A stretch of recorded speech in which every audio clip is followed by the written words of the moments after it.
to Brawlhalla. Hello, welcome gamers, and welcome to Autumn Championships. It is time for some NA action. Now, they're going to ask you tonight, do you remember the 21st night of September? And you will, because you were here watching Brawlhalla with us. And by us, I mean me, Sparky, and of course, my boy PJ. PJ, how you guys doing? I'm feeling really great, man. I'm always really excited for North America Sunday. We got a lot of crazy stuff happening in seemingly every other region leading up until North America, and I hope to see kind of the semblance of some norm. We got some more locked-in teams as we head into BCX. I'm ready to round out sort of the end of the online season. Now, of course, this isn't like the permanent end to the online season because there are going to be community tournaments in between now and the World Championship coming in just a couple months, and those are going to be like serious practice moments for everybody out there to really buckle down and figure out what they're going to be doing at BCX. But really, sort of the beginning of the end of the season starts here, and that's why this tournament is so exciting every single year. It's been exciting, like you said, in every other region. I can't wait to see how North America stacks up too. Of course, and obviously, you heard it. We were talking about some BCX. Let's go ahead and talk about BCX for real this time. Look at this. You can get into the doors for $15. If you're just a Brawlhalla enjoyer and you want to watch some great LAN action, it's time for you to go ahead and drop that 15 and show up at the convention center that we're going to be at. Of course, if you want to do more than that, you want to play, we have event access for 55 with a competitor sign up and a swag bag. We don't know what's in the swag bag yet, but please believe it's going to be nice. I just wanted to let y'all know that. And we used to have a VIP for a quick minute, but that is sold out. So thank you guys for all buying that. If you're on the VIP, you'll be able to see what we do in the background and all that great stuff. And then, of course, if you did not know, we have the deluxe edition graphic novel only available at BCX 2025. So if you are there, November 21st to 23rd, definitely try to grab yourself one of these. And if you want to learn more information, brawlhalla.com/BCX. So yeah, it's going to be a great one, man. We're all going to be there. All your other favorite commentators will be there. And yeah, I'm excited to see more of the community as we normally hang out with them once a year at that area for like the last 10, I think. Yep. It's been a long time. So, but yeah, we're going to keep it moving here. We have players to watch now. We got a lot of players here to talk about. I think we're going to start it off with Marky Moo and Future Bubble. Now, Ken, I always love talking about them because their story of how they even became a team is super nice. The fact that Future Bubble's like, hey, bro, you're really good at this game. I'm going to get you a PC. Let's just play together. And they've been making some crazy results. What do you guys think about them?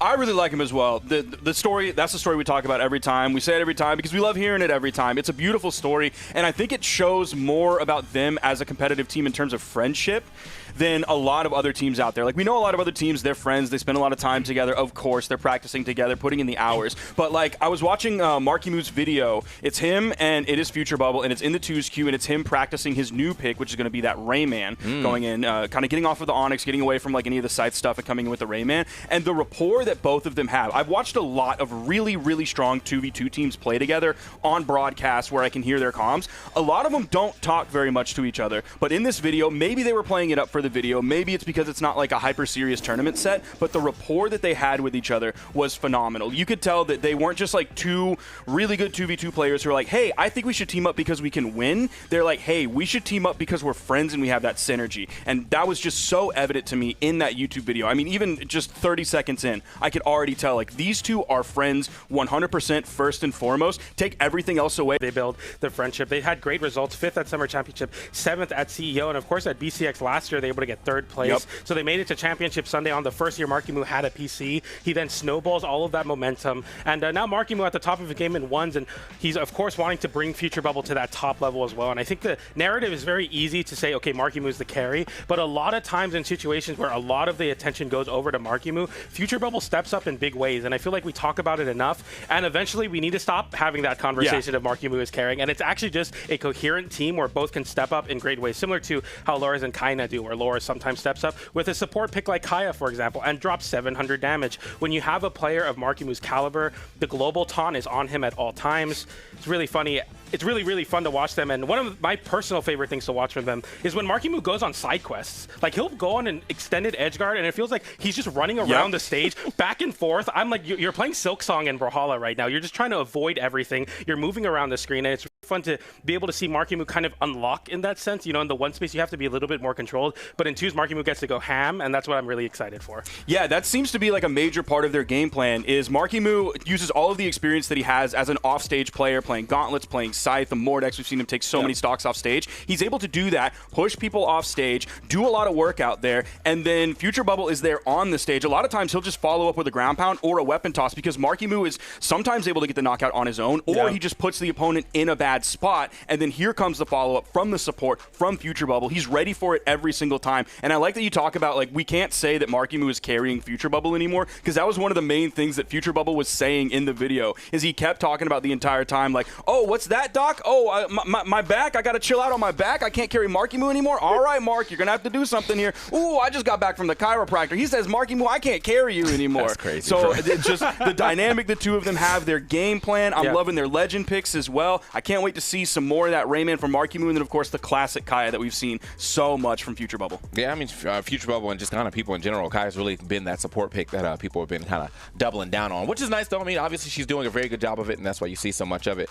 We're going to keep it moving, though. We have Zen and Hideaway, our #1 seeded team this time around. PJ, how you feeling about them? Feeling great. They won summer championships in the 1v1 space, and Zen and Hideaway, you know, having that third place finish at CEO 2025, had that interview ever since I saw Hideaway 2v1ing or 1v2ing me and experience. You know, I've wanted to play with Hideaway, and then obviously they got third place at that event. But ever since then, they were able to get that first place. And yeah, Hideaway, an exceptional player. You're watching this here, like seriously. And then here comes in with the ground pound right after that too. It's the ground pound twins. Yeah, absolutely. They are very, very strong, and a team that, you know, PR #1 and 2 in NA, Hideaway, Zen.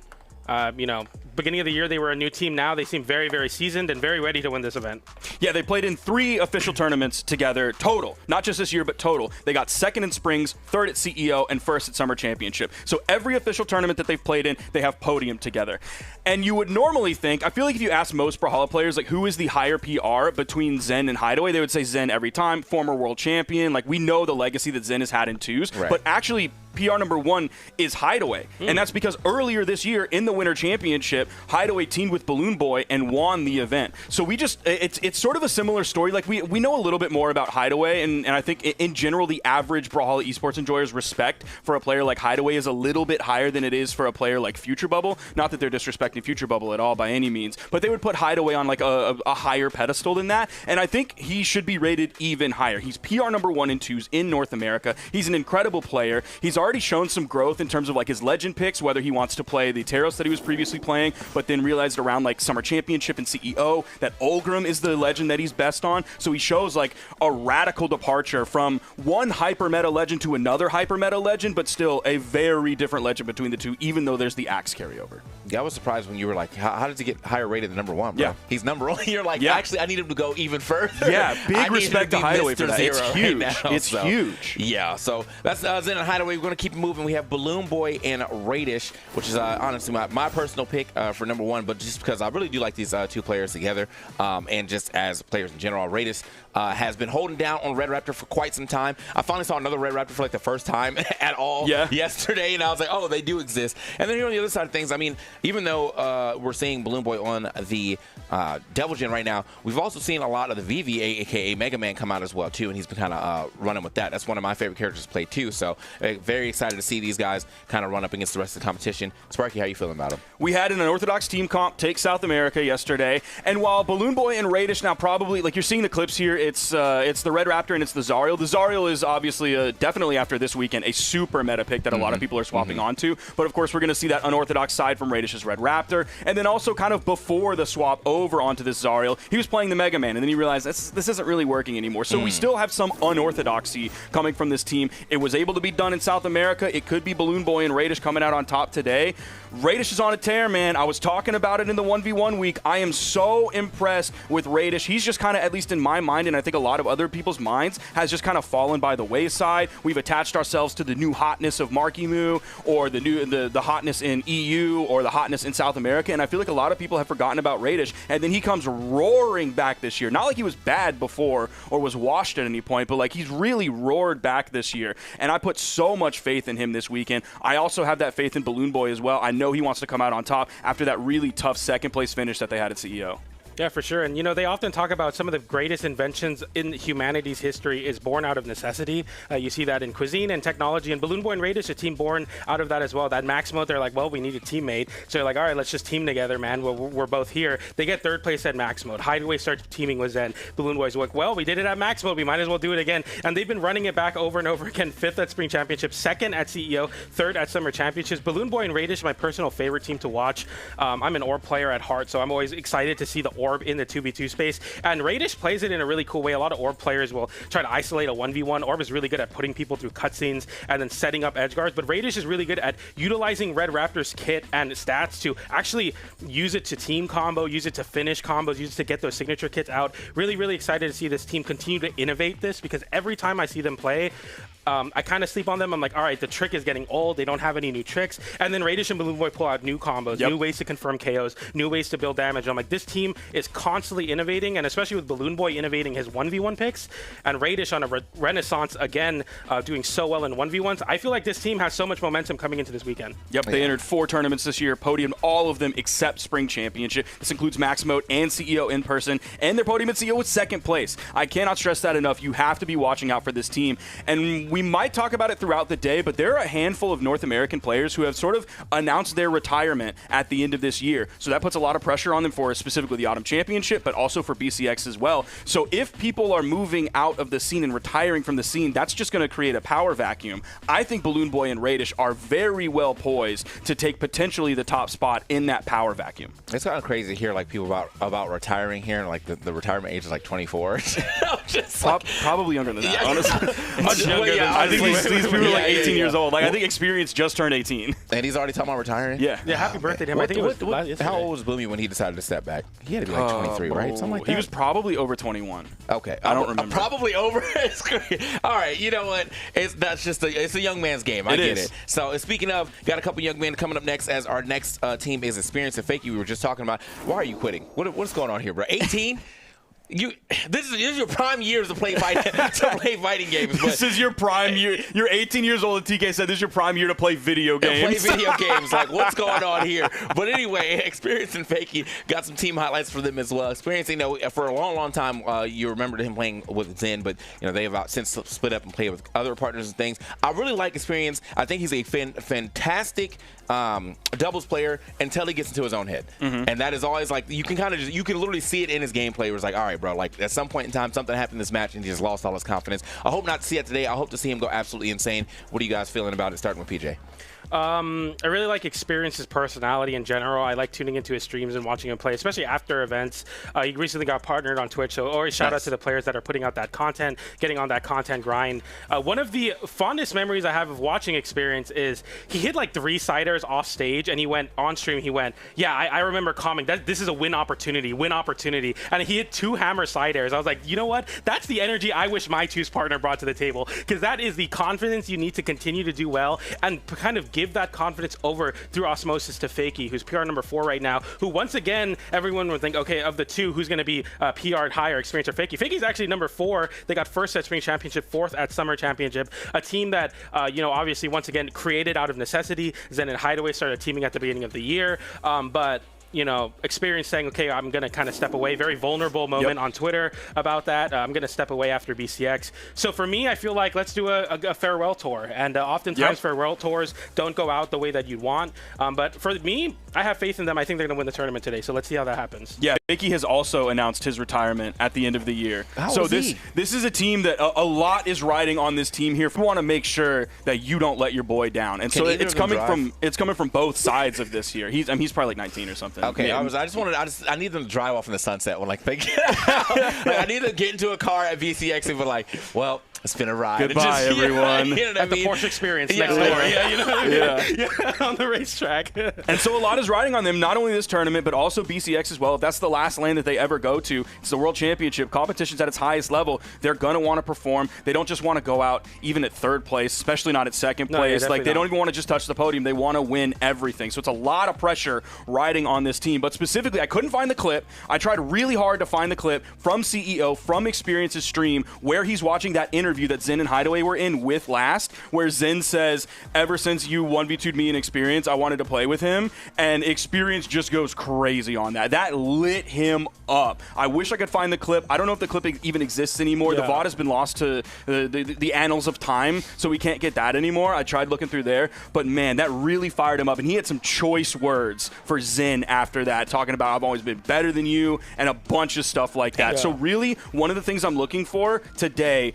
I want to see Zen and Hideaway versus Fakey Experience. I hope we get to see it multiple times. I hope we get to see him in like winners finals and then in grand finals, and I hope we get the reset off of that. I want to see the grudge match between these two teams, because after that interview at CEO 2025 hosted by the wonderful Last, I want to see that grudge match because there is a lot of ego on the line. Wow. All right. I did not know that. Now I feel like I wish I had changed my predictions. But, hey, you know what? It's too late. We're already here. We're going to get into our predictions now, actually. So I just started off. I have at number 3, Marky and Future, as always. I feel like there's always a team that I have, regardless of how well or not well they're doing. Like, Sandstorm's always my picks. I don't care. Even if he wasn't in the tournament, he'll still be there. But in my doubles picks, Marky and Future are going to be in there. Number 2, I got Zen and Hideaway. And then number 1, I got Balloon Boy and Radish. So I'm expecting to see a BBB win for sure, but we'll have to see how that goes. But yeah, I mean, those are my predictions. Now I feel kind of bad I didn't put Experience and Fakey in there, but maybe y'all did. Let's start with That's right. You have BCX. You put them in your BCX predictions. I got BCX. That'll be the makeup. I'm just getting data right now. That's all. Just getting data. But what do you got, Sparky? So for me, it was really tough to exclude Rise and Soul, from my top 3. I really wanted to put them in there, but I knew I had to include Experience Fakey. I knew I had to include at 3rd place Zen and Hideaway, and that's because the other team that I had to include is Balloon Boy and Radish. I'm feeling Radish right now. I think it's going to be a really good day for him. I think him and Balloon Boy are going to be a fantastic team. I think they're coming out in 2nd, and it's going to be the return before the end for Experience and Fakey. They're going to give us that farewell tour. They're going to give us an amazing performance today. I can't wait to see it, and I can't wait to see what they got for us at BCX too. All right, and then PJ, who you got? Yeah, I have a similar feeling, of course. You know, it's Sunday. I feel very sportsy. I feel very into the motifs of sports, and the goodbye farewell tour. Oftentimes, it doesn't go well. I'll tell you what. Like, a lot of great quarterbacks will go to a different team, and then for Experience and Fakey. So in my predictions, I have Zen Hideaway getting 3rd place. Can't deny them a spot on the podium. Balloon Boy and Radish, I think they're going to beat Zen and Hideaway again like they did at CEO. They're going to do that in elimination side finals because Experience and Fakey are going to win in grand finals. I think that they are definitely the team to look out for. They have just all of this plot armor, all of the sports metaphor behind them. Really excited to see Experience and Fakey, and it would be a great way, like TK was saying, to ride them off into the sunset with a win for the Autumns, and then hopefully bringing that into BCX. Well, I need them right off at BCX. Yeah. They said they're retiring at BCX, right? So I don't care. Even if they get like 33rd, I still want the backtrack plan. Well, it's been a good ride. You're like, this is a terrible result, but I don't care.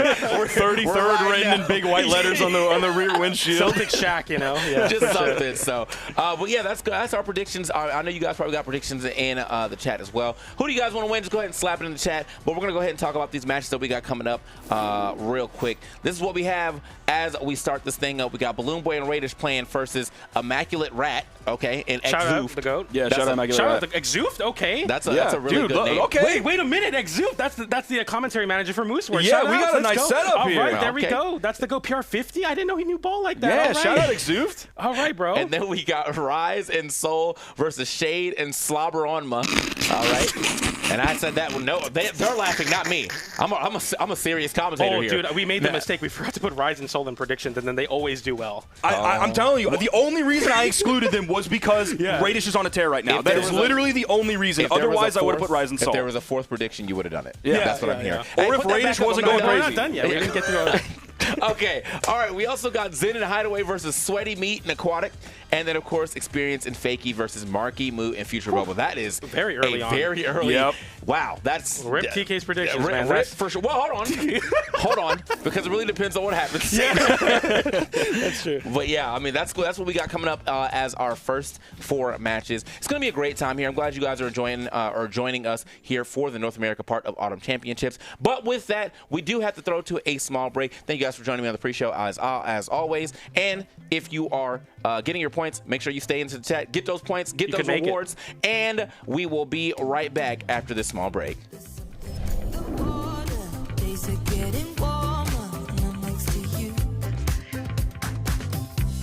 I'm feeling kinda thirsty, and for the journey, came here for the view.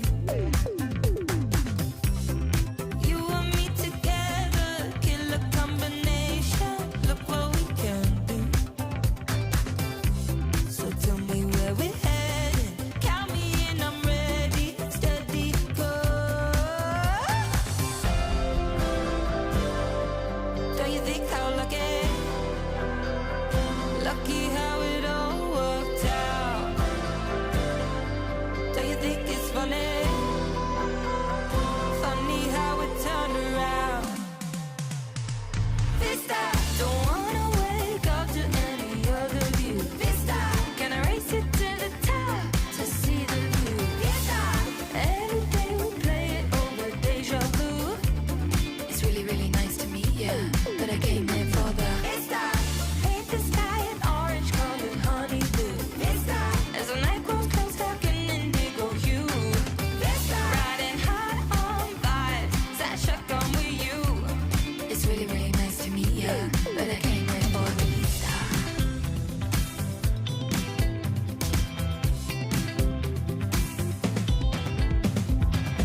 it all the same.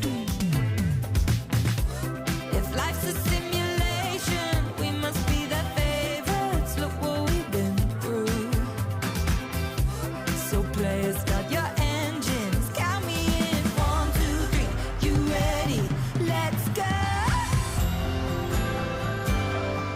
Don't you think how lucky?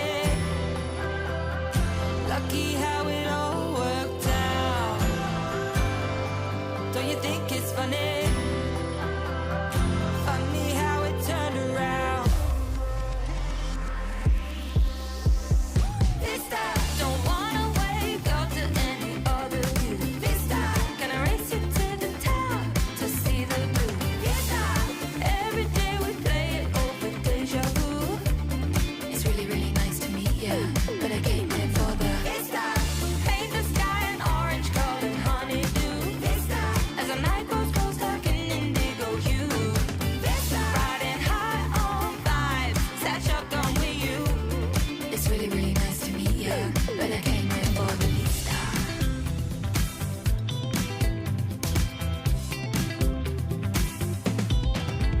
Vista.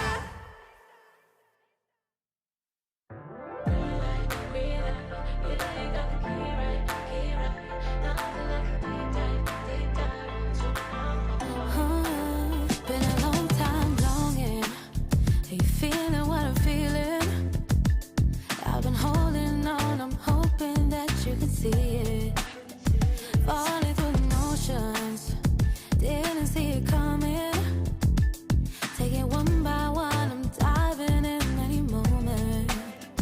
Is it true? Just say the words, I'll risk it all on you. Just give me the rules, read the room. I'll up the stakes, I'll bet it all on you. We got nothing to lose, 'cause you got the green light, yeah, you got the key right, nothing like a deep dive into my heart. Baby, got the green light, if you're ready, you can be mine, nothing like a deep dive into my heart. Firing through my senses, so close that I can taste it. Wanna dance all night, wanna hold you tight, and I mean it. I want you in my memories, let's write some together. Wanna take this chance, wanna make those plans forever. Is it true? Just say the words, I'll risk it all on you. Just give me the rules, read the room. I'll up the stakes, I'll bet it all on you. We got nothing to lose, 'cause you got the green light, yeah, you got the key right.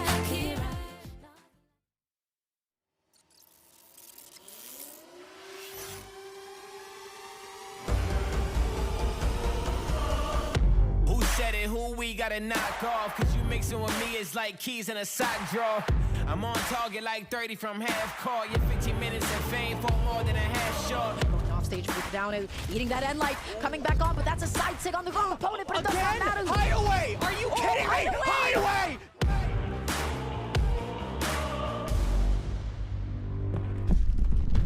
That's what I got till I break the mold. Weight on my shoulders, don't ever fold. We can't break even, no, I bet it all on me.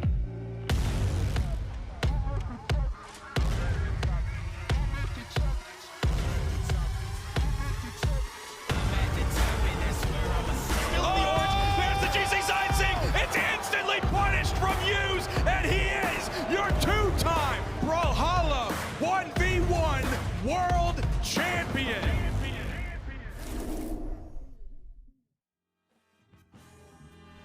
What's up, Brawlhalla? Welcome to the North American Autumn Championship. I'm Taza Fodas here waving at all you, saying hello and getting ready to bring us into winners top 32. Nice. So excited for this one. North American 2s is like one of the highlights of my weekend. Yes, right? exactly. Yeah. This is the most fun that we're going to have today, for sure. So the battle has been raging on for a couple hours now, this tournament with hundreds of participants in it, but we've whittled it down to the top 32 teams in 2v2. And man, we've got some great matches for you. I'm seeing the lobby right now, but let's check out the matches coming up. Balloon Boy and Radish, what a treat already. Just to start off with, versus Immaculate Tarat and Exuft. All right, exciting matchup coming up. Yeah, that's a fun one. I mean, any opportunity to see Balloon Boy and Radish play, that's going to be hype. And then any opportunity to cast a mouthful of a word like immaculate, that's gonna be fun. Because I don't know if I just want to, oh man, Rat just, you know, if that's his tag. Actually, I've known a few FGC players that have had the tag Rat. Oh yeah, so that's actually not even. And then Exupt, yeah, I've seen him on stream before. Cool to be able to see him here going up against Balloon Boy and Radish. They got a huge, Herculean? We're kind of a twos team ourselves, right? Right. You can't say the word. I've got it. I know exactly what you were trying to say. We will not drop the combo. It is an insanely difficult challenge they got up against them. Yeah. This is power rank 5 versus power rank 50. So let's get it. Let's go. Everyone loves to see an upset. These guys have everything to prove and nothing to lose. I really like to see a complete one-sided team combo fest too. So you know what? Either result's going to be pretty fun here as we start off with that neutral sync into Nair. Another Nair comes through and Ray already gets the ground that's so quick. Gone in 15. That was 15 and seconds. They're going to get Immaculate Red here with the neutral sync into the dunk. So and now it's Exuft's turn. Here we go. Grab him. There's the delay. The pivot save. Delay down here to recovery side And that's the, you know what? I'm glad we're seeing this. Oh, finally. Dude, 2v2 is the best. This is the best. Yeah, if you're looking for a stomp, this is probably the one that's the least sad. You get the, oh man, they're so nice on it. Okay, Pogo from Immaculate Rat in the ground pound. He might have just lost the stock there. Good save from Exuft, but wow, they're trying to stop something. They are so on it, dude. This is crazy. Neutralite. He tried to get. Oh, I think he tried to dash through with a side light. He still got it. Could get the edge guard here. Ground pound gets it. Goodness. 6 knocks to 2. All right, it's been a minute. That was 1 minute. That was an action-packed minute. This is, look, I just want to say, Exuft, these guys are really great players, and what you're seeing is the difference between good, really good, top-level players versus actual pros. Yeah, and how stark the contrast can be sometimes. And the path to being an actual pro starts here. And this is exactly, This is not saying that, like, these are the champions of tomorrow. It's not to say that, like, this. Oh, that's so good! Oh my God!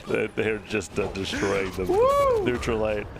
All right, GG. what do we got? What do we got for the edge? I think we got it. Oh, we got Radish. Get him! That's a highlight. Clip it, clip it, clip it, clip it. Immaculate Rat. Immaculate. Outplayed Radish on the edge of the stage. Huge outplay. I mean, he's still going, actually. This is like the most stable it's with been. Your heart, bro. Ooh, boom. Doesn't get the Sarah afterwards. That's enough. Wow. GG. Crazy start from the beginning. Yeah, Exuft did 139. Balloon Boy is raging. You see? Okay, let's look at some of these insane combos. We got a lot of them. They are just so ready to follow up on everything that comes up between each other. Nair. What was that? That was the ground pound. I think this was a pretty sneaky KO. He even pivots the Nair to bring him back to Radish, right? Like they're just always looking for it. Neutralite. And stick into the dunk here, right? And the finisher. And that was the second knockout in the first 30 seconds. And then that was after they just got Rat. He did the pivot to bring him back. Gets the Sarah. If he could have got 2 with the side air, he would have. Yeah. And then Nair into, Radish missed the Neutralite and then just gets the neutral. Sometimes they dropped one, but they got back to it real quick. All right, well, we're Moogie with a great lightsaber. We've got Moogie and a Warlock coming out here, so we've got Blasters, what a team. Lance, Greatsword, Axe. Okay. I can't think of the last time I've seen Vrax locked into 2s. Yeah, no one's ever played a Moogie Warlock before. It's kind of an although saying it, that's got like synergy in just the name. That's awesome. You gotta save your buddy. Oh, get him. gets the side sig into the weapon throw. Exo can't be saved. He gets the recovery. What a save! What a save! Immaculate! He saved that him. was an immaculate save. He saved him from the blast zone. Oh, and now Radish flying all the way up to the top of the stage. That made a huge difference. They've got 6 stocks to 6 still because of that. What a save. He nared him and had the recovery of it the same direction. And just stares him at the end. Man, got him. I haven't really thought about how great Gauntlets is at punishing an overshoot Lance recovery. Like you go right underneath it, you catch him at the end of the move, you stare him back down. That's a tough situation to be in. 6 stocks to 4 now. All right, we got a Moogie with a great lightsaber. Oh. That's awesome. That's a Brawlhalla special. Yeah, that's one of those moments. That's a Brawlhalla special. It's like can we do this? And they're like, you know what? It's pretty cool. You go ahead. That's official. Star Wars said that was okay. Okay. Well, you know. All right, they're gonna. There's no way they get 6 stock though. No, they didn't last game. Watch. They didn't last game. They're gonna. Although I can tell you. Oh my God! Wait a second. All right, no. Exo. This is the journey to not getting 6 stock. This is the. I think the journey's over. Wow! That's amazing. That was so good. That was on both sides. That was what a same side team combo to carry somebody at white all the way off to the end. Well, they did it on both that sides was too. So crispy. So I think the setup is Balloon Boy gets the neutral light, and then Radish dashes through with a side light, and it just perfectly positions for Balloon Boy's side sig, and then Raptor's side sig carries them even further. This might be like. That's so good. That's incredibly Hold efficient. on, I need to. That's a wait, four. Skip to the. We need to go. That's a 4-hit 0 to knockout. We need to see that don't care last about one. We don't care about the start of the next game. Okay, here we go. So neutral light. It is no. We needed that. No, this is good. Look at this. Okay, all right. We're getting exactly what we ordered. We're neutral light, getting the full side course. light, side sig. That's a 4-hit 0 to knockout. That is, yeah. That's Look, he's 4 hits. white, pure white. No. And then he did it on the other one too. Okay, dang it. I wanted to see that last one. All right, here we go. Next game. Double Bovar. We're gonna come back to it. I've received word from production. We're gonna Immaculate come back Rat to it. and Exuft are just kind of like pulling out memes at this point, I think. Nah, dude, Double Bovar. You think Double Bovar This is a 2016 winning team. It's been nearly 10 years. For the 10th year anniversary, we got the 10-year anniversary coming up. So Double Bovar wins the doubles tournament. Collector's pack, Double Bovar. Yeah, there you go. that's how legit this is. I mean, it's the closest it's been so far. This is what they've been needed. Also seeing what off the nair from the bow. He gravity canceled he did boots side light, jump, waited for Balloon Boy to nair him into his neutral sig. That's crazy. The bike just he's got him underneath. Over. He's going so Balloon Boy, what a madman. Dang, these guys are good. Okay. No. Gets the side light and the side sig, didn't jump. That is insane. It was so close. It would have been annihilation. It would have been a knockout for sure. Wow, this is a. I'm looking at the efficiency of this comp, and I'm going. I love it. When you with friendly fire on, when you can just attack in a line, right? Like I mean, it takes incredible precision, it but does. Yeah, this is a wonderful team comp, and they labbed it out. And there's only one Raptor in the business right now, and that's Radish. And that's Radish, yeah. If you want you got to play with him. He's the one Raptor in the business. Side air, side light. It gets the neutral light afterwards. Radish, he got it. That's insane. Ensig catches him. Immaculate Rat, though. Get him, Rat. You got him. It's 2 stocks to 3. It's the closest it's been. Oh, that's good. Got the read. All right. Ooh, wait. You guys ready for a 6-0 to death? We've seen all the regular cool stuff. They can't possibly get another one. What's the highlight? They're thinking about it. Nair into side air. Oh my God! I didn't think they could actually do it. He started that combo. Wow. He started that combo. We got a lot of replays to like watch. 5 jump heights of the stage. So is this these guys labbed it out. They've got a 0 to death for every situation. We got what are we looking at? These are the highlights from the last game. So we're getting through. Yes. And then we're gonna go back and watch that one big one. I watched the end of this one handoff. too. There was a moment here where he gets him falling down with the neutral sig. Yeah. Okay, and then it's like, how can they? Oh no, this isn't even the last. This is just a good read. Yeah. This is a solid read. This is Balloon Boy being like, I'll play 1v1s for 3 seconds. Okay, and then so look he's at no Immaculate damage. is like, I will not get comboed. I'm gonna take to the skies. He has no damage. They will not 0 to death me from up Gravity here. cancels side light, gets the nair. Balloon Boy nairs him up into side air. Radish doesn't use active input. Balloon Boy gets the recovery, and then Radish catches with the recovery and disappears into the blast zone mid-animation. That was so nice. That was so beautiful. Wait. Can I order up? I need to put a call into the chef in the back. I need this. We got to pull up the last KO from the game previous to the one we just watched. Yeah, on the left side. Is that, chef? Yeah, we've got it coming up. Yeah. Okay, so, here we go. So this is So here's this is cool. This is the one before. This is the second to last, but it's the same Beautiful. one. So that's neutral light, side sig, side sig. Insane. All the way to the blast zone. He's gone. And no next choice. stock, And so final stock. And now we're like, oh, you liked that? Let's go to 9 defense. 9 defense at white. At pure neutral 0 light, damage. Not even on the edge of the stage. Dashes forward, gets the side light at the end of the animation. Side sig catches, Radish jumps ahead, and then right at the edge of the attack, gravity cancels side sig. That means so perfect. It's guaranteed on so good. every character in the game. If you could do that in Mugi at white, you're just gone. And it's fast enough to where they got it in the middle of a 2v2. That's terrifying. That's so sick. That was so good. Okay. All right. Balloon Boy and Radish move on commandingly to the next Somehow, round. It's more impressive to me how they ended Game 3 than that combo. Because that combo is like, You're right. You got it, it's your team comp, you rehearsed it, now you're executing and it. starts on the ground. And then they start with gravity cancel sunlight in the sky, and then bow recovery, the boots recovery, and knock it out you're white. right. The last one was even better than that. Wow. Because it was such a weird situation where you're really against somebody who does not want to be. He was 5 jump heights up. He was never covering up. He's like, I'm not touching the ground. Good luck, guys. No highlight for you. And they're like, watch this. They got it off of a gravity cancel side light, a boots gravity cancel side light, 5 jump heights in the air. Balloon Boy reacts to that, gets up there, and they pull out a 0 to death from that as well. Well, let's see who can top that. If these guys, they're going to win the whole tournament, right? Not if Rise I'd and hate to be going against them next. Not if Rise and Soul have something to say about it. We've got a doubles team. But am I right that the winner is it the winner of this that's going to play against that devastating team? Okay, we'll see. Let me see. That was something special, man. Yeah, wow. we're still picking matches out from round 1. Okay, never mind. The winner of this will not play Balloon Boy. Some poor soul. Some poor soul is going to have to play against Balloon Boy and Radish after this. But let's focus on this match we got coming up. We got Rise and Soul.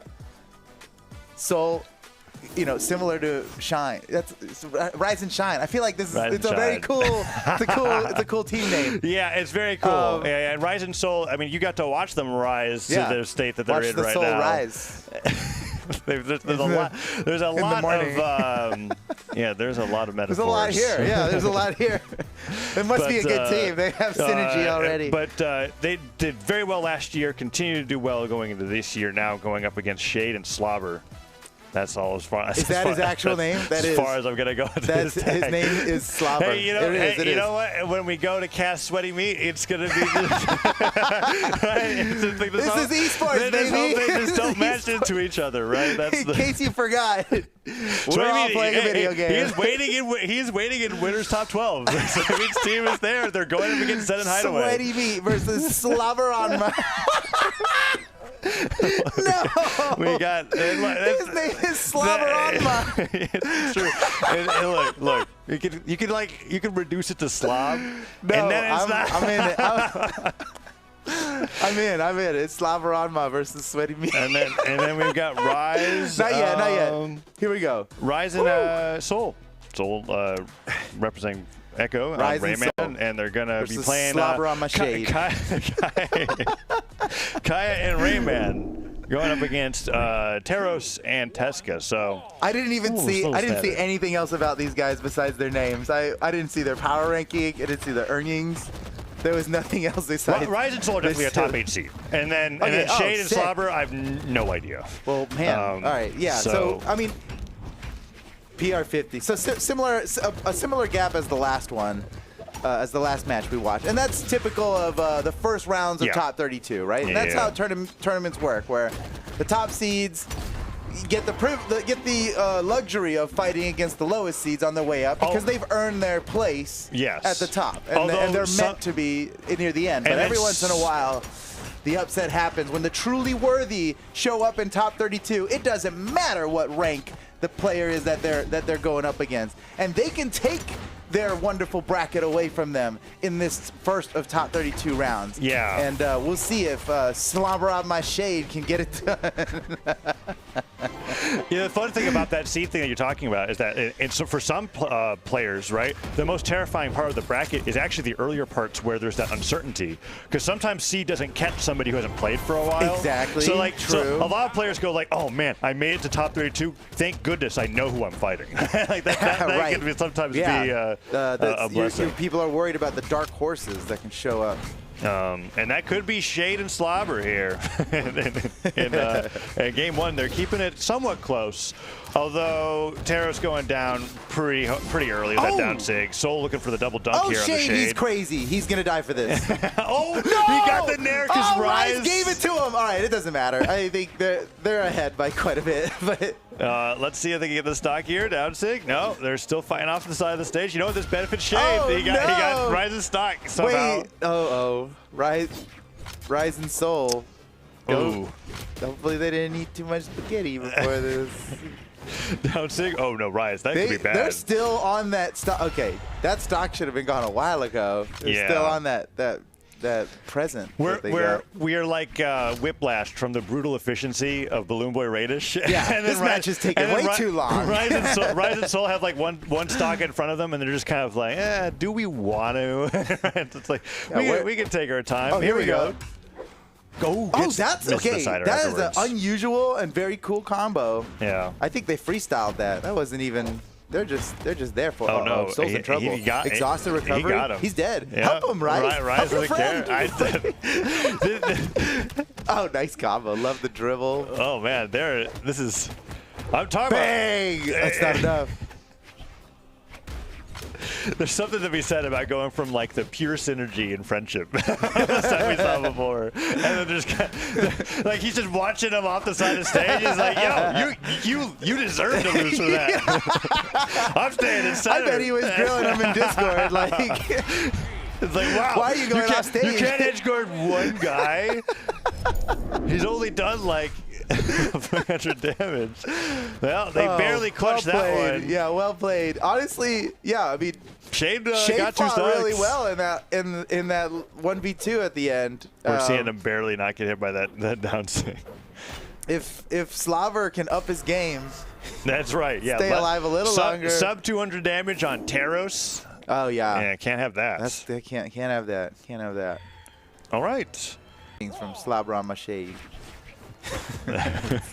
it'll get normal soon. We won't laugh every time. Yeah, you're right. It'll be like you're right. deadpan serious. Slobber on my shade. And that will be everybody going, huh? Chat. Every new viewer is gonna be like, what the hell? What? Did he just? And you look at the camera, deadpan. You're like, I don't understand what the problem is. It's Slobber on my shade. That's their name. That's one of the best teams in the world. Slobber on my shade. On their way, right? We're talking about the difference between good players and professionals, and this happens. But it's not. That time has not come yet. It's still funny. Oh, I don't know. They got the team combo there. Oh, Shade goes down though. Okay. All right, Rise and Soul. Honestly, I mean, I feel like the disparity in their power rankings is a pretty close match considering. Yeah, sometimes players will look at the disparity and then they'll play it down. I feel like that's what I feel. You think like. We haven't seen their full power yet? They've made fantastic runs, consistent top 8s, sometimes top 4s, right? Yeah. But the way they played that 2v1 last time made me think that maybe they're taking a breather a little bit. They're actually just, it's up to Slobber and Shade to like make them. They have to make them try. Ooh, man. That's my read on the situation. I like your read on the situation. I think they're doing it. No, well, I don't know. We gotta be careful. They're here, actually right? they're pacing the. The recovery like Nice. warped him through the stage. Yeah, yeah. Once a grapple starts, it's gonna finish. There's no. Oh, well played, well played. Goes down. Gets the down air. Shade actually uses his cider to fly off to the right side of the stage, and Soul covers him on arm ground pound. Now dodges right through it. Oh, that's beautiful. He got him. Soul just goes down to the weapon throw. Oh, let's go. Team combo. Oh, the team combo. They have Wait the a lead. second. They have the Slobber lead. on my Shade takes the lead. Rise and Soul now behind. Okay, they're getting the combo onto Slobber. Great punish by Rise there. Okay. Gets the silent recovery. Shade! That could have been Shade the game. almost won the game right there. Shade Up goes in the down. sky, yeah. Shade goes down. Slobber's got to survive this. Ouch. Oh, man. Stay alive. Stay alive. They're switching over to Shade. Slobber goes in for the save. Does get it. Gets the recovery. He's desperately looking Shade for a can get weapon, the and he knockout gets here it. on Rise. Yeah, they're looking for it, but Soul came in and relieved the pressure so that Rise can get back to the stage. This is a close one. Try to get a bow ground pound in Nair. Soul sent flying. Okay. Oh. You can see the pressure's on. Nair's not going to knock him out just yet. It's now a one-hit game for either side. Yeah, next big hit could just Weapon win throw. it. Oh, that'll do it. That'll do it. Okay, Rise in the 1v2. Stop side air. Disarms him. No this weapon. is definitely winnable This is their for game. Rise, They got but it. is that it? They got it. Slobber on my Shade, taking game On the 2. board. On And the board. And I could feel the like, all right, guys, seriously, let's win this one. That came out from Rise and Soul, and they couldn't keep up. At the end of that game, they ended That's up. awesome. So they just outplayed them, playing their best. They were going into game 3. Yeah, they got. Look at that. That was a critical combo they got right there. That won the game. Because had Rise made it back from the respawn before that combo finished, it could have been a very different story. So And here we now- are, tied 1-1. Yeah, game 3. Not what I was expecting, It's but a happy game. to see it. It's a game. Now we've got Rise and Soul on the right side of the stage being pressured. Okay, gets the dare Nair into Nair again. Oh, Wow. that was pretty sick.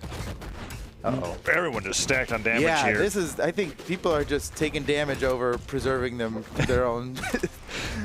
Oh, there's okay. Oh my God! They're doing this bow neutral air into gauntlet side air combo. I like that a lot. Yeah, I've never really seen team combos that look like this. That, like, the way they're focus doing on it, doing, all like, the beautiful nair to finish. nair Wait a passes. second, Rise! He went way too deep, but Soul came in and saved his life. Wow, that was a big play. Good dodge on the side sig. Great awareness. Team combo onto Slobber here. Gets the nair to weapon throw. This as much as the Soul could do. Ground pound coming down. Gets knocked away. Both the red team players trying to make it back to the stage now. Okay, where's the weapon? There it is. Can Rise get it? Man, Rise had some smooth movement recovering back to the stage there, and he's still alive. That was definitely a big part of. Oh, we had an opportunity to save his friend from that neutral light. Still alive himself, though. Man, Rise is slippery. He's holding on to this third stock. Can't believe he made it through all that. He Finally, committed to they that got him. ground pound while sweating too. All right. That is such a ballsy, like, it takes a certain type of player to have sweat beads and still ground pound off stage. Ground pound hit, Nice Slobber combo. Man, I makes love it their back. combos. It's Nair sends them both flying, kicks them both away. Yeah, they're very quick. There's 2 to 3 light attacks in a row. They're very focused on passing to each other. It's just the thing that Rise and Soul don't have that I'm looking for is after all the passes, the finisher with the side, like a signature, gets the recovery. It's fantastic. If he had waited for the side light, well, whatever. That was amazing. That was close to being a 0 to death, but they got him all the way to orange on their last stock. That's probably enough. Slobber just trying to survive now, deep in red on his final stock. Sides it gets good interrupt, down light that would have interrupts. been so big, but it got interrupted. Neutral light off the pummel. Doesn't get the splash that time. Ground pound will take Slobber down. It's just Shade now. This is going to be tough for Shade. This Although, he gets Nair ground pound there. Saw how well he did in the 1v2 last time. It's possible. Okay, and friendly fire like that. Just Yeah, you know let what? them keep hitting each dance other. in between them. Let them hit each other. Maybe some. All right, well. There's Nice a recovery. Okay, match point. Rise and Soul, yeah, on match 2 in a row. I think they could do it. I think they could do it. This is a close game. It's a close game. Yeah. Both teams impressing right now. Really Yeah, enjoying Rise and Soul's combo. I'm Look liking, at this. A down air to keep the link going? Yeah. Wait, rewind that. That's crazy. What a crazy thing! Oh, we got the technology. Oh my God! I didn't know. It's I didn't know that was real. commands. I didn't know we could actually do So that. what are you? Look at this. Highlight Okay, yeah, for? the down sig to start it. The down air from Axe to keep it going. Bounces no into one the does spear that. downlight. That's crazy. He just had to hit him with something. They've got a lot of and then verticality Rise actually. stayed on it. It's beautiful. I think All right, Rise, we're right to the next match. I think Rise and Soul have got that like vertical combo game down pretty well because they've been doing a lot of like gauntlet nair into bow neutral air into Soul catching them off the nair. Dude, again. And they're really good at actually like bouncing them off the stage. They're doing it while you're saying it. They're demonstrating exactly what you're talking about. And now they're showing they got a masterclass. 2 KOs off of it in the first 20 seconds of the game. Amazing. And it's cool because this comp is like it's not like it's like original. We've been seeing it a lot, but what they're doing is pretty original, and that's been really exciting to see. Nice edge guard coming out from Slobber there. Gets the recovery as well. Ground pound. Soul they needed is just this. done for. Oh, what a great play! Slobber, what a play! He and got Soul the misses the knockout. stage. They equalized after such a devastating start for They got the these team two. combo on Rise. And they're getting the team combo. The Keep neutral it up. sig. Rise takes a ton of damage. Red team Holy now cow. behind. Sider sends him off the right side of the stage. That recovery stops Soul from getting comboed. Slobber on the right side with the hammer. Really well played by these two. Slobber on my shade, man. They killing it. They were done. Like to get 0 to death. Double 0 to death in the first 20 seconds of a match. It's over, right? Not for these two. Weapon throw hits. He got the weapon throw, and Rise finishes off the stock. That's crazy. These guys are highlight machines. That was that's a tough snipe to do. That's not He like threw that before the move finished. It true casting. comboed. It true comboed. That was amazing. Yeah, that's not like throwing your weapon after the strong hit. Oh, what a perfect side and bring it right back. They equalize again. These guys are crazy. Every time it seems like they're down and out because their opponents made such a spectacular play. They just bring it right back. And then they go again, but Soul puts a stop to it. Oh, wait, he's done. Rise dodges the recovery. I thought he got him. I thought he got him for sure. Yeah, great dodge by Rise. That was danger. Slobber very, very damaged right now. We got to keep an eye on him. Rise looking for a down air. It all comes down to how Slobber plays this point. Down air? Oh, doesn't get the recovery off the dribble. Rise They got blue team has to win it right now, or it's over. Sider hits. Soul on the really last hurt. stop. Oh, it's close. Shade would have finished it. Sider. He gets nair on Soul. He's gone. Rise And also Rise super has hurt. no weapon. They're trying to take out Rise. They're looking for the KO on him. He's unafraid, unarmed, and unafraid. Rearms himself. Who's going to get the next big kill? How is it this Blue close? team's got to get it done, but no, he lost one. Gets the side light, gets the Shade. neutral light, gets hit by the down air, Shake is No, pummeled. he's going to live. He's going to live. He's unarmed. He dodged He's both unarmed. weapons. He's got no friend. How is he going to do this? Get on stage. The Clutch. weapon spot for Clutch. Ronan. No, he misses the side light. He used his dodge to get it, couldn't dodge after it missed. That's going to be 3-1 to Rise. Really and well Soul. played, though, man. Really well played by the blue team. That was an awesome game. was pretty fun. Oh, I wish we could see some more of this set. Look at that wax toss. That's insane. And it was great because after every moment that Rise and Soul did a combo, we were like, it can't get better It's than this. over now, yeah. Slobber and Shade just went right back, cleaned it up, they double came back with knockout. something else. That's so insane. Yeah. Right? Both of them got knocked out in the first 20 seconds. Man. And then instead of being down and out or like, man, bad start, we got to go next. There's no opportunity to go next. This was their last game. They rose to such incredible odds twice in a row in that match. Oh, it would have been such justice if they won. But somehow Rise and Soul stayed on top of it. I mean, imagine to drop a lead like that. If you're Rise and Soul, like, oh, dude, we nailed them. This is GG, right? Yeah. And then it just gets equalized immediately, and it's like, damn. And that's part of the terror of being in Winners Top 32 sometimes. Like you said, it was seed 6 versus 50. Yeah. And it got that close. And now you can say, like, oh, we're safe now. We're in Winners Top 12. My next opponent is Guichibu and Hexo. I'm fine. Right? Yeah, we're fine. It's like we prepared for this, even though it's going to be way harder. Well played from both teams there. Yeah, Exciting match. That was a really great match. That's going to wrap cow. up Winners Top 32. We're now all in Winners Top 12. My goodness, already in top 12. Okay, well, we've got a banger coming up for you guys here. What? Quick break. Oh, okay, we're going to take a quick break. We do got a banger coming up, but we're not even going to tell you what it is because you got to wait a minute or two. You gotta wait. And then we'll be back with it. Don't go anywhere. We'll be right back.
is like keys in a sock drawer.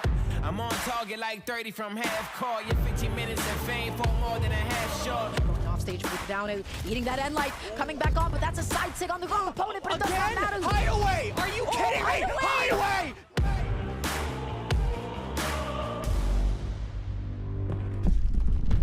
Flex what I got till I break the mold. Weight on my shoulders, don't ever fold. We can't break even, no, I bet it all on me.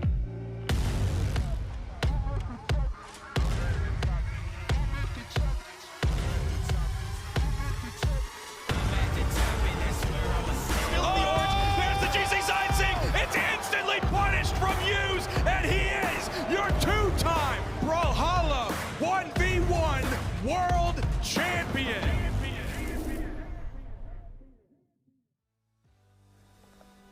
Welcome back, everyone, to North American Autumn Championship Doubles. It has been so fun already so far. We're just getting into top 12 now, and the action has just been so spectacular. Let's take a look at the matches coming up here. First up, Zen and Hideaway versus Sweaty Meat and Aquatic.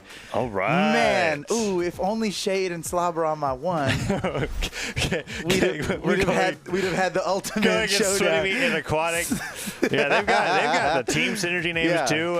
Somewhere between Slobber on my and Sweaty Meat is a fun time. I mean, Aquatic's there.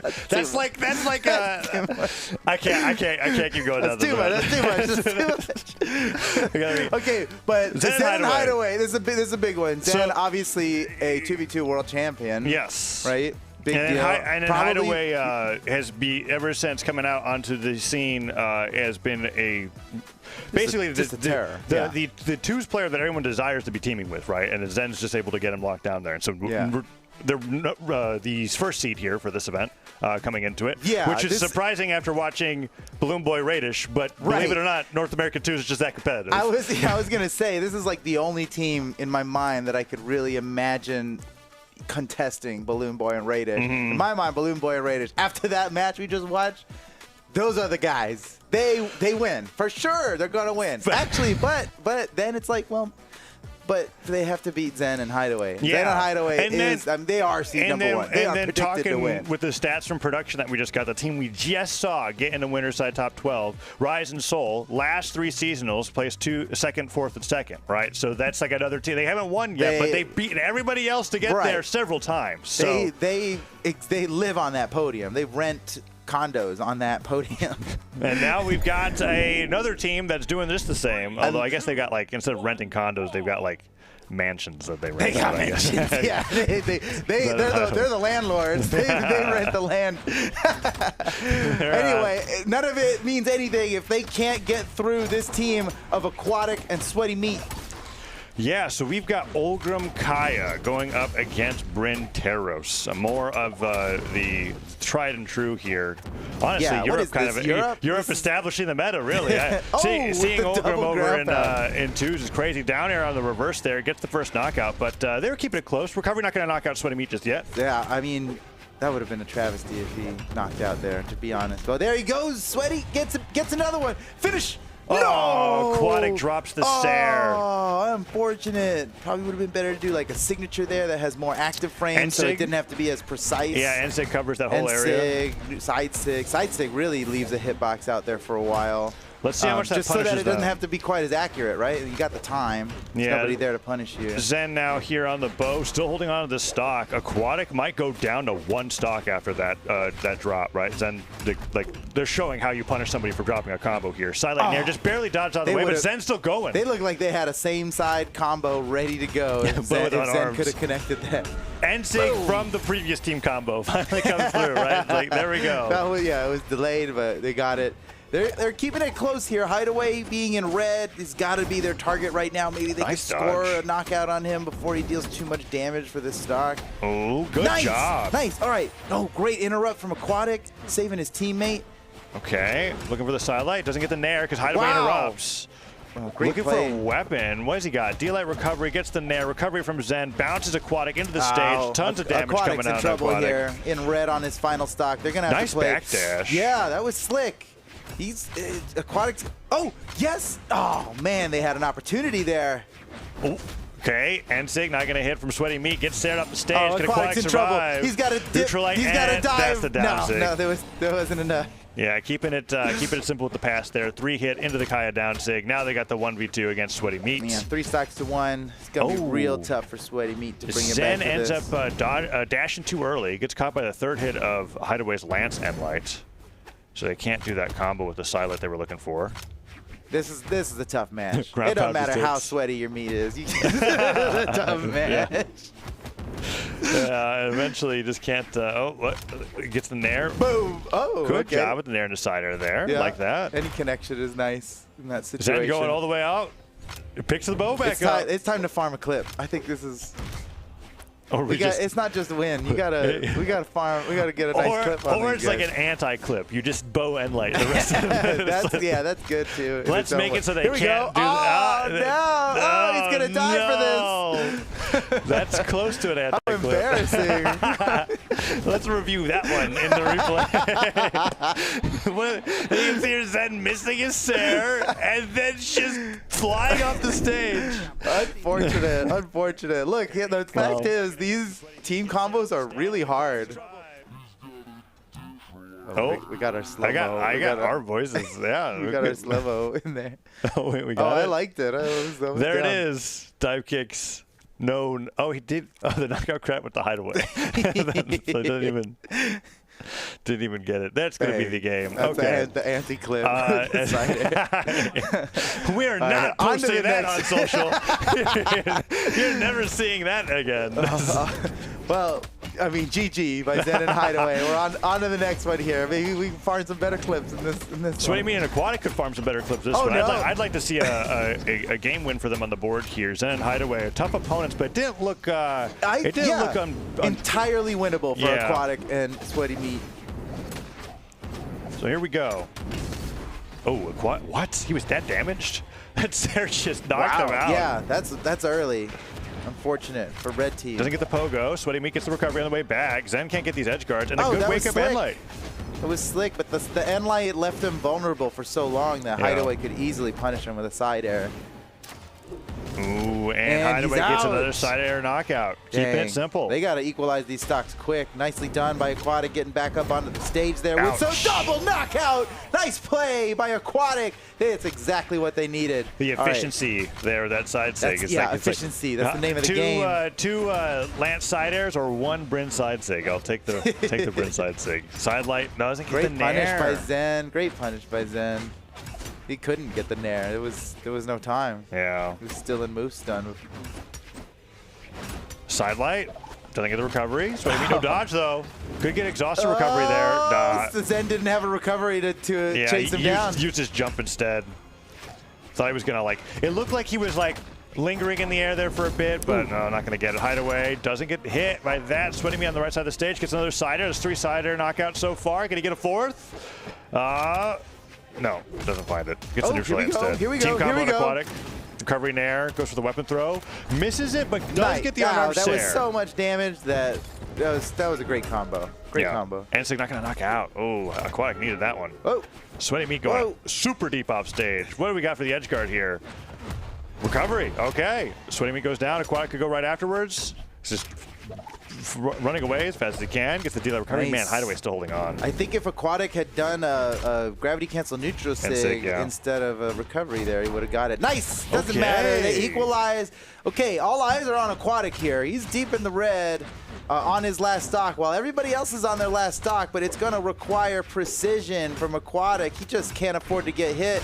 Oh, no! And he downlighted right into the hitbox. A charged down sig. That's unfortunate. Yeah. Unfortunate. They were really close. It's not over. No, it's over. It's recovery doesn't get over. it, but it's always interesting for me to remember that there are some moves that distort your hurtbox in such a funny way. Like Axe Endlight lets you jump over things. Right?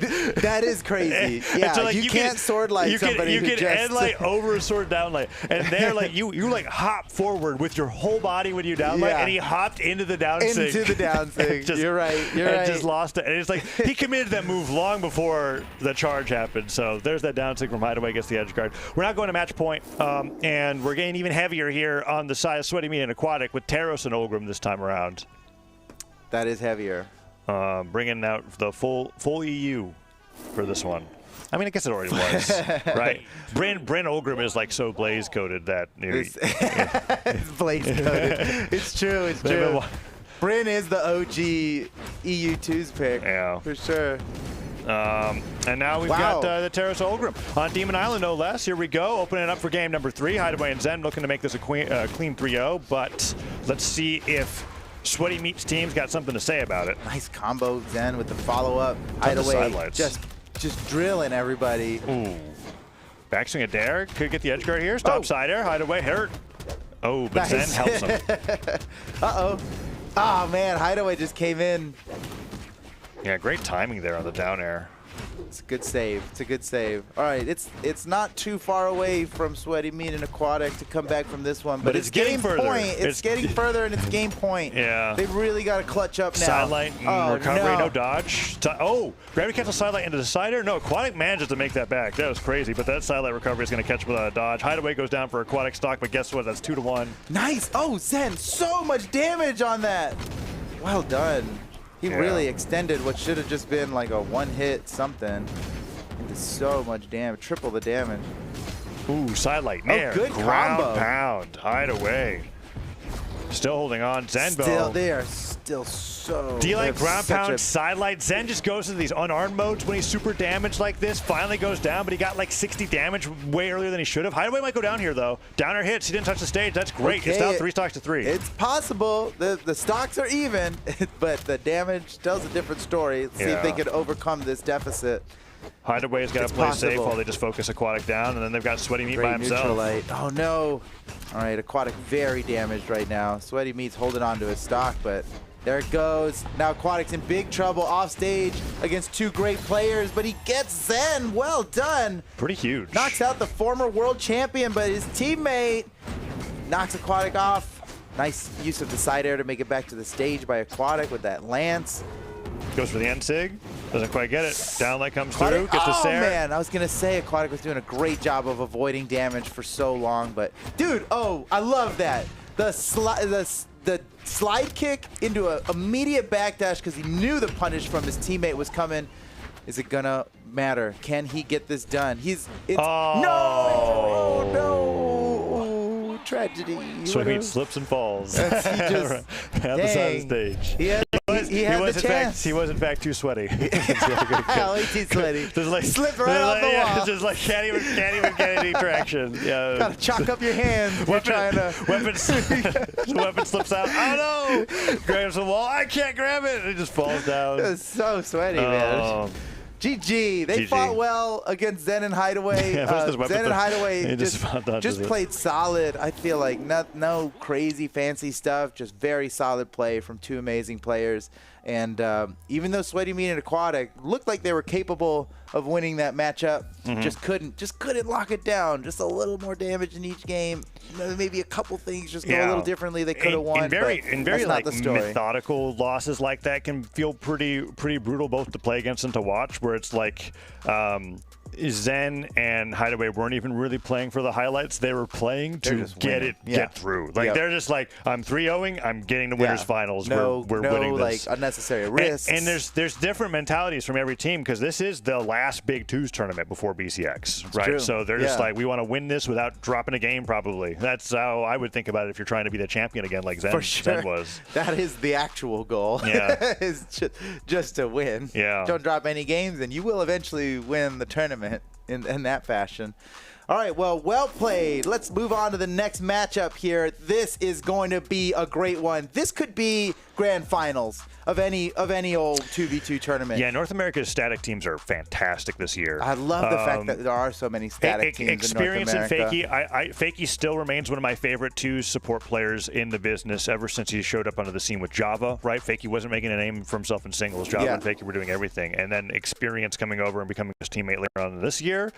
They've been looking fantastic. And then Marky Moo and Future Bubble's story, you can't get more like perfectly written than that. Which is like Future Bubble sponsoring Marky Moo to be able to get the equipment to even practice the game, and then Marky Moo becoming Marky Moo becoming the best in North America. They've been best friends. No, Marky Moo Future Bubble literally invested. Marky Moo could not have played the game without him.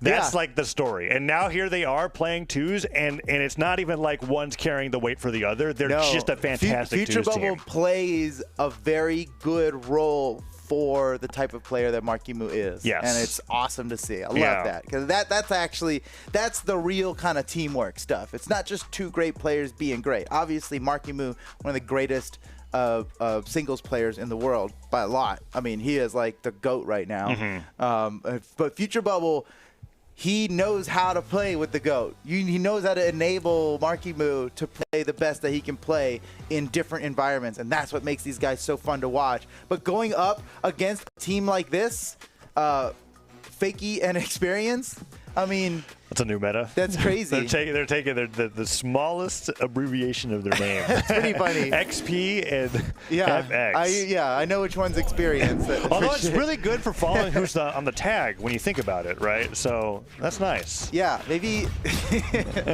I'd like the E there for Experience, though. That would be better. But the two-letter tags are kind of nice. Yeah, that's interesting. Wow. It looks good. That's like a Brawlhalla specific meta. I wonder if in their mind this is like a slight optimization. Like it's just a little harder to track us because we're only 2 letters, but it's still enough for the casters to like know who's who. Reminds me of like it's like you don't want to tag when you're playing Sheik because then you can follow the poop. Right, exactly. Exactly. It's the same concept.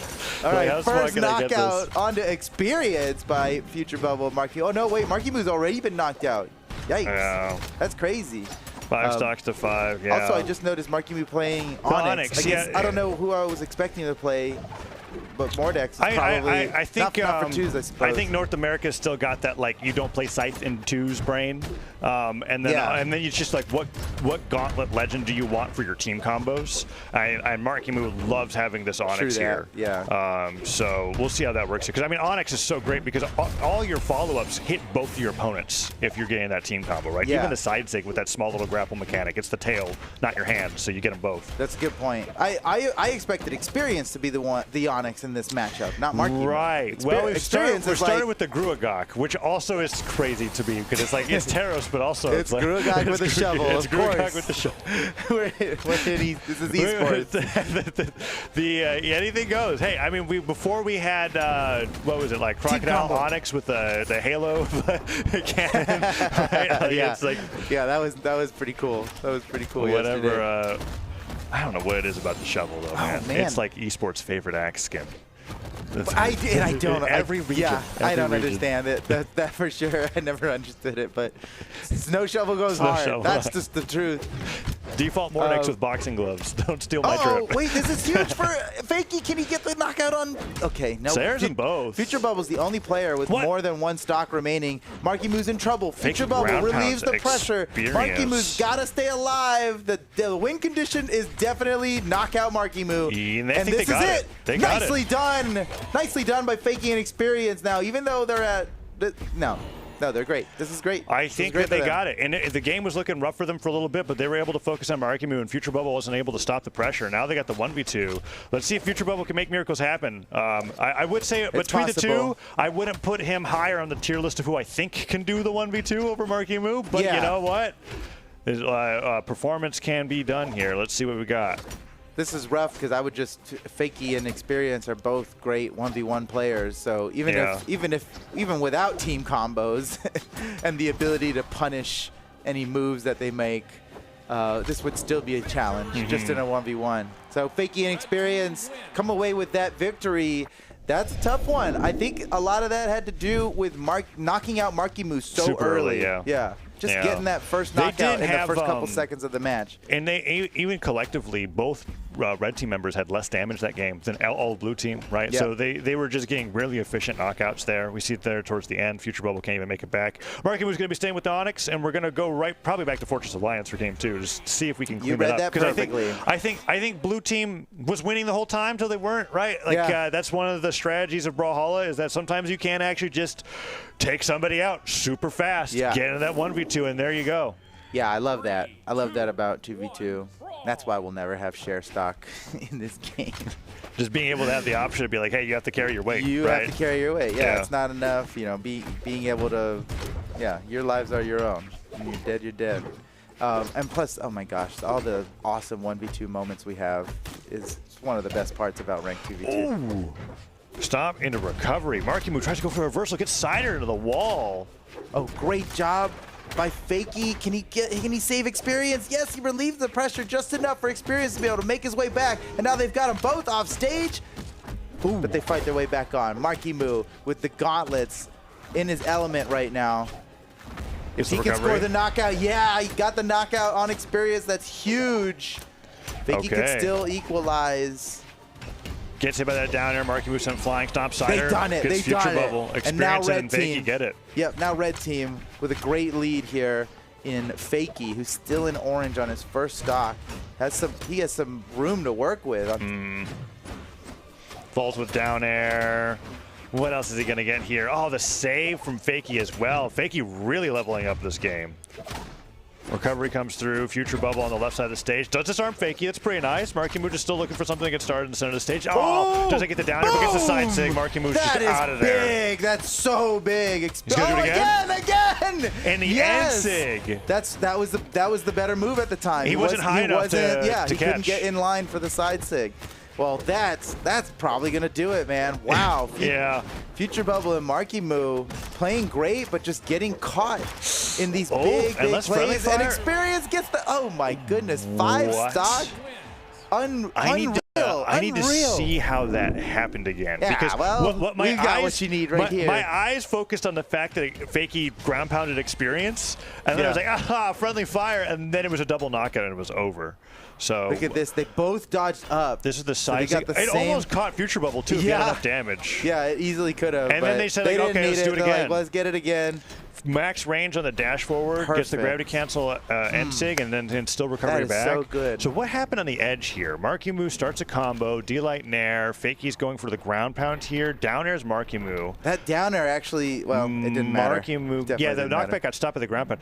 Oh, the bow ground pound hits Experience, but snipes Future Bubble, and then he dodges up and then ground pounds again. Dodge. Yeah. So he activates it on his teammate. The arrow hits the enemy, and then he just does it again and sweeps the board with another ground pound arrow. Bo is crazy for that. That's a really, really good play. The grapples of Bo can work really well in 2v2, depending on how you use it. Or really poorly, because like something will happen for novice teams is like Bo Sidelight will hit, and then because it hits, the arrow shoots forward and it hits your teammate on like the other side of the screen. That's a skill issue, because you can get around it. And so we saw right there the opposite of a skill issue, which was using the ground pound on your teammate to win the game. That is the opposite of a skill issue. A skill benefit. Yeah, Bo's really cool in that way, where you got options that you can't even dream of because it requires you to hit somebody to get that property of the move. And they went off of it. They 5-stocked them off of it. Brutal. Yeah. We're going into game 3 now. Marky Moo. And it's surprising because Marky Moo and Future Bubble, I could see them in grand finals. Yeah. But my goodness. Oh my God, they got the double knockout in both. 30 seconds. Fakey and Experience are just so solid. They're just winning more interactions. Yeah, this is going quick. Ooh, it's not even like a team combo thing or well, that was a team thing though. He pogoed him out of the nair. And nice. Then Fakey just ran away. That was smart by Fakey. So cool. He just didn't give him anything. They have the stock lead. It was better for him to just die than to give his opponent a chase dodge. And I could feel the surprise. That was really smart. I could feel the surprise in Marky Moo as he went like, wait, what's Fakey doing? He should be trying to recover right now. Why didn't I nair him? and Fakey just goes to the right. He's like, we're just gonna guarantee this knockout. It was such a what an amazing presence of mind. Yeah, just understanding. Got the down save, but interrupted. What a great save! Oh, critical experience save. using the stomp to save his teammate. That is like the best move to just stop your opponent from hitting your teammate. And I think Marky Moo's going to go down here shortly, if not Future Bubble. Side sig goes in for the edge guard on a Marky Moo. He doesn't have a dodge, but he gets the ground pound. Man. He does get experience. And can Fakey get it? He doesn't. He spikes him. Almost saved his teammate. Wait a second. This save attempt is starting to backfire pretty hard, but oh no, Future Bubble drops the edge guard onto Fakey. Fakey just literally faked him out. Okay, Marky Moo kicks That's where through. the name comes from, I guess. Side light doesn't get the end light. Has to avoid experience. They get the neutral light. Marky Moo's actually been getting some unanswered hits here. This is going pretty. Oh, worth it. Down sig. Totally worth it. He knocked his teammate out, but he knocked Marky Moo out. Yeah. GG. Yeah, that's probably GG. Let's see what Future Bubble's got here.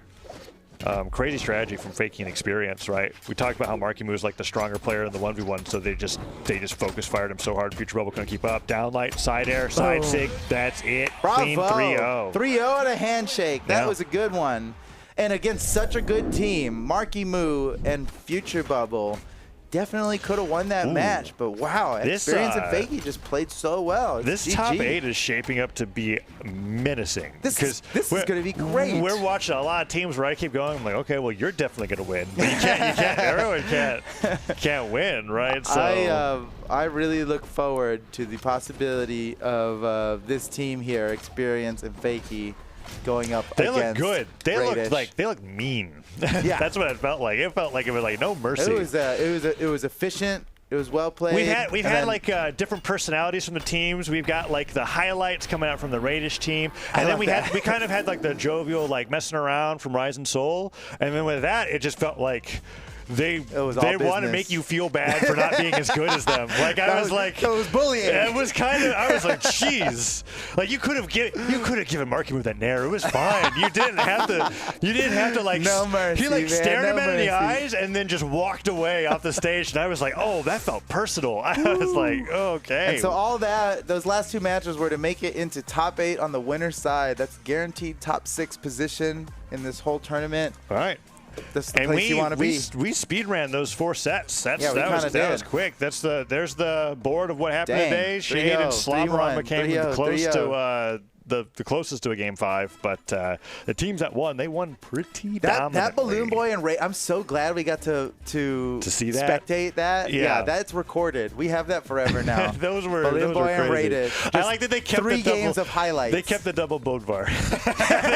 That's what we'll remember. That's what we'll remember. Not the Yamugi Warlock. It was double Bodvar there for the end.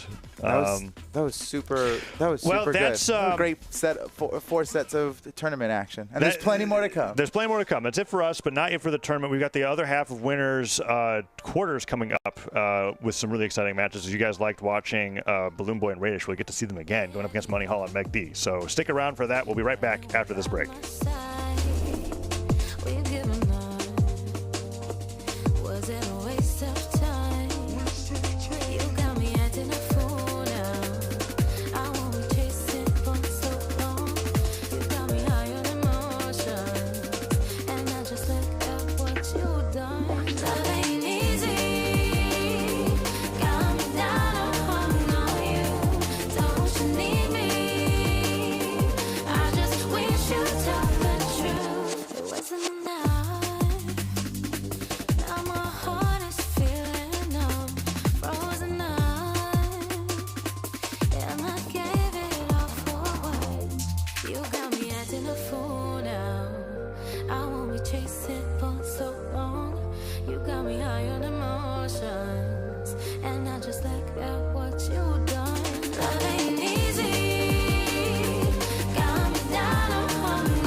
journey somewhere you don't know, the kind of place you visit, put down roots and call it home. You could be the enemy, see it now like a movie, slow-mo cut to the last scene just as the lights go down. All the things I thought I knew, oh, you broke every single rule. Life began when I met you, the kind of love you only dream about. Counting down the minutes, waiting for the phone to ring. Over my words I'm tripping, but I don't care, it's you and me. I feel it in the wind now, I'm letting go of all I don't need. Oh, if I never come down, I'm right where I'm supposed to be. You could be the enemy, see it now like a movie, slow-mo cut to the last scene just as the lights go down. All the things I thought I knew, oh, you broke every single rule. Life began when I met you, the kind of love you only dream about. What if I jump all in? Tell me how I lost my mind. Every day I'm finding, oh, that silver line. What if I jump all in? Tell me how I lost my mind. Every day I'm finding, oh, that silver line. You could be the enemy, see it now like a movie, slow-mo cut to the last scene just as the lights go down.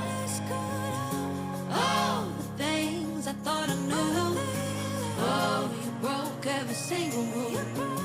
Life began when I met you, the kind of love you only dream about. You could be the end of me. You could be the end of me. You could be the end of me. You could be the end. Travel to the past, present, and future in Battle Pass 12. All paths lead to this epic blade dancer, Akuma Shinobi Priya. Choose which rewards you get next and unlock content from ninjas across time. Shinobi no Monojiro.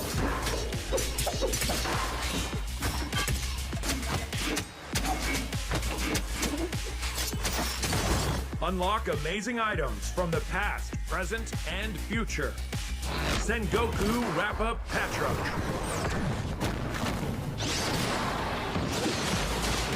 Modern Monami Val.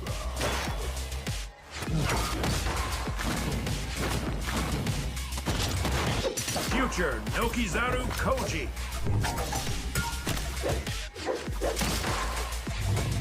Transform yourself and eat all the ramen you want. Show off your style in neon Hanafuda colors. The Deluxe Pass grants extra rewards and tier skips.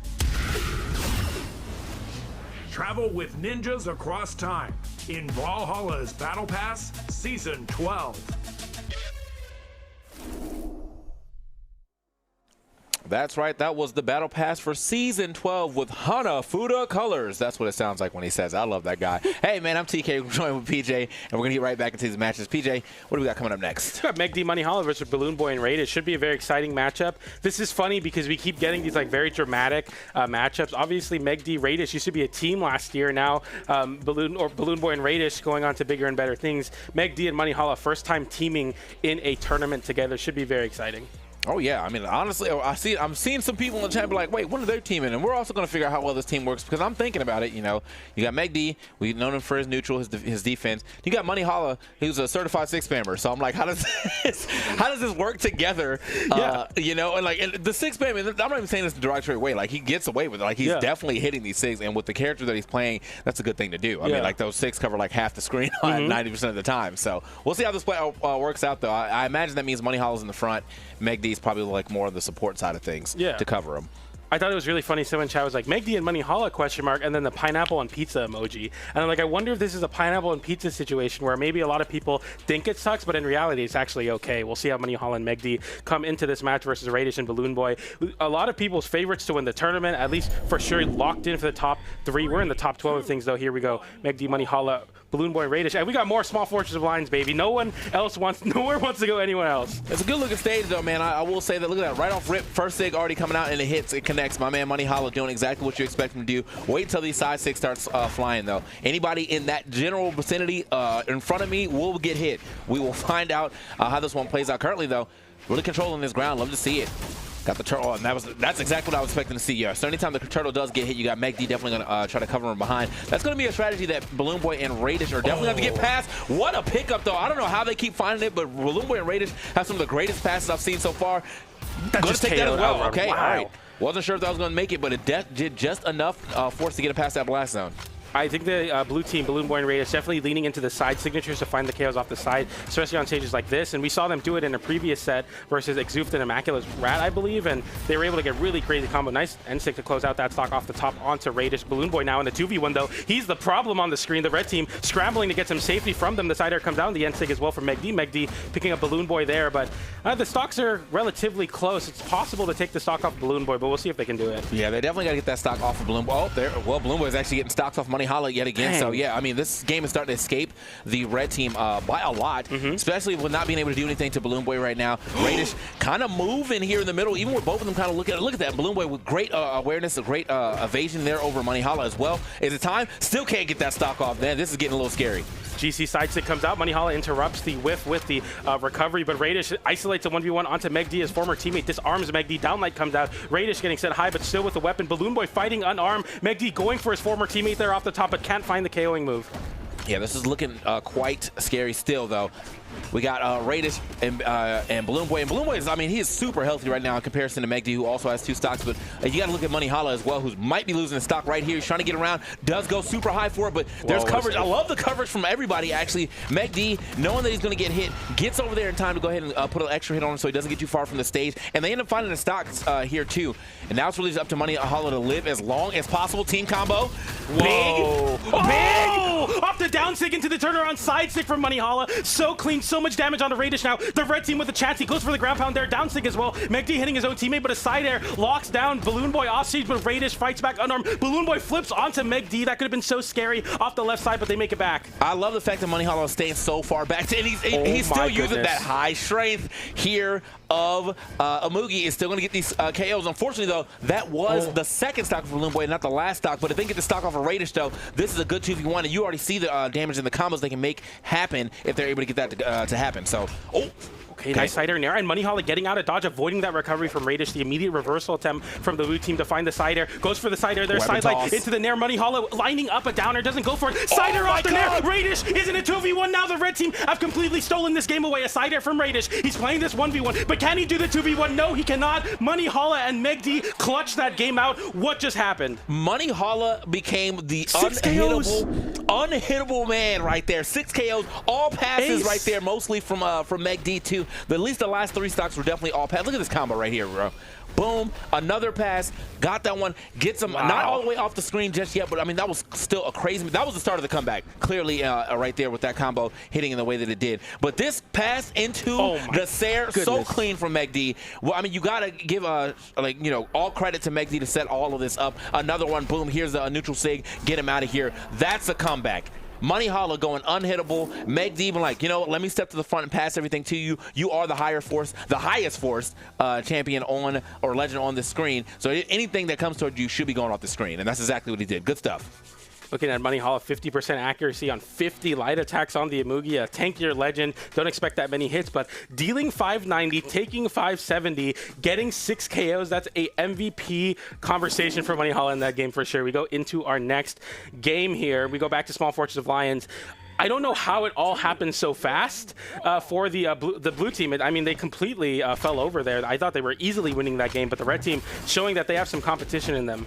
Dude, I'm telling you, it was just that middle of the game team combo that like just flipped the entire momentum. Because I was thinking, yeah, this game looks like it's pretty much over and done, but they really could not catch Amugi of all people. This character's not that fast, or not fast at all, and they just had the hardest time. But also, you got to give it up to Meg D for always having that coverage and making it so they don't have like free will at trying to hit Money either. So Money still looking for another down sig. Not going to happen this time. Gets interrupted. And Radish is isolating Moneyhalla very well. They're getting the recovery out to get out of that situation. Meg D in the 1v1 with Balloon Boy as well, sorry.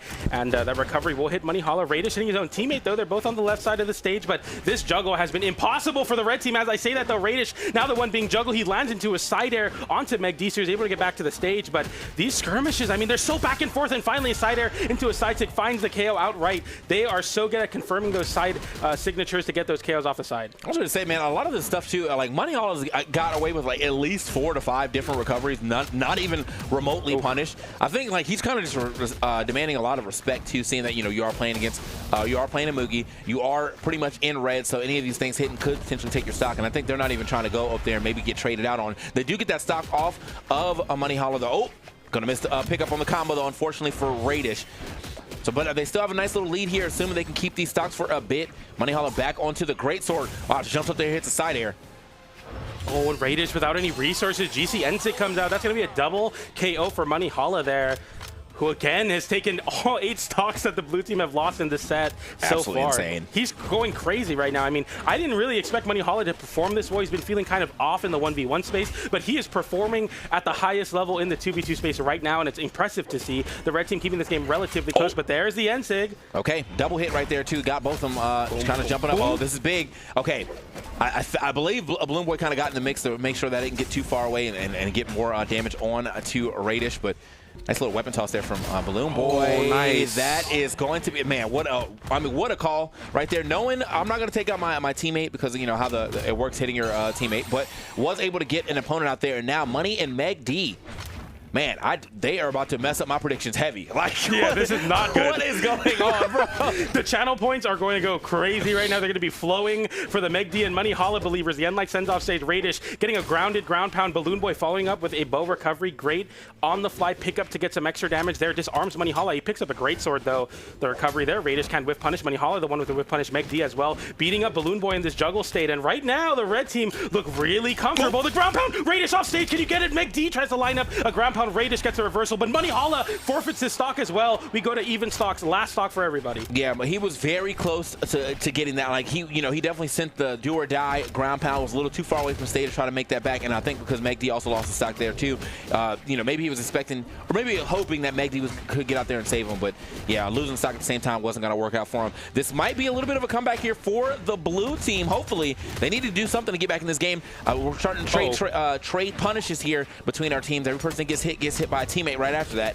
Uh-oh. Oh, big side air, Meg D with the weapon toss. Radish is out. It's a 2v1 again. Now the red team, another game on their belt potentially here. If you can close out this 2v1, the Nair into side air puts Balloon Boy in a bad spot. Moneyhalla waiting for the weapon spawn. Meg D holding the stage. The Endlight comes out. Double exclamation points from Balloon Boy, but he gets a refresh of resources. And this 2v1 looks all but impossible. Balloon Boy, he's good at the 2v1, but I don't know if he's this good. I think, yeah, really, if he does anything that's too long, it's a side sig. Like, you're getting side sig. There it is. Doesn't even need it right there. Gets the recovery instead, but still, it is a get. How many stocks do you get? All right, 5. So far, he has taken 11 stocks. Bro's going insane right now with the Amugi. 665 damage being done. Only 347. Like, he definitely carried this game. I mean, when you look at it, 493 damage, 347 here on the side of Meg D, but he definitely carried this game with 665 damage given, 507 taken. Yeah, it's looking kind of rough. I mean, I think Radish also kind of got shut out here if you're looking at his damage, 396 to 534 he took. Yeah, that is just a rough game right there for the boys in blue, but, we got one more game to work with. Maybe they can make something happen. This is just not the team that I was expecting to see go so crazy, but it is looking very effective. Moneyhalla has taken more stocks off the blue team than the blue team have taken in this this set. I mean, this is Brawlhalla MVP candidate right now. This is the most insane play I've ever seen Brawlhalla put out. I'm a Brawlhalla fan myself, but I'll be honest, I did not have the belief that this team was going to be this dominant. I mean, they were able to make the comeback game 1. Game 2 took that lead and were very confident, isolated the 1v1, and now we're waiting for Balloon Boy and Radish, and I don't know. I mean, this is a very, very great team, but are they going to be able to do it here? 2v2 Winter Champion 2025 on the Balloon Boy, but he did it with a different teammate. They haven't won anything yet, and this is already a very tough opponent early on for them. Yeah, I mean, this is, you know, we're just in top 12, so we're not even top 8 yet, where they're already kind of having issues right here. But Brawlhalla and McD definitely kind of showing up in a major way, playing pretty much exactly like I thought they would when it comes down to, like, all right, Brawlhalla, he's going to get those stocks. I didn't know he was going to get stocks like this, but he is going to get those stocks. And yeah, pretty much any pass to his way is going to be a major hit, even if it's just for the damage. The down 6 have been racking up pretty well. He's been, you know, racking up on some down 6 there. He's been getting a lot of KOs off of both side 6 and neutral 6 as well too. And most of it, I mean, it's off the back of the greatsword. But I don't want to say anything's you know, not happening with his axe too, because his axe has been looking pretty great as well. Man, dude, I'm so surprised. 11 stocks, bro. 11 stocks. 450 whipping, 32% on the greatsword. I mean, like, looking at the stats for Brawlhalla, he's just an axe player in 2s, and it's a really good weapon. It's been a really good weapon for a long time, and he's showing here that he's able to do it.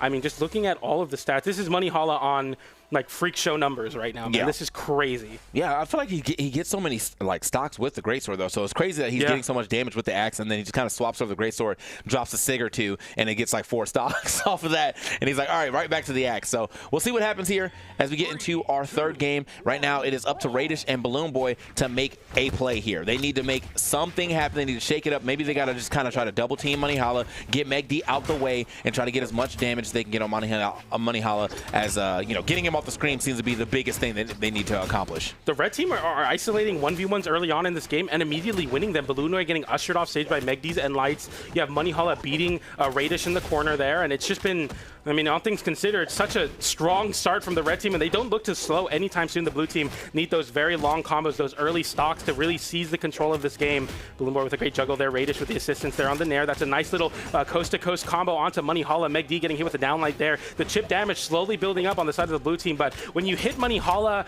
you often think, like, is it even worth it? So much defense there. He lands back down with a side tick. Balloon Boy getting disarmed, going for Radish there, but we disarm Brawlhalla, so there's chances now for the blue team. Nice orb recovery from Radish. Yeah, I think it's just the way that this... Okay, hold on now. Sidelight side area is going to get that stock off. They got to stock off Brawlhalla quite early. Yeah, I think it's just like the way this team works. You are correct that, like, he does have a lot of defense, so, like, unless you guys are getting a pretty good team combo. This is a nice team combo, though. Wow. Couldn't get him off the top. Anybody else maybe, but I still like the way they were able to turn that into quite a bit of damage regardless. Brawlhalla getting a little desperate now with these Sigs. Tries to get a slide charge down Sig, but not going to happen this time.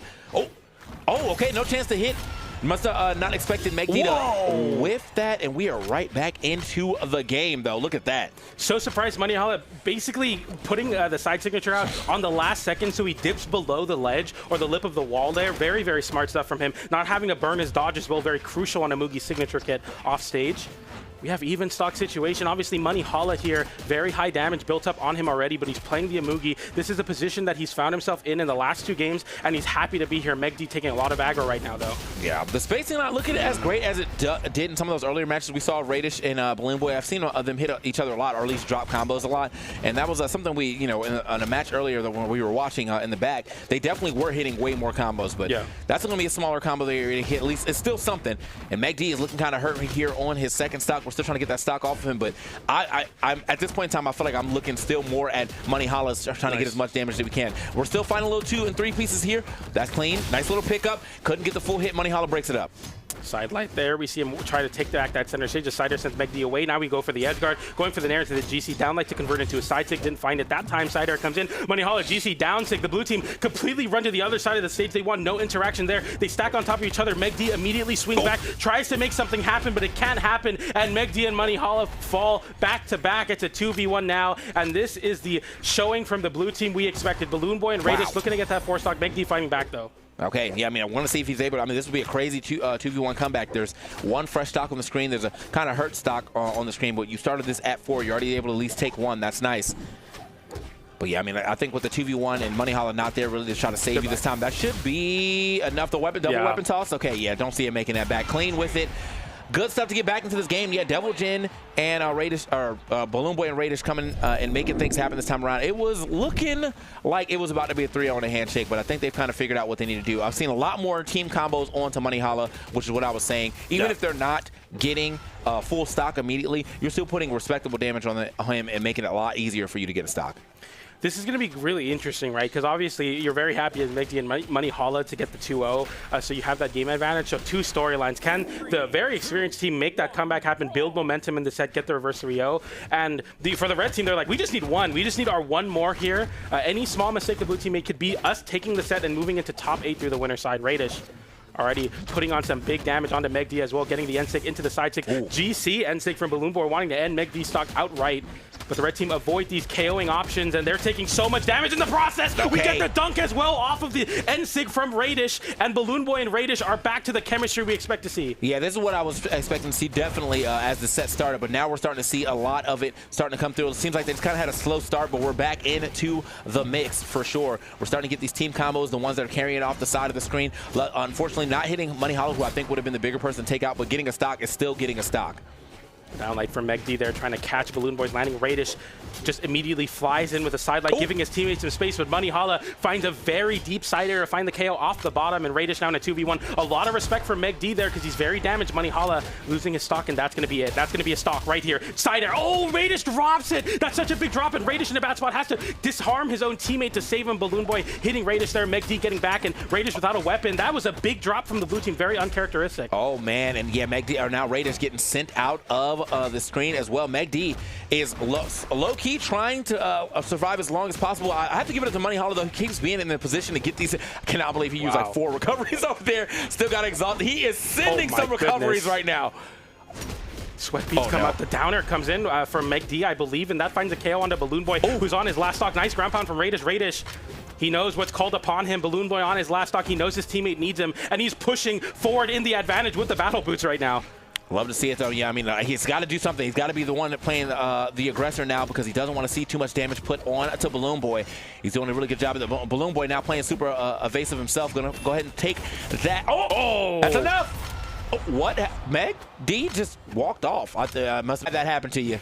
Yeah, absolutely. And Money Holla immediately just goes right back into it. He says, well, I think I should still be good. And unfortunate, taking the wind out of the sails for sure there. I see exactly what's going on. Looks like the blue team here going to play it out here and try to close this game out. Yeah, I'm believing we're definitely seeing a game 5 here, unfortunately. And not the way that I would love to see a game 5. You know, he just kind of walked off the stage, probably lagged out or something. But this will be a crazy comeback. Oh, they're still off the mark right there with their combo. That is the combo we saw a little earlier, carry someone straight to the blast zone. Yeah, and that's going to be easy to do on anybody. We saw them do it on Namugi previously there. The side signature comes out, and Radish and Balloon Boy lock themselves into a game number 5. The train does not stop for Money Holla or Megdi. And yeah, this is a complete change of the momentum from the previous 2 games. Yeah, I mean, it hurts to see. Like, it's definitely not the way you want to see a match end, unfortunately. But, you know, we'll see how they play and how they have an extra game here into game 5. Are they going to be able to go ahead and get back into the driver's seat and drive this set into them getting a W here? Or did Balloon Boy and Radish go ahead and straight take full control of this set and they're going to get this reverse 3-0? Yeah, only time will tell right now as we're waiting for the players to get back in the lobby here for game number 5. We'll be waiting on Megdi, who gets the... Yeah, appearing like he just disconnected. Obviously, he's not going to run off there, especially in a close game in that situation. But, I mean, looking at the stats, of course, the stats are skewed because of the fact that Megdi forfeited his last stock, essentially. Right. But still, 457 damage on the side of Money Holla, keeping it relatively competitive. Quite an interesting first set here between the two, because we're in game 5, and a lot of people, I don't think, expected this to go the distance. Oh, no, not at all. I mean, I wasn't expecting those first few games to go the way they did. Again, first 2 games alone, Money Holla took 11 stocks. You know what I mean? 11 stocks of the 12 that could have been taken in the first 2 games. Now, the boys in blue, Radish and Balloon Boy, have definitely stepped it up, and now they're kind of getting back into the mix of things. But is this going to be the full get back, or is it just for 2 games and now we're getting to this game 5 and we're going to see like a little resurgence of the Money Holla and Megdi, who we're kind of waiting to get back into this lobby right now, unfortunately. Hopefully whatever connection problems he had will not happen again in this 5th game, because I definitely want to see this one play out the best it can.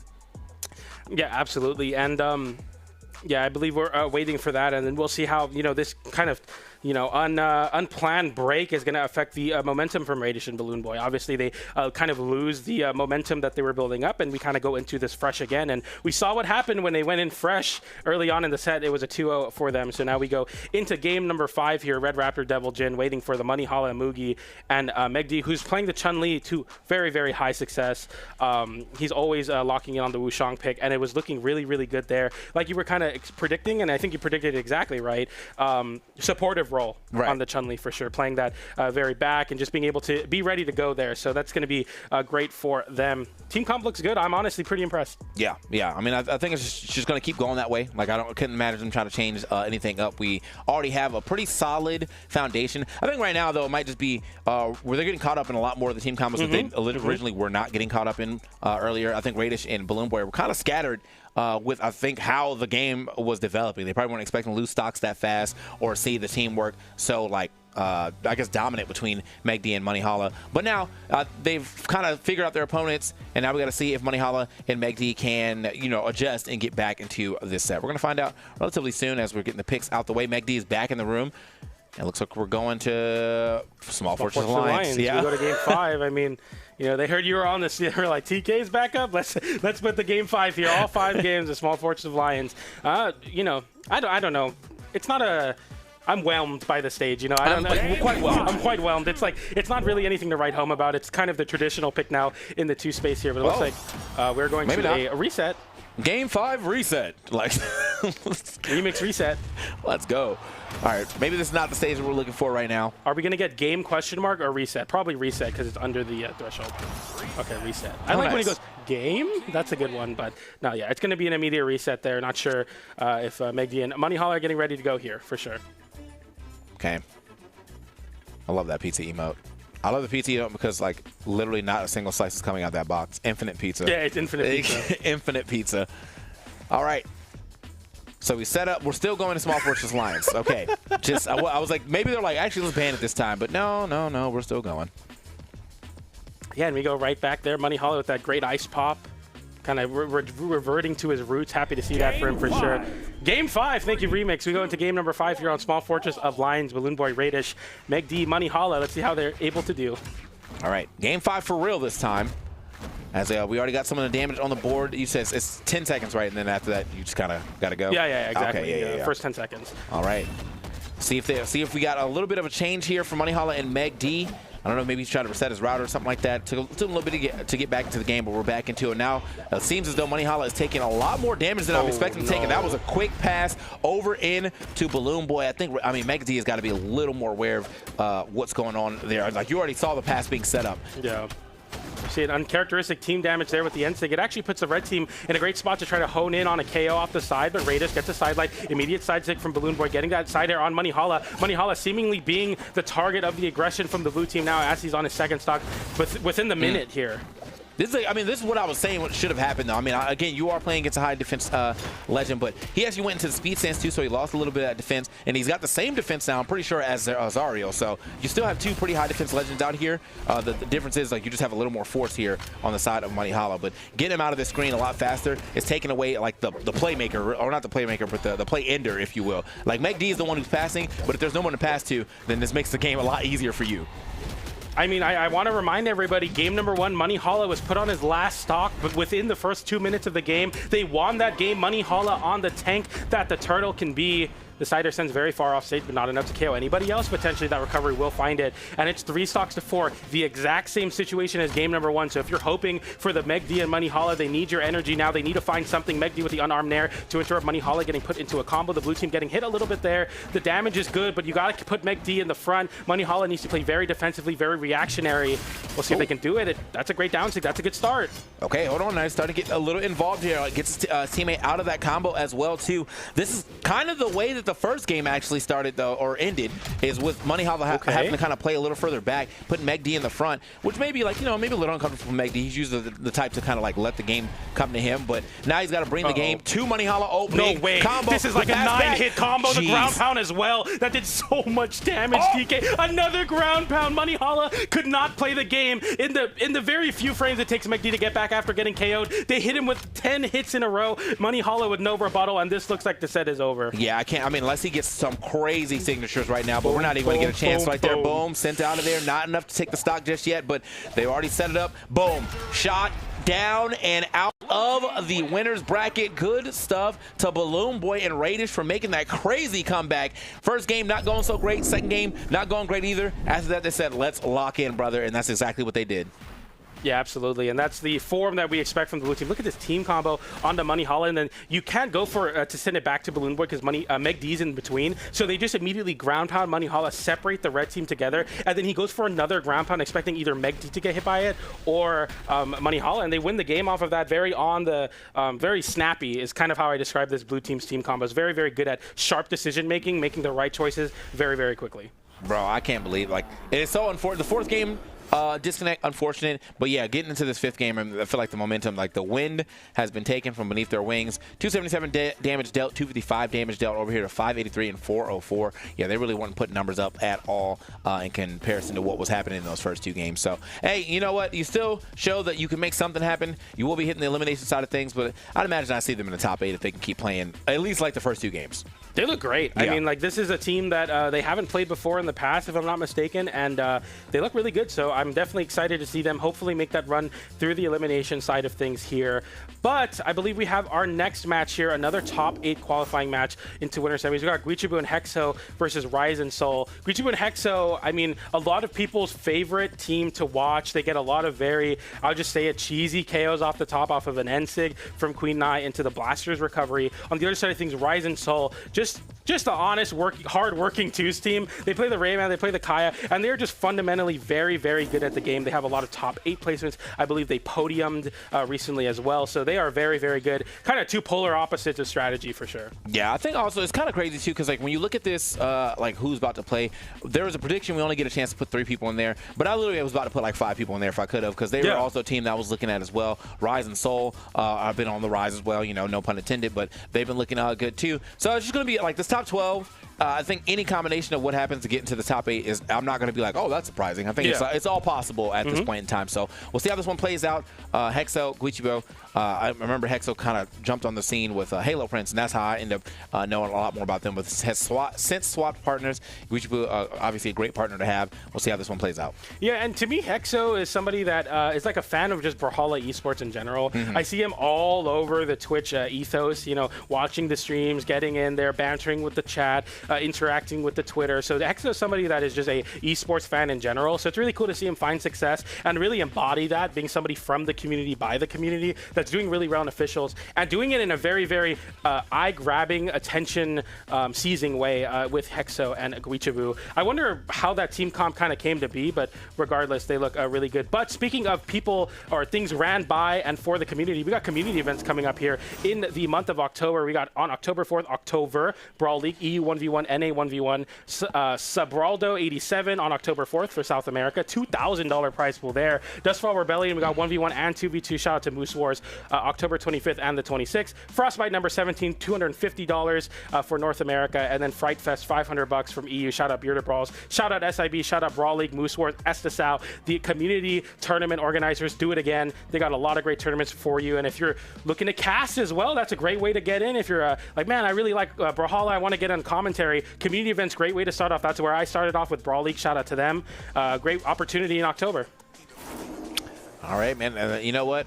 We love to see, you know, developing Brawlhalla esports even without, you know, the need for like BMG to be like fully involved like that we are now. You know, just the game is literally free to play. Like, like you can run it on pretty much anything. So if there's a way to get the game on some PCs, on some consoles or whatever, that means there's a way to run a tournament. So here we go. We got Hexo in the lobby, and then Guichibu, we're waiting for him. But as you said, it was probably going to be the Nyx into the Queen Nai. That has been quite effective for him. Pretty much passing anything into Queen Nai is great. You know, another character to be able to pass to. Neutral Sig goes insane. Well, all of our Sigs really just kind of go insane. But as far as like the Qatar neutral Sigs, which you'll probably see Guichibu on more than anything as the Qatars, expect to see a lot of passes over into that. Yeah, really, really excited for that. They find really explosive KOs off the top and what have you. Rise and Soul, waiting for them to lock in here. But they play a very predictable comp. They play Olgrim. They play, I saw Rayman on one of their portraits, and then the Kaya. So it's nothing too crazy from them. But yeah, you have like the polar opposites of play style, where it's like cheesy, finding those like very unorthodox openers into an N-Sig from the Queen Nai into recovery off the top. The other side of things is just like, yeah, we're just clocking in for another top 8. Like, we are always in the top 8. We're always in contention, and we do it every time very consistently. That's Rise and Soul for you. I think Soul's probably hitting us with the top player right now because I'm looking. It's the only person not in this room. There's in this room. One of the things I always say is like, oh, there he is. But top players always hit that thing where like they're watching the set before they're about to play, and then it's like, all right, your turn is up, and they're like, hey, can I go to the bathroom real quick? I'm like, bro. You have 5 games to do that. 5 whole games to do that. But he's back. He's ready to go. I see the Kaya, I see the Rayman, and then Guichibu, yeah, does pick the Queen Nai, and the Nyx is all going to be on the screen right now. Where are we going? I'm going to take a small guess that we're going to Small Fortress Alliance. We ban out all the fun stages, and then we ban out the other fun stage, and then we go to Small Fortress Alliance. We're whelmed, bro. Mind reader. Mind reader. What can you say? When you're right, chat. That's what it's all about. Quick, Queen Nai, Nyx, Kaya, and Rayman. Okay, so Soul swapping off of the traditional Olgrim pick that, I mean, they found good success but haven't won tournaments yet, so we'll see if this is a difference maker. Okay. All right. I mean, so we also see that Guichibu went into the speed stance to try to get a little extra speed going on there. It's going to take a bit out of the defense, but like you still have pretty high defense regardless if you're not at full defense with Queen Nai. But I expect to still see some of these stocks go down relatively quick, just off the force of her SIGs. But as of right now, you know, it looks like Hexo is taking beats. I mean, bro's taking mad damage right now. First person to end the screen with red. And I think if they can look at him just a little longer, we probably should be seeing a combo into potentially a Sair here from this Rayman.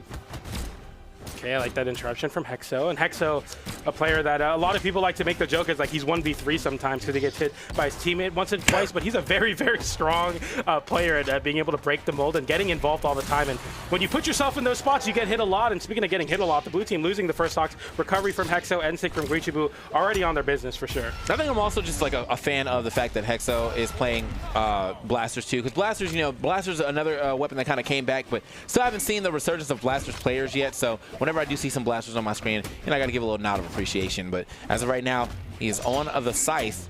Got a double knockout here, so we're keeping the game relatively even. Guichibu, healthiest person on the screen right now. Ooh. Okay. Side light there from Soul with the gauntlets. Look to see that there. The down light off of that as well. We get a bit of an elevator combo, top to bottom there. Ping-ponging that team. The side, I don't know, that was a side sig, I think. Able to find that KO there. The jump scare, I mean, I'm just commentating. I couldn't see what hit him there. So the red team definitely getting surprised by that. Okay, yeah, trying to get that pass already. He was a little late on even trying to get into that neutral sig. Maybe he was looking for it to see if Rise is going to jump off the stage. Rise is kind of waiting out, getting a nice little punish there, trying to put some damage on the Guichibu. He's stuck in the skies. Oh! Almost got a nice little turnaround up there. I don't think that would have taken the stock, though, only being in like deep yellow, but still would have been nice to get some extra damage up there. Clean with it. Guichibu, though, does still find that stock a little later, though. Down light into the down sig, or neutral sig. Let's go. A little bit of a halftime from Guichibu. The classic goes for the N-Sig to end it off there, but Rise and Soul immediately rebuttal, side air, and I thought they were doing well, but all of a sudden it's a 2v1 here as Rise is on a fresh stock, Soul on a fresh stock as well. Guichibu picking up a spear there, looking to cycle back to another Katars. His Katars are really lethal off stage, so it makes sense he wants that. GC down sig, the snake comes out, but doesn't hit anything. Yeah, I don't know how he gets back into this game without hitting like at least 18 different like SIGs at once and also not getting punished. This is probably a good enough weapon to do it. I mean, you do have that like step back down SIG with the snake that can be kind of hard to punish, but currently he can't even touch the stage. Okay. Jesus. All right, finally gets back onto the stage. Nope, not yet. Bit. He hasn't even touched the stage yet. He got knocked off. Oh my, he didn't touch the stage for 45 seconds. He was stuck on the wall the whole time. Rise and Soul are flawless in the 2v1. No explosive team combos. They just literally said, if you cannot touch the stage, you cannot play the game, so we win. It's a simple philosophy right there being shown. It's like, when a man cannot get his footing back onto the stage, we get an easy W for sure. Art of War by Rise and Soul. Oh, yeah. Get it hard covered for sure. I mean, like Guichibu sweat beads the whole time, man. Like literally sweating the whole time. Cannot land for the life of him. He spent more time gravity canceling than on stage in that last stock. That's so unfortunate for him, but that's just what happens when you get put in that 2v1. Sometimes you get hit in a combo, it ends quickly. Other times you just get completely shut down. I think also, Jimmy, you gotta think about the fact that, like, you know, even if you are just getting up to 4 speed, like you are not moving. Like when you're put in the sky, you have two people under you. You're not maneuvering your way back down. You have to fight your way back down, and so that just makes hard guesses for you have to take all the time. And they were just on it. And, you know, got a nice little finisher there from the blue team, Rise and Soul. Nice little start for him, and I got to see if we can make something happen here in the second game, but gotta look at these stats in this first game, man. I feel like Hexo, just had to look real quick. Hexo definitely was not in the game at all. 221 damage given, 565 damage taken. We have got to get those numbers up, brother. We might be pulling into that stage of the bracket this early where we get very one-sided games. We'll see if they can rebuttal here, but so far looking a little bit better. Same position as they were in the last game, but a GC breakdance sends Hexo quite far off stage. Nick's having a decently high defense stance. She's able to hold on to the stock there. Side air. Soul and Rice, nice pick up there from Hexo. Again, taking the first stock here from the blue team. Yeah, Blaster's getting the job done right there. Just a quick side air that put far to the blast zone. Now we're starting to get some down airs. Oh man, Rise said I'm just gonna pull the trigger. It worked out. Hexo getting sent out of there by that neutral sig. Unfortunate. Hey, the step back down signature finding its mark there. The low elo killer finds Rise there, not expecting it from the corner. Man. Hexo running down on to Soul and just getting hit, but just getting hit right back after that. Yeah, Guichibu have to kind of get back into the mix. I think Hexo is probably supposed to be the one, again, getting a lot of passes over to Guichibu. I can just kind of tell by the team composition here, but he hasn't been able to get a lot of like beginning hits or at least hits over to Guichibu yet. So not getting that the benefit of having a Queen Nine on your team. That stock's going to be gone too, and so is Guichibu's first stock now. Good solid lead here for Rise and Soul. Both of them in their second stocks. Not too hurt, only in the yellow. Should be able to live on these stocks for at least another minute. Man, I've never seen a player in sweat beats so often as Guichibu there. And every opportunity he can, going for like burning dodges, burning a lot of the resources high. And right now the red team are looking to try to rotate to each other and find some synergy there. Then speaking of which, downlight side air into the N-Sig from Guichibu to find that KO. That's a great way to get yourself back in this game, evening up the stock counts. And Rise having a lot of damage put on him. The N-Sig comes out, finds the KO, 3 stocks to 2. Guichibu with the half pipe. Hexer just watching. The ground pound comes out, completely misses. Rise getting a ground pound there. Guichibu having to burn his dodge. Side air comes out. Sweat beats from Guichibu. He makes it back. Rise doesn't want to push too far off stage, but the blue team get water out of a stone there. They're able to find something there, and that works out. I'm very surprised. I thought it was about to be it for blue team for sure, but somehow they are still living. Hexo is down to his last stock. Guichibu just put on his last stock. Hexo is down. I don't know about that ground pound. That was very wishful thinking that it wasn't getting interrupted by this blue team. They lose the game off of that as well, as you lose the stock off of Hexo, who was really hoping Guichibu would come through with a side air. It did not come, and the only thing that did is the blue team taking another game. Yeah, I cannot imagine him getting back into this game right now. He is reaching for the skies right now. With these neutrals again, he's like, please let one of these hit. None of them are hitting so far, but even if he does get hit now with the amount of damage he's taken off the first 3 that he's thrown out, can't imagine he's not going to get hard punished right after that. That is going to be game get again. Guichibu, they showed up this time. 478, 417 is good damage. Just a very unorthodox and wild option to go for on that ground pound at the left side from Hexo at the end. Put himself in a position to just get hard punished and sent out of there on his last stock. Yeah, and we saw the Demon Island pick, and I feel like the lack of the soft 5 made it a little bit easier for Rise and Soul to play that much more synergized. The red team really struggling to rotate to each other and connect in these combos, where that's exactly what the red team does, is they need to be stacked on top of each other, or at least in these certain bubble zones in the stage where they're like, okay, we can follow up off of each other. All right, bro. I don't know what's going on with the teamwork that I'm normally used to seeing from Hexo and Guichibu, but it is not on right now. Have not seen a lot of passes over to Guichibu. Have not seen a lot. I don't think I've seen actually a single neutral sig stock me take yet. I've seen like at least 18 of them thrown out. Can't say any of them are connected though, or at least connected to be big damage. We've definitely got to get back into what is their try and shoot. Nice ground pound though. Is that enough? It is. What a down there too. Okay. All right, Guichibu finding a way to wake up with a ground pound off of getting, I think, potentially edge guarded there. I wasn't sure what exactly happened. We were kind of just warming up into that game, but that quickly sidelight into downer onto Hexo. Guichibu getting caught by a side air into a downer as well. The bow from Rise, Sweat Beats getting a nair as well to disarm Hexo in the process. Off the weapon toss, his teammates weapon toss swapping over to Axe. He gets an end signature. Rise is playing crazy on the bow right now. Yeah, Rise is going absolutely foolish. Let me go ahead and see what these stats are from him from this last game. Just okay, 548 damage is given, and he was the highest damage by almost over 100 for everybody on this screen. So he's going absolutely foolish, and it's showing right now in this gameplay as well too. They have got to stop Rise. I think that's the guy they have to kind of look at, but then probably means Soul is just gonna go on a rampage as well too. You got to be very finally getting a little combination. Ends up hitting Hexo though, unfortunately, but he's still on that second stock. Rise though still on his third stock, and he is chasing Guichibu all the way up there. We have got to get the stock off Rise. What's going on here? Finally finds it. Yep, the side air is going to do it. And now Soul getting put on alert here. Do we find the KO off the GC side sig? Yes, we do. That is definitely worthy of applause. Finally getting a side signature, getting a team combo. That's exactly what we need to see from the red team. Okay. Nice. Okay, bro, I'm telling you, Rise is playing like he's been hitting so many SIGs at that as well. If it's not with the spear, it's definitely with the bow. His bow has been going absolutely insane, but I definitely want to still give credits to his spear when the spear comes out too. I'm looking at these numbers from last game, though. He's definitely on the bow a lot more. He's got 408 damage on that and then 109 on the spear from the last game. So it seems like when the spear does come out, he doesn't want to keep it long, but he's still effective with it. Hexo getting put on the scythe here. Definitely not the weapon of choice. The ground pound from Rise off of the end light from Soul, getting a little bit of extra damage. Also putting a hitbox out to not get interrupted by Guichibu that time. D-Light there, the weapon toss comes out. Hexo losing his scythe or forfeiting the scythe, getting hit with a very deep side air right now. Guichibu getting juggled. 2 D-Lights from Soul. The recovery as well on the side of Rise, who has this bow in hand and is not seeming to drop it. Another down air finds his mark. D-Light into recovery from the blue team. The GC side sig, the scoop, it doesn't score, but it's so close. I can't believe he actually still lived that, especially with the way that trail looks. But no, he's still living. I mean, he only has a little bit of time. Whoa, I don't know about that. That stock is gone.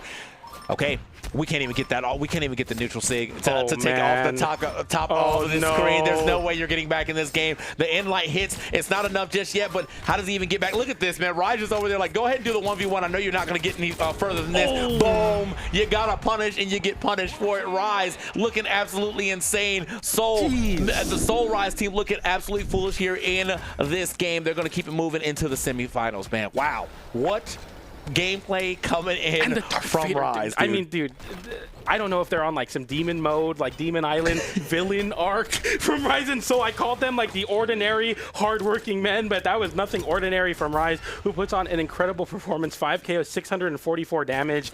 I mean, they were trying to prove a statement there. Maybe this was the statement match we expected to see, and already, I mean, just to make it into top 8, you know, I thought that these sets would be a little bit closer, but they're already pulling away in a big way. Yeah, I mean, we're looking at the damage on the screen right now. 644 damage here from Rise. Next person closest to him happened to be Guichibu at 449, and then his teammate did 413. And I mean, honestly, Hexo getting a real shout out, I think, to be honest. It's still some respectable damage, but when you're comparison to somebody who's doing almost double damage than you, that's a rough one. So good stuff to Rise. 8 SIGs come out. He has 63% of them. So I think that's like, what, 6, 5 maybe? I don't know. It's 5 or 6. That's still a lot of 6 that he was able to hit. Yeah. Math is not mathing in my head immediately, but regardless, bro went absolutely insane on it. So good stuff to Rise. Good stuff to Soul.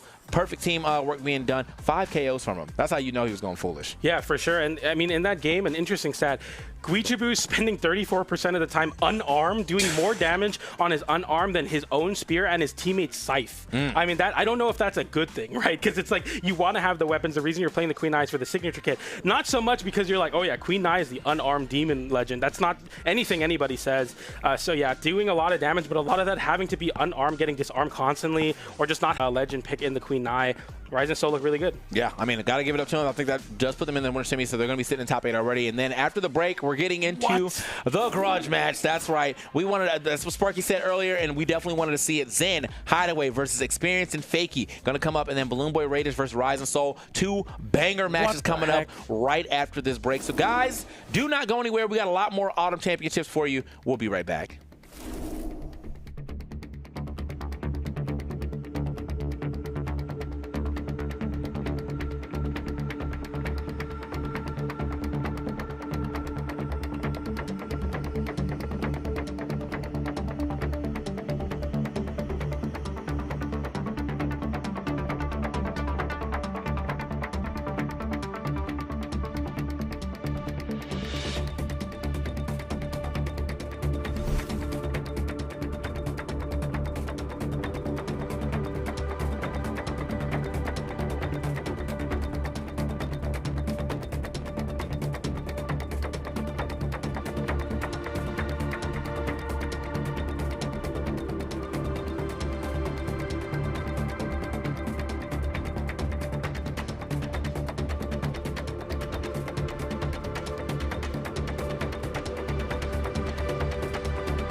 Give a little time tonight. Yes, let's celebrate. You know the love we've got. So let them haters hate. Don't let them other people bring you down. Baby girl, you're golden. Baby girl, you're golden. Just keep on running. Take it high, high, high. Just keep on running, baby. Run for your life. Just keep on running. Take it high, high, high. Just keep on running, baby. Run for your life. Just keep on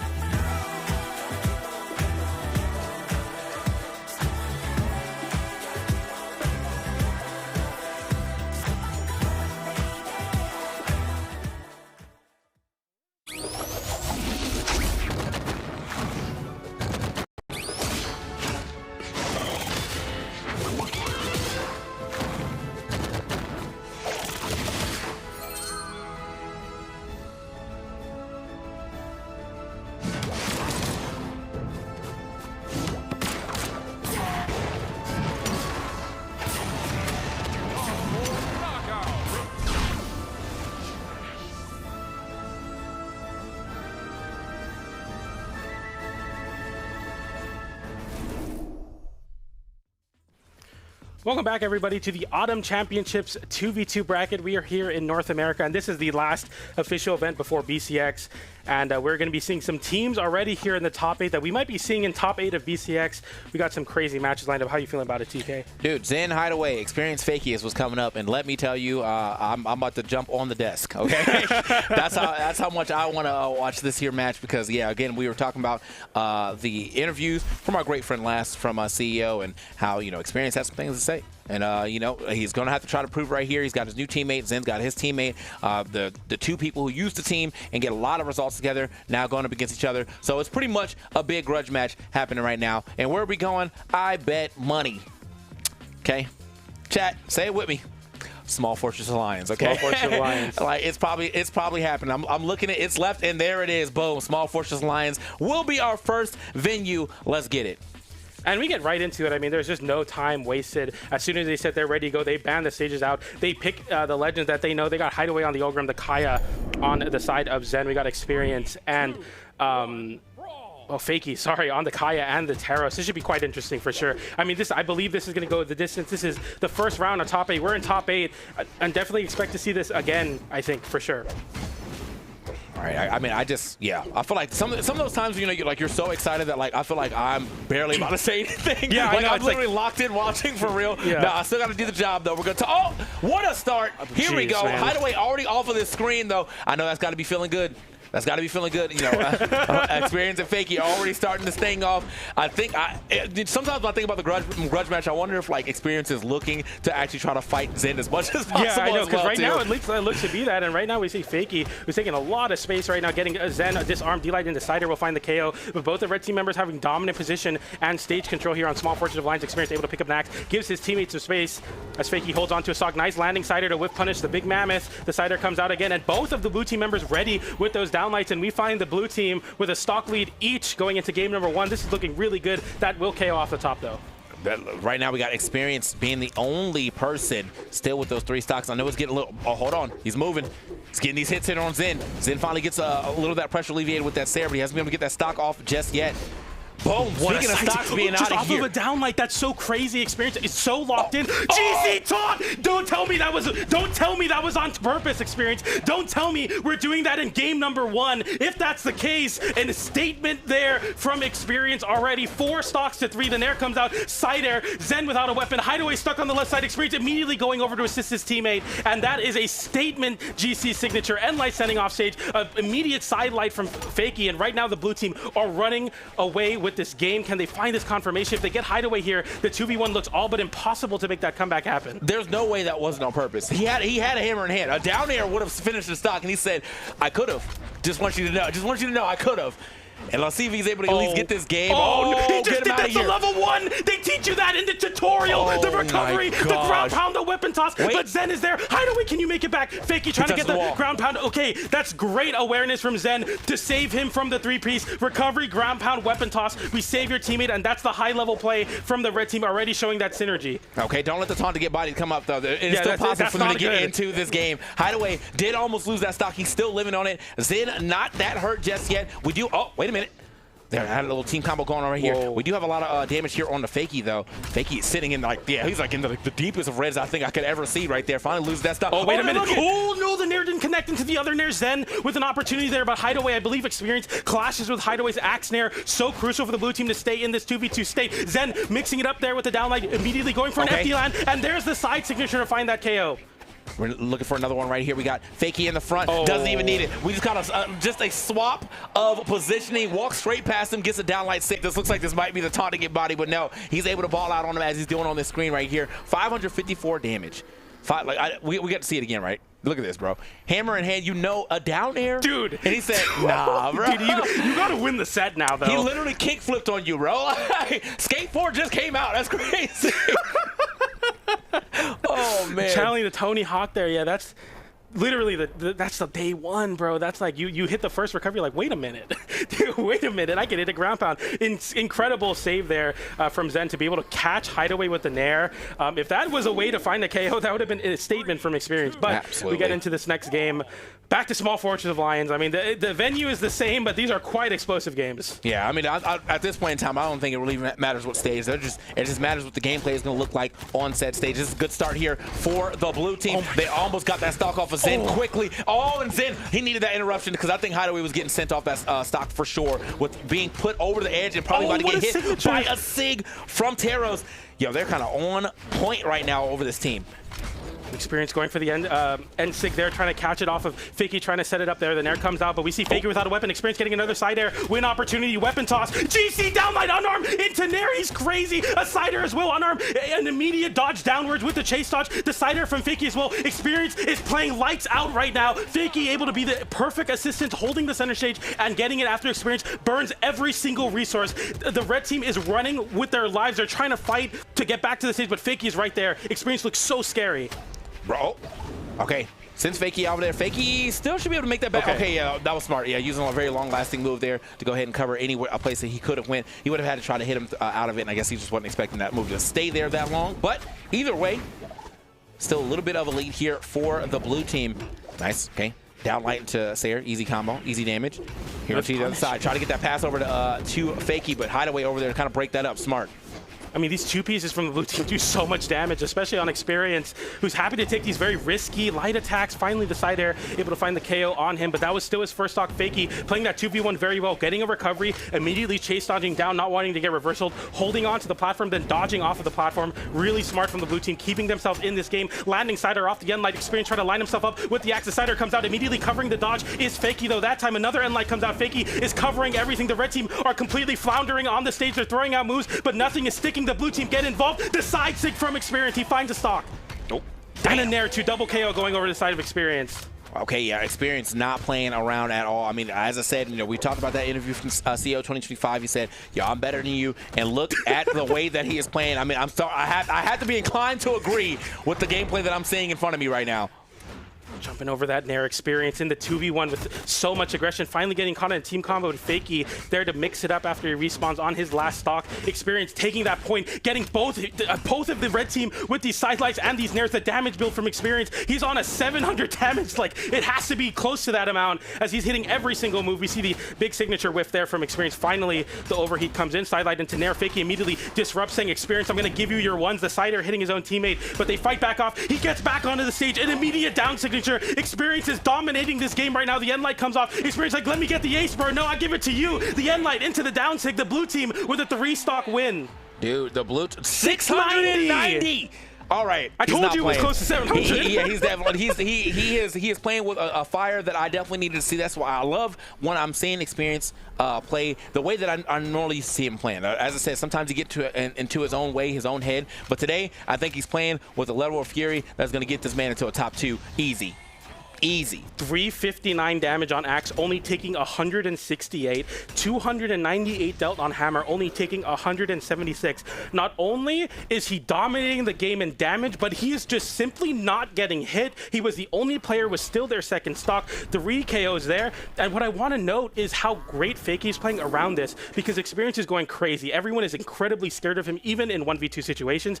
Fakey is center stage with the spear, knocking them back off stage, confirming the KOs. It's so incredibly important the way that Fakey's playing the assist role almost perfectly. I haven't seen a twos team play this well into their roles in a long time. Not at all. I mean, like, this is what you want from when you're playing with Teros, though. Like, you know, you want Teros to get the big damage. You want Teros to get a lot of stocks as well, too. But as a Teros player, you want someone to be able to pass to you, set these things up. Yeah. I mean, you're obviously going to be able to do it by yourself, too. I mean, Teros is obviously a great legend also in ones, too. But making it a lot easier for you to not have to think about doing all this to get into your saves and just have someone kind of throw somebody at you. It's like, yeah, they're teeing it up. Teeing it up. A little T-ball action right here. Your teammate happens to be holding the ball, and you just happen to be ready to hit it with a big swing. So let's see where we're going. We took out Small Fortress Alliance, so we're definitely seeing something new here. Looks like we're going to Miami Dome.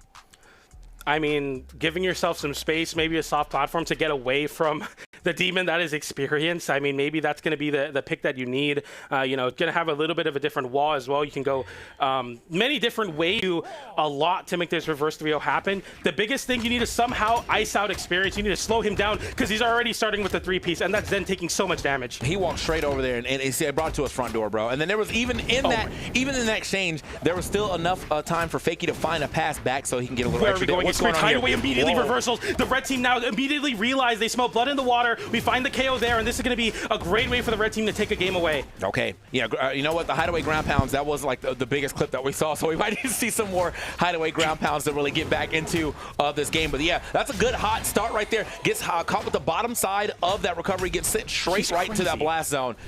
Uh-oh. I mean, the intelligence to GC Enlight off of the landing to GC down signature again. The propeller. Can Hideaway make it back? He can. That's a double KO going over to Fakey off of Experience with Sweat Beach with no options. GC Enlight in the middle of the air and sending it into Fakey, getting the double KO on the edge guard off of that. Experience even down a stock playing so well. Bro, they are already at 3 stocks. Okay, it has been a minute into this game. Zen and Hideaway are at 3 stocks left on their team combined. Hideaway, I don't know what happened to that second stock, just evaporated. Like the first stock, I definitely saw, you know what happened. He got hit with the bottom side of recovery. Second stock, gone like 15 seconds. Oh, man. Okay, that should be okay. No, we dropped the recovery. Experience still holding on to the second stock. The second stock he got put on in the first 10 seconds of the game. He still has the stock. The red team need to find a way to take him out here or just hone in on Fakey. They got to do something. Dude, look at the movement here. He's not getting hit, bro. Yeah, he's getting unhittable. My man is Ultra Instinct going right now. He's juking him. Ankles are broken. All on the field. The recovery comes out. Fakey getting the double KO. Maybe it's the mental stack from just trying to hit Experience. Fakey looking to line up a KO off the top. Didn't find it there. Experience cycles back to another weapon. He's yet to be hit in the last minute. The comms gotta go crazy. I can't hit him. I can't hit him. You hit him. No, I can't hit him. I can't hit him. That's gotta be happening to the comms right now because bro. All right, okay, there it is. Wow. Has to get a reverse down sig there to catch him as he's trying to go past that platform, but finally finds that hit. It took so long to get that second stock off of Experience. It is still possible for Zen and Hideaway to get back into this game. They need to go ahead and take whatever little moment of 2v1 they can and maximize it to the highest potential. For sure. Oh no. Oh. Off stage, getting the recovery as well. Can we find the stock trade there? Can they hit him, though? They still can't hit him. He's 2 gone. moves whiffed. Here we go. GC side stick. Okay, or no, not even GC, just off the platform. Another side stick comes out into 2v1 now. Zen, after that interview, getting put on notice. Can you make this happen? Can you do it for your teammate in Hideaway? The 2v1 is very possible. It's going to be close. Fakey getting the side air there. The Kaya diff, the Kaya mirror ends it. The side air from Fakey and Experience and Fakey with the 3-0 dominant statement match. 463 damage from Experience. He lost his first stock in 10 seconds, and he still did the most damage in the game. He lost that first stock in 10 seconds and said, I'm going to live on the second stocks for like 3 minutes straight. And I mean, the game didn't even go that long, so it was really like just for the rest of the game, really. But he said it himself. I am better than you. I'll always be better than you. And a 3-0 is definitely going to prove it this time around. Jeez. Wow. That, man, destruction. That's destruction. Like actually, absolutely. Like I wish I could be a little nicer about it, but there's really nothing nice to say right now. Fakey and Experience absolutely dominating Zen and Hideaway right here. Our seed 1 team, but it did not look like that when you watched that game happen. Wow. The farewell tour, the walk-off, man. This right here, no, this is the explosion in the background, and they're not looking at it. They put the sunglasses on after. Now, when we get to BCX, they get another W like this, then they get the Fair World Tour. They walk off, they ride off in the sunset, just like that one emote. Love that emote. That's one of my favorite ones. All right. Yeah, I mean, major W, as I said, for Fakey and Experience. I imagine with the way that they're playing today, I'm saying them in the top 2. Yeah, no, I mean, they're now advancing over to the winners finals, and how do you stop that? I'm scared watching it. I'm not even gonna play him, but just watching it, I'm like, I don't want to fight him, man. That's a scary guy right there, man. And he's doing it on the Taros, and they lock in. They haven't swapped off of the Taros. They've played the same composition since the beginning of the year, and man, they look good. Yeah, they look mad good. So we're gonna see what happens here as we keep moving here in these matches, though, to see who I guess gets to play them in the finals. So Balloon Boy, Radish, Rise, and Soul now gonna go ahead and set up. I'm looking, as I said, I had Balloon Boy and Radish in the top of my predictions, but if I could change it, bro, whew, that's the whole point of predictions, though. You just got to believe with your heart, but I didn't believe hard enough, okay? The belief might be leaving me. We'll have to see what happens here as we get into this next match. Rise and Soul on the other side of things, they've been having some good matches. Again, I've been on the rise as far as the team goes, but, Balloon Boy and Radish, as you can see, have been doing this for quite some time. 68K, 28K here to the 2,000 and the 3,000 here from Rise and Soul. Some seasoned players against some up-and-coming talent. Yeah, for sure. And I mean, Rise and Soul are just such a solid team comp. They've been doing so well, for the entirety of the year. Always in the top 8. Always in, I believe, like podium contention as well. Like, there's been a lot of drama and storylines, and as broadcasters, we're always trying to build that. Drama. The teams are breaking up. There's new teams. They're trying to prove a point. But Rise and Soul the whole time have been on their own journey of just trying to put themselves on the map time and time again, and they've done it. I mean, they've been podium. They've been top 8'd. We expect to see them here at Autumns, and now they're in the top 8 of things. They're looking to go into winners finals. Hey, here we go. Already starting off this match here on Small Fortress Alliance. We're right back. Speaking of starting off, wrong combo. This is what I'm talking about, man. They got to get back into the groove of things. They had a two-man combo right there, and then instead, Radish ends up hitting Balloon Boy and dropping the combo instead of getting like little extra damage that he's probably looking for there, and potentially maybe even the stock if they were able to get that combo long enough. But things happen. Sometimes you just misspace your follow-up. They still got a nice little damage lead here at the start of this game, and they might even be able to get a stock pretty quickly. It's quite interesting. Okay, nice NSEG. Okay, they just find the KO out right there. I was going to say, they started off slow in the set versus Megdi and Brawlhalla, and I was going to say, I don't know if they can afford to start slow versus a team like Rise and Soul that have been here and done that and are ready to continuously move forward off of those small leads you give them. Down right there from Soul, getting whip punished. The side signature as well. Balloon Boy getting caught in that. That's going to find a KO onto Rise that time, though, so Radish jumping around here, landing with that sider, getting another sider there, walking forward with the Unlight, chase dodge forward, immediately trying to get that damage built up, and a charged up side sig, full distance, full range, the sider as well, the double KO going over to Soul, doing it with the hands, with the gauntlets. Damn. Rise now. Oh.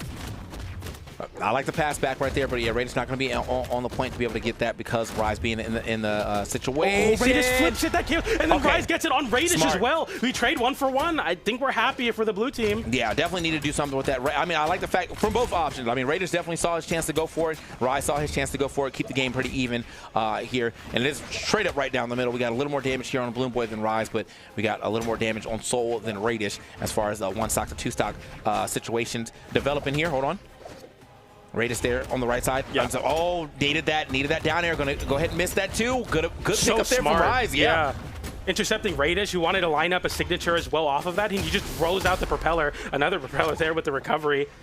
Balloon Boy trying to go for a haymaker, might have been a misinput in that spot. Sidelight into recovery. We'll find the KO off the top, and Endlight into a side air, and a charge up or a slide charge side stick. It hits his teammate, KOs his teammate, and he's unable to find the KO onto Radish. That's so bad, and now he's getting edge guarded. Okay, still managed to make it back. Yeah, Rise did try to get out there and maybe try to get the save if he needed to, but luckily Sweatbeast came out offline just fast enough for him to go ahead and get that dodge up into the stage. Soul is living on borrowed time. No way they get it here. Okay, off the sidelight into Nair. I like that extension. Balloon Boy getting the ground pound there, and now the 2v1. They had such a great position, but now Rise is on his last stock because Soul with the team KO there, and he's looking to find a hit. Radish playing so elusive. He knows, okay, I'm the one that's going to be the target. I have the most amount of damage, and he's whiff punishing perfectly on the orb right now, landing back down with the side air. The weapon starve as well in case Rise gets disarmed anytime soon. The red team looking to capitalize and close out this game. They do it there with the Endlight in the side sig.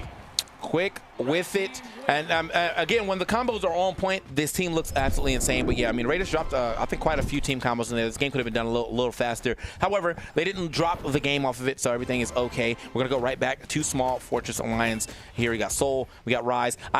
I'm waiting for Rise to activate because again, in the last game we saw Rise Bow was doing you know, just extreme amount of work right there. So we got to see if he's able to get back into that zone. Some will call it the flow state, if you will, but let's see if he can find it. You ready to see this masterpiece of Brawlhalla? I'm locking into the flow state. We go into this game number 2, the red team with the lead. Oh. Okay. Trying his best right here. Oh my God, okay. Does get that off the top blast zone. That was smooth. I didn't even expect to see that sig to hit right there, but great awareness from Rise to know exactly what he needed to do to get that combo to go past the blast zone there. And now we got a nice little lead here developing for the blue team. Raiders, though, has not really taken too much damage here onto his first stock. Neither has Soul, though. So both of them living pretty healthily. Uh-oh.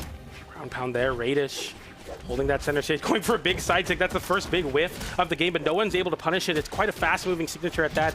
I love that side air. Immediate chase dodge forward and then turn around N-sig to catch Soul, trying to go to his teammate's aid there. Nice. Recovery, not enough to KO. Balloon Boy getting the down air as well. That's a big nair, looking to close in on Balloon Boy, but Radish causing some problems. Soul with a crazy interrupt, getting the ground pound onto Radish, but not hitting his own teammate. The N-Light sends Rise off stage. Balloon Boy has so much damage tacked on as well to his second stock. He doesn't want to risk anything, but the side sig goes from downtown. He overshoots it, and he finds it. The recovery as well, and that's going to be Balloon Boy in his last stock, Radish on his second. Yeah, he wound that all the way up, though. He was ready to make sure somebody was getting hit with that haymaker for sure. But what a whip and toss! He saved his teammate, canceling the knockback. That's crazy. We're keeping him alive. Dude, this game, so far though, the blue team is straight up activated hard body when it comes to how they were playing from that first game to now. Radish and Balloon Boy down by a stock. Radish looking quite healthy on his second stock, but it's Balloon Boy that really has to watch out. He's got to play as best as possible, seeing that he's on his last stock. Any team combo could be absolutely fatal for the momentum that him and his teammate need to get back into it. Nice pickup here. Almost got the down air. Going to miss that combo yet again. We've got to get these pickups a little better here from Radish. I think it's been mostly Radish has been missing his side of the combo here in comparison to what Balloon Boy has been needing to do. Speaking of, there's a pickup again. Nice. Okay, a little three-piece. Not going to get that off the top just yet. Radish, I thought he was going to try to pull the trigger on that neutral sig a little earlier, but no, he pulls it a little late and then ends up losing that stock. It is now Balloon Boy who has to live for a little longer while Radish comes back down to the stage. Blue team both on their second stock. They have so much real estate to work with. Sidelight into recovery, hitting Radish. That recovery is a great way to punish. So taking to the skies a little bit too high there. Down signature into the corner, and Rise holds on to his stock, taking no damage, actually getting 4 hits out in that time as they try to get a 2v1, the red team that is, but Rise now going for the ground pound immediately. Radish avoiding that. Soul is just kind of flailing out that axe hitbox. He hasn't hit much, but it's causing so much distress for the red team as you see them moving quite frantically to avoid getting hit by these KO options. That's going to disarm Rise, but he's still on his second stock. Uh-oh. Okay. Chasing high. Going chase. Oh, he gets it on the exhausted third one. It works that time. Rise taking it and setting up the 2v1 and getting the double KO. That's a 3 stock from the blue team. That's a 3 stock, and yeah, as I said, man, when Rise activates, he activates 568 damage being done right there. I think he had 5 KOs as well too, or it might have been 4. But regardless, he did a good amount of work there to make sure that his team was going to get back on top, or at least get back to even footing now. Balloon Boy Radish going to have to pick it up. They're going to have to clean up these combos. I mean, they keep dropping some of the more pivotal things that can get them a good, like, extra 50 damage power, potentially even a stock, but they're just dropping a little earlier, or maybe even hitting each other and messing up the combo there. But we'll see what happens as we get into our third game here. Rise definitely looked a little activated that time around. Radish, Balloon Boy gonna have to step back up. Soul playing his role quite well. This is looking tough. Radish, 13 damage dealt on the orb, 87 damage dealt on the bow for Balloon Boy. They have basically one combination of weapons that's working. It's gauntlets and it's battle boots. Which is kind of crazy too, because I feel like, yeah, I mean, Radish's orb is very good. He's the orb player, I think, yeah. So it's kind of surprising to see him not really get too much done with the orb this time around, but he's got the orb in hand this time around. Balloon Boy on the bow as well, so they start on their quote-unquote side weapons here, as Soul throws his weapon away, wanting to pick up an axe. Rise has been looking so good on the spear in this set. The Nair comes out again. Radish getting a sidelight into Nair, into recovery the other way, hits his other teammate. The end light comes out. Balloon Boy with the recovery, and that's a lot of damage getting traded out, but we end up being the red team slightly in a damage lead. All right. A little down air action right there. Hit on to Radish. Radish now getting chased up into the sky. Finally gets himself back down to the ground, but he hasn't really been able to throw out anything. He's just been trying to find his footing. And a good spot to maybe start his offense. Soul finding that Sayer, puts him back off, looks for the big read. And I like the coverage there from Rise, but ends up missing his neutral sig. That would have been a nice pickup, though. Love that from Balloon Void, going for the double GC side light because he knows that Radish is there to recover in case it was a dodge. Through that time, the weapon toss comes in. A double sider off the side air, the layup from Radish, and Soul can't make it back. Double KO going over to Balloon Boy. Complete 180 from the previous game. And that's the type of pass I wanted to see, too. You know, he got the perfect pass. I think Raj just fell into it, but somebody did get passed into that to get hit at the same time. So that is a big pickup there. Speaking of big pickups, we get the stock off of Balloon Boy, right, as well, too, with the recovery. So now Radish, only person here still on, almost losing stock to Balloon Boy. Don't want to see that. D-Light into the cider. We get a D-Light into cider as well. That's going to KO Radish off the side, and we go over to everyone being on their second stock. Balloon Boy, the only one on the red team that has any damage, goes for the big nair there, gets the recovery on the ground pound attempt from Rise. A little too lazy of an option, trying to go for that landing side light off of the cider from Soul. Rise and Soul getting some weird two-hit combos, but nothing really sticking. D-Light into cider since Radish immediately goes for the high recovery. Balloon Boy swinging with a side stick. They're going for a lot here. Okay. Gets into the other side, finds himself an end light right here, pushing Soul off of this screen, but Soul's gonna get back pretty freely. Nice little punish right there for the D-Light. And now Radish, once again, find another side air on the big neutral stage. Is going to go ahead and take that stock. Can we get another one? No. Not going to be able to get it off Rise yet, but Rise, just kind of stayed out there a little too long. Radish, easy pickup with that Sair. And now they got a good, solid lead, assuming they don't get a hard team combo right here. Rise, very fortunate to pick up a spear there, so he's able to put out a disjoint. The side stick swings from center stage, hitting Balloon Boy in the corner. A side stick from Rise trying to catch Radish, landing in the corner, but he's so disciplined, landing on the wall that time. Down there, flipping it over to Balloon Boy, who gets a side signature on the Soul. The damage building for the red team here. Sidelight into no recovery. Soul not expecting to hit that, just using that as a movement option that time. Recovery comes in, sending Radish high. Balloon Boy landing back to center stage. And the red team are holding on to their stocks. Finally, the cider KOs. Can you find the punish on the motorcycle? Yes, you can. Nair and the weapon tosses. And the blue team need to play this perfectly to take this game. I really feel like that was the first time I think I saw Radish actually try to slide out on him real quick. But yeah, he tried to get all the way out of dodge. Unfortunately, they did have the punish ready to go. So he does get down to his last stock. But they do have the damage here to try to end this game as quick as possible. One pass to a teammate doing a SIG should be enough for anybody on the screen right now. The down for Balloon Boy in a back spot. Okay, with the sweat, BT makes it back. Radish getting the end light there. It really stops the blue team from getting going. The D-Light into recovery, not enough to KO, but that cider will be. And here's the 2v1. 2v1 is definitely going to be delivered. I think this should be an easy 2v1 for them. There's not a lot of damage on to the red team, while there is quite a bit. Yeah, just a quick pickup with the recovery as soon as he pops his head over the edge. Good stuff to the red team to keep it moving here. I was a little afraid for a second with after seeing Balloon Boy get hit with that dare on the left side, but he was able to get back to the stage super quickly and make sure we didn't get into a situation where Radish maybe had to go out there and try to save him, and then it gets flipped on them. They end up losing the game, all that type of stuff. So Balloon Boy Radish now 2-1 over Rise, needing one more game to keep it moving here on this side of the bracket. Yeah, they want to make it into the winners finals to play the on fire experience and Fakey team, but they still have to win this one game to do so. Rise and So are not going to make it easy. I love how they are waiting. They got 3 stages open. We know where they're going. They're going to Small Fortress of Lions. You know what I'm saying? Yeah, I mean, it's like 90% Small Fortress of Lion, 10% Demon. Okay, the 10%. All right. We got mixed. There it is, Demon Island. You got me. I'm wrong. I got it. You know what I'm saying? Well, I'm happy to be wrong, though, for sure. I'm definitely very, very surprised that we're going to be going over Demon Island. But it makes sense. I think they're trying to mix it up here. It wasn't working out on that really big stage with really long blast zones. So go to a stage with a smaller wall and try to find ways to get KOs a little bit easier, maybe. Yeah, we'll see how this one plays out. Swapping over to the Ogrim off of the Rayman. That's a big swap. Ooh. Okay, Radish. I am very much liking the way the team is starting to kind of develop here for Balloon Boy and Radish, but I really wish this team that shows up in the later half would kind of show up at the beginning, because I feel like the first game always feels like they're kind of relearning how to play with each other again, as if they haven't been playing with each other the entire tournament. And so now, we're starting to see a lot more of the combos actually work out, and a lot more of the coverage work out this time around. This is big. He got him. Got the dunk that he wanted off that. Can only get one person, obviously, because that's like a hit grab, but it does work out for Radish and Balloon Boy to go ahead and get that stock off a Rise.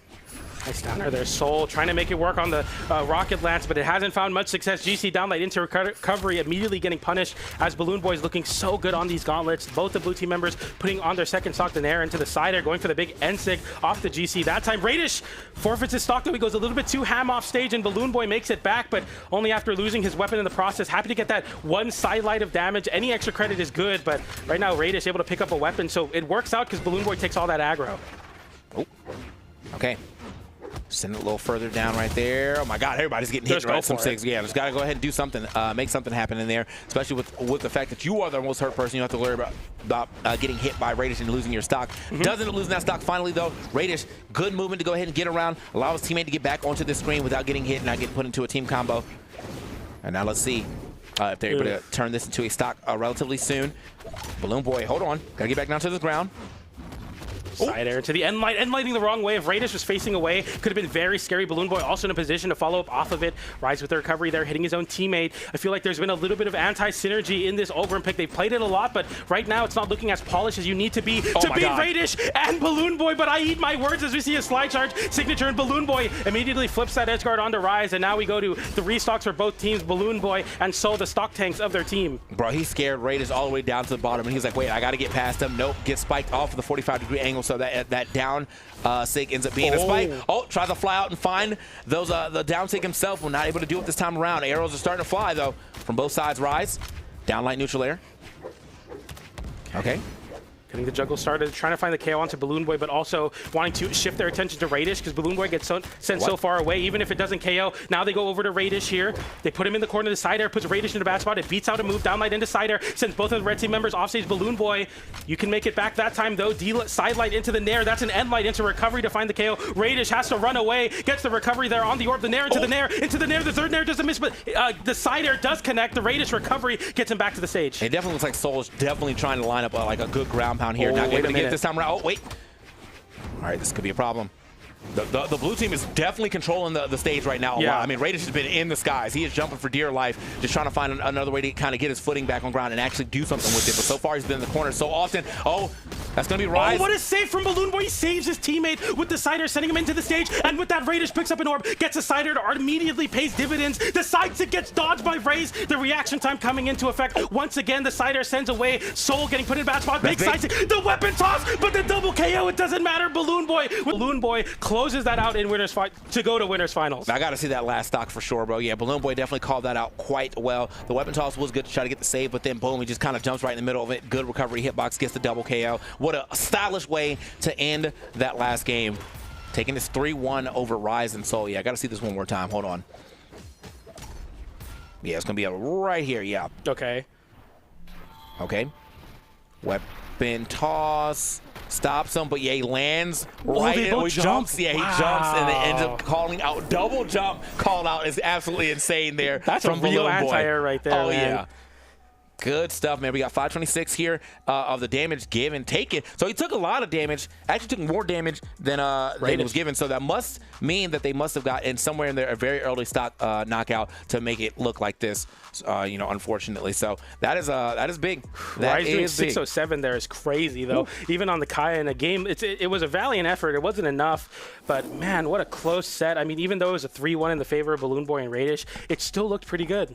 Yeah. I mean, like, it could have went to a game 5. Yeah, just definitely. with the right combination, without both of them getting like red to oblivion right at the end, that could have definitely turned into a different way. But no, I mean, the good Balloon Boy recovery on 2 people at once was going to be nice. Even if you didn't get both of them, you're still coming down after getting hit all the way that high up, and you're already about to touch the blast zone. That just means the next team combo is probably going to go ahead and end your stock regardless. So good stuff. Balloon Boy Raiders going to be sitting in winners finals as well as Experience and Fakey. That's going to be a great one. And this is all the action we just saw in these last 4 matches. Balloon Boy Raiders taking it 3-2 over Meg D and Money Hollow. That was a very hard fought battle for them to make. And then Rise and Soul 3-0 over Guichipo and Hexo. Zen and Hideaway getting 3-0'd by Experience and Fakey. And then Balloon Boy and Raiders going to keep it moving here 3-1 over Rise and Soul. Some high-flying matches, some hard-hitting matches happening this time around. You know, move into, I think we're definitely deep in the top 8. I think we're about to hit some like the lower side of things pretty soon though. Yeah, exactly. Right after the break, we're going to be coming back with the elimination side of things in the top 8. That's going to be very exciting. This is where it's do or die. This is the last event before BCX that's official here on the Brawlhalla Twitch. This is going to be very exciting. But before we get into that, we're going to go to a short break. Then we'll be back with more top 8 of Autumn Championship doubles North America. Where we'll go, you've always been home to me.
breathe. Give me space to breathe. Give me space to breathe. Give me space to breathe. Give me space to breathe. Give me space to breathe. Give me space to breathe. You are all I need.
So I take a step back, further from the edge, trying to stay on track.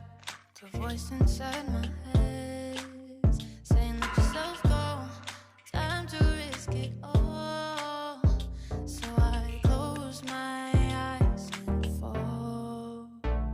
Feel the rush in my face, lose my breath, can't explain. Beating hearts, breaking chains, I can't stay away. But you don't feel the same.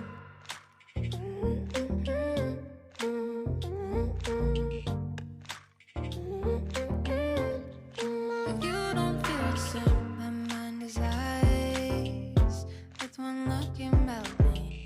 I feel alive, with your touch I'm set free. You light fires deep inside. I feel the rush in my face, lose my breath, can't explain. Beating hearts, breaking chains, I can't stay away. But you don't feel the same.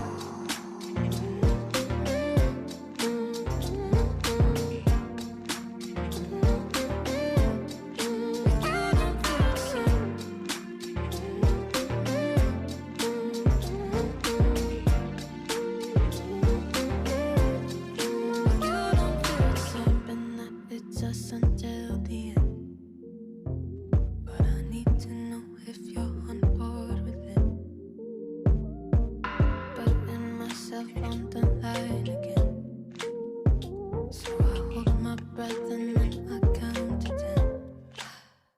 Feel the rush.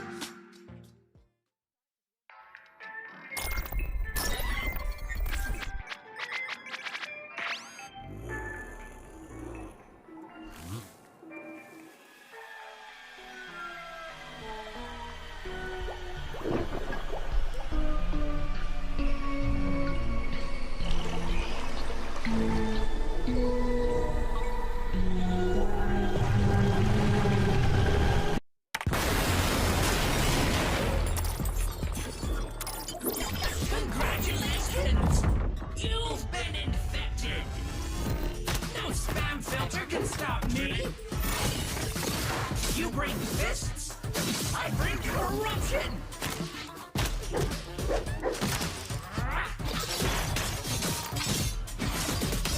You fight like this is a tutorial! Firewall this! No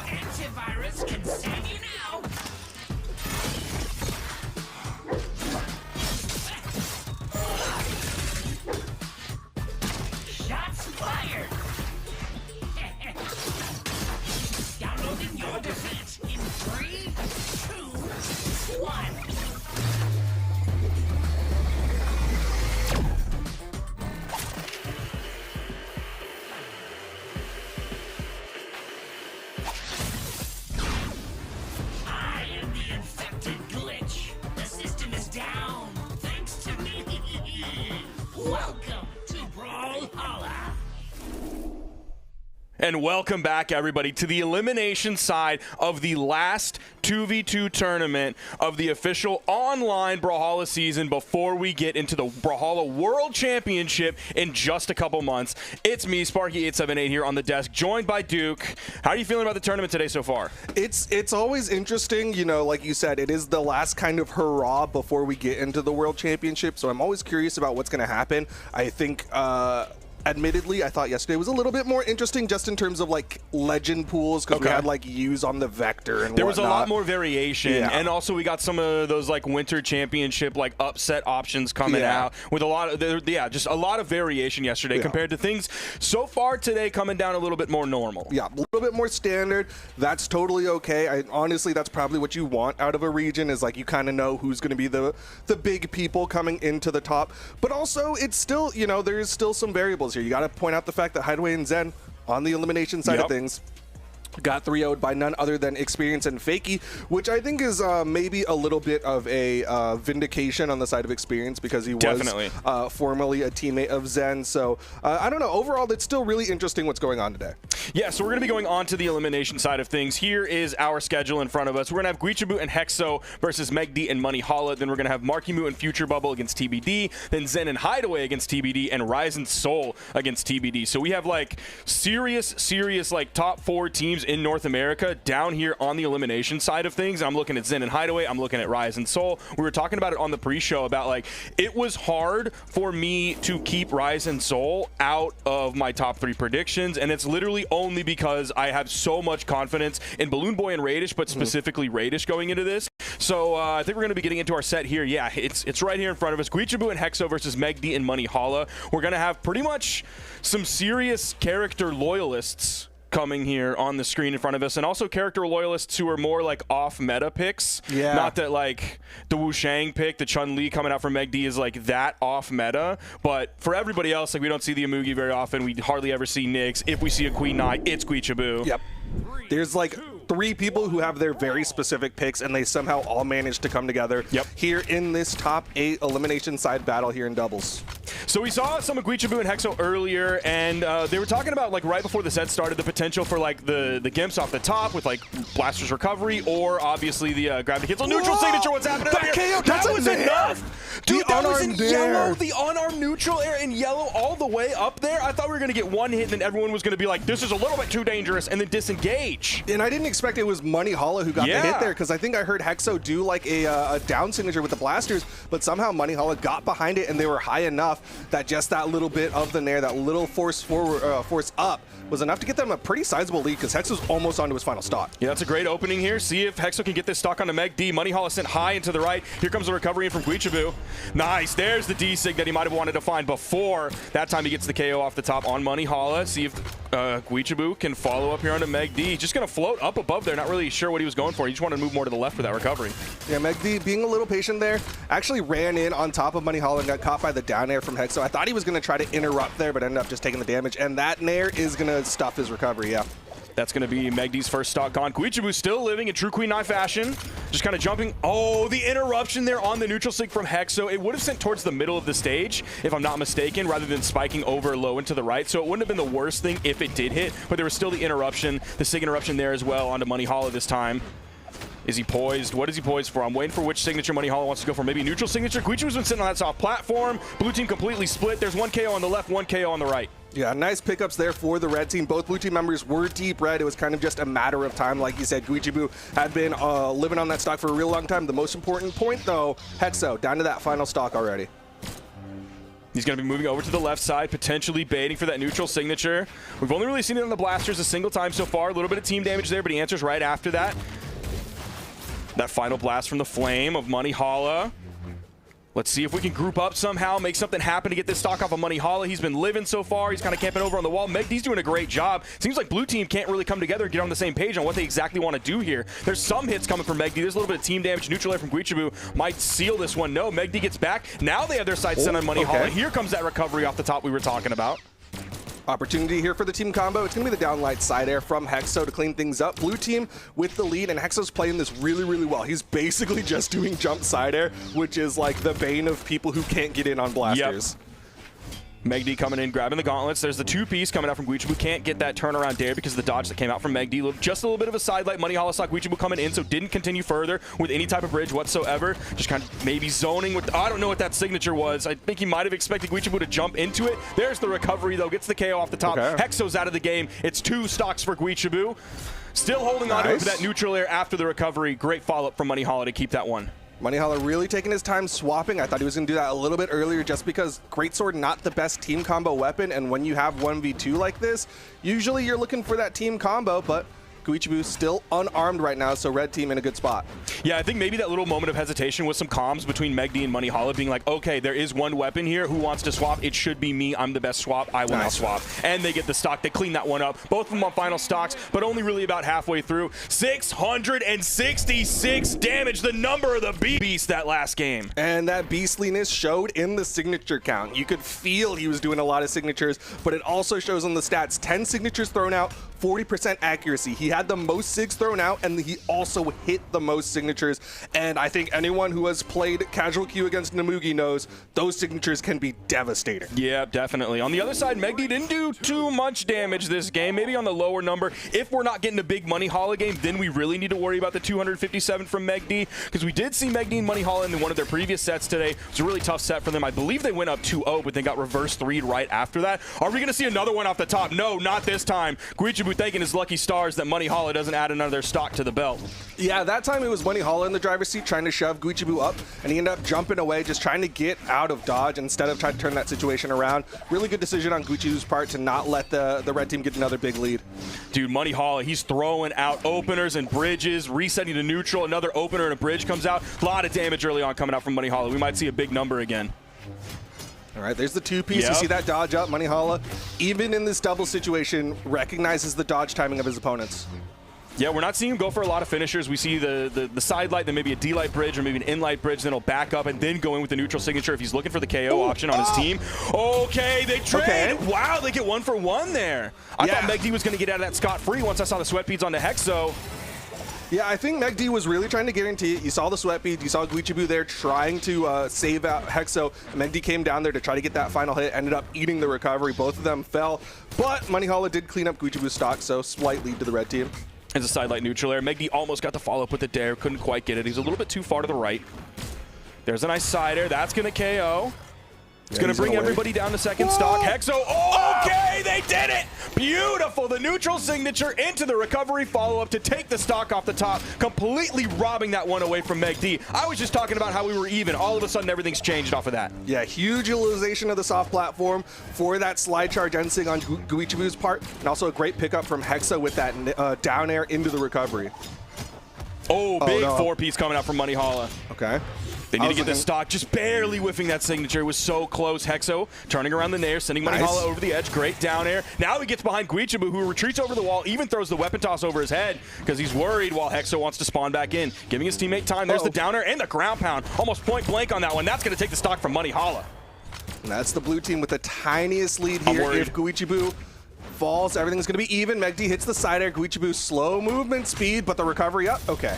Nice down air. That was a great shutdown to take away Guichibu's second stock, put him on final. Got to be careful with Megd. Oh, yep. I saw him coming back towards the center of the stage after that side light, and I felt like Hexo was licking his chops there. He knew exactly what was coming. Any Blasters player is going to be ready for that one, of course. Yeah, I think Megd was really hoping for Moneyhalla to have more presence there and really stop Hexo, but just wasn't able to get in the way of Hexo pulling out that recovery. Just the inlight, little bit of team damage. Somehow he gets the dodge to get all the way through that axe recovery, and they're going to grab that one right there. The neutral signature into the recovery is amazing. The inlight into the neutral signature is also an amazing option as well, just because of how much force that Queen Nai has. Like, this is a very scary combo. Blasters inlight into the recover, or to the neutral signature. Yeah, there's that slide charge, neutral signature into the recovery right after that. Beautiful. And that's something that you pointed out at the start of the set, is like their vertical KO potential is so really scary. potent. So scary. And I think that's something that the red team needs to adjust with, because you saw like that was one of those power play situations, and Megd does the classic, I'm going to jump in the air. I think you got to change it up, go to the walls when you're in that power play situation. Yeah, the vertical game plan is just completely important. It's a foundational option here for Hexo and Guichibu. Like, we're not seeing even as many down signatures come out from Guichibu that we see in his normal 1v1 play because he's really focused on that vertical gameplay off the top rather than getting like a dodge in read or anything like that. There's a nice D-Sig from Megd. Hexo over on the wall. See if anything major can happen here. Moneyhalla just kind of backing up over on the soft platform. Here comes Megd. He does get one hit, but now he's starting to get juggled. Has to be careful. Guichibu does have the Spirit, so he doesn't have to quite worry about the Qatar neutral signature. Ooh, just barely getting through. Almost perfect coverage coming out from the blue team on that with the D-Sig and then the side Sig coming out from Hexo to follow up. A little bit of comms there. You saw Guichibu with the charged up Sig and the red team kind of not sure how to get that punish out correctly. Megd did throw out the side signature, but couldn't get all of it. All right, edgeguard opportunity here. Moneyhalla misses the weapon toss, so he's going to disengage. Love how quick that weapon toss was, though. The dare and then the immediate weapon toss, like that 45-degree angle. There it is. They just have the setup. They knocked Moneyhalla away. Free range to grab that in light. Here comes the neutral signature, and then Moneyhalla comes back in, of course, recovering back to the stage, and he is going to lose that stock. But they're keeping it relatively even here. The only thing is Guichibu, in true Queen Knight fashion, again, he's the one living here. They got to find the stock. He's only in orange, so it's maybe going to need to be... Nice. Wow, that was enough to do it. Yeah. All the force coming out from Moneyhalla. I mean, that is what happens when you're on those low-speed characters. You end up getting a lot more defense and strength. Both Queen Knight and the Amugi have those stats. Okay.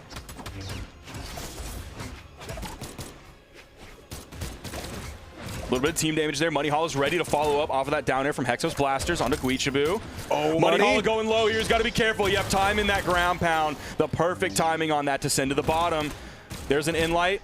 Guichibu wasn't really going to be able to do like a gravity cancel neutral signature on wake up out of that, so he didn't want to risk it after that in-light. Ended up throwing out the side air afterwards. Guichibu still managed to get the pickup. There's the N-Sig into the recovery. I thought it was done. It almost was, and Moneyhalla was a little bit more damaged. Goes for the turnaround there. Can't get it with those neutral airs. Spear recovery not going to be enough to do it on small Fortress of Lines. Excuse me. Yeah, dropping that D-light. Okay, goes in, but great interrupt there. Yeah, Guichibu with that weapon toss. Again, Megdy's getting these openers. You can see Moneyhalla. Stinks, man. He's sitting on the side. He's just waiting. Oh, no. Okay. Here comes Guichibu, though. Megd rotating out both members of the blue team over on the wall. That recovery is going to split the blue team. It's going to send Hexo up. That might be what Guichibu wanted to do there, but the second he lands back on the platform, he's going to lose that stock. He's on final. Guichibu again, the one living here. Moneyhalla. Some of the most defense in this game. Oh, they just take Megd out like that despite Moneyhalla being so damaged. He had to play defensively. He had to play back, and they just went crazy on Megd. That's so tough because Megd really wanted the punish. You saw the charge up from Guichibu. Megd tried to do a jump side air, but Hexo interrupted it, and then after that, it was just panic time in the offstage, and you saw Megd get taken out. Man. They need the red team really needs to find a way to shut down specifically blasters and light into N-Sig because that is like one of the most critical tools that the blue team has. And it's tough because like we're telling them to like avoid the vertical game that the blue team's bringing in, but then when you add the in-light into the mix, if you're jumping in the air, the in-light's probably not going to come out. That's when you're on the ground. Like, you're avoiding what you're supposed to be avoiding, and then they still have a setup into that with the grounded neutral light. It's so scary. I don't think a map will change anything here. Maybe a map with soft platforms, but, like, if you go to a smaller map, they're just going to be able to do it earlier. If they go to Mos Eisley, like, will that really change anything? I don't think so. They may have to do a little bit more damage, but maybe not even a little bit more damage, and it's still going to be the exact same thing. So I don't know how they can counterpick in maps. They just have to find a way to deal with that in-light setup. I think you're exactly right.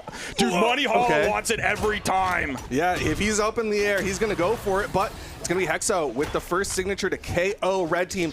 Already behind. Yeah, early stock loss, 28 seconds into the game from Moneyhalla. It's going to be a tough one. He's looking for a weapon. He's able to hit the unarmed neutral air, but Hexo actually snakes the weapon away. He's still unable to grab it. Here comes the spawn on the right side. He's scared to go towards it because he doesn't want to get caught in the down air. Now the team combo happening, the target switching going back and forth. This is incredible. The D6 splitting up the red team. Moneyhalla still without a weapon. He can't grab one. Finally, it's the great sword, but he gets interrupted right away. No. Dude, is he done? Oh, that was so close. He at least trades the stock off the top. It's 1-for-1 in this case, but they're still so far behind because of Guichibu's survivability. Yeah, I mean, Megd came in there, tried to interrupt, ended up eating the N-Sig from Guichibu. Guichibu with the downlight ground pound.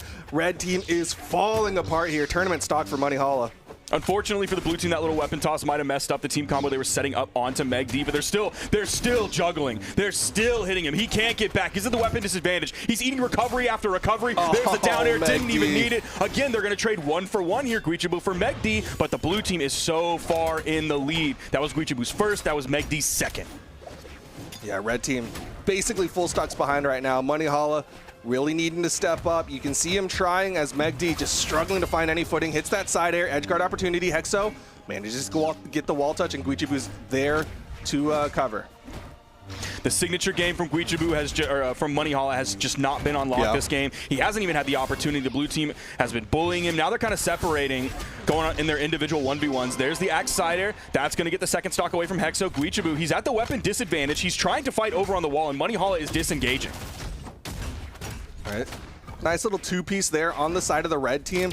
I mean, we talked about the signature usage. Okay. He got away. Oh, man. He's still out there. Was going to do it. Finally, he lands, but now Meg D is taking the brunt of the damage. A down air and then a side air, and then here's the ground pound, going to shut him down in that one. See if Brawlhalla can maybe get the stock off of Hexo. Either one is going to give him a chance to get the stock off of the other one, but it's 3 stocks to 1. He's in the red. We know the setup that Hexo and Guichibu are probably looking for. Guichibu just needs guitars. Here they come. Here comes in the ground pound. The side air is actually going to do some team damage, almost grabbing his teammate with the neutral signature. Good movement on Brawlhalla's part, but he can only move so much. Finally, Hexo gets the one hit he needs, and that's the blue team. And Meg D were able to get was the one where the blue team threw a stock really early. Yeah, that was just tough. They had no answer for the KO potential that Hexo and Guichibu had, and it wasn't even just the in-light into the neutral signature or the neutral signature into the recovery. Like, the arcade screen, you and I are both looking at it right now. It's just like a Vrax fist punching Taros over and over. I like this. That's a good one, by the way. I like that.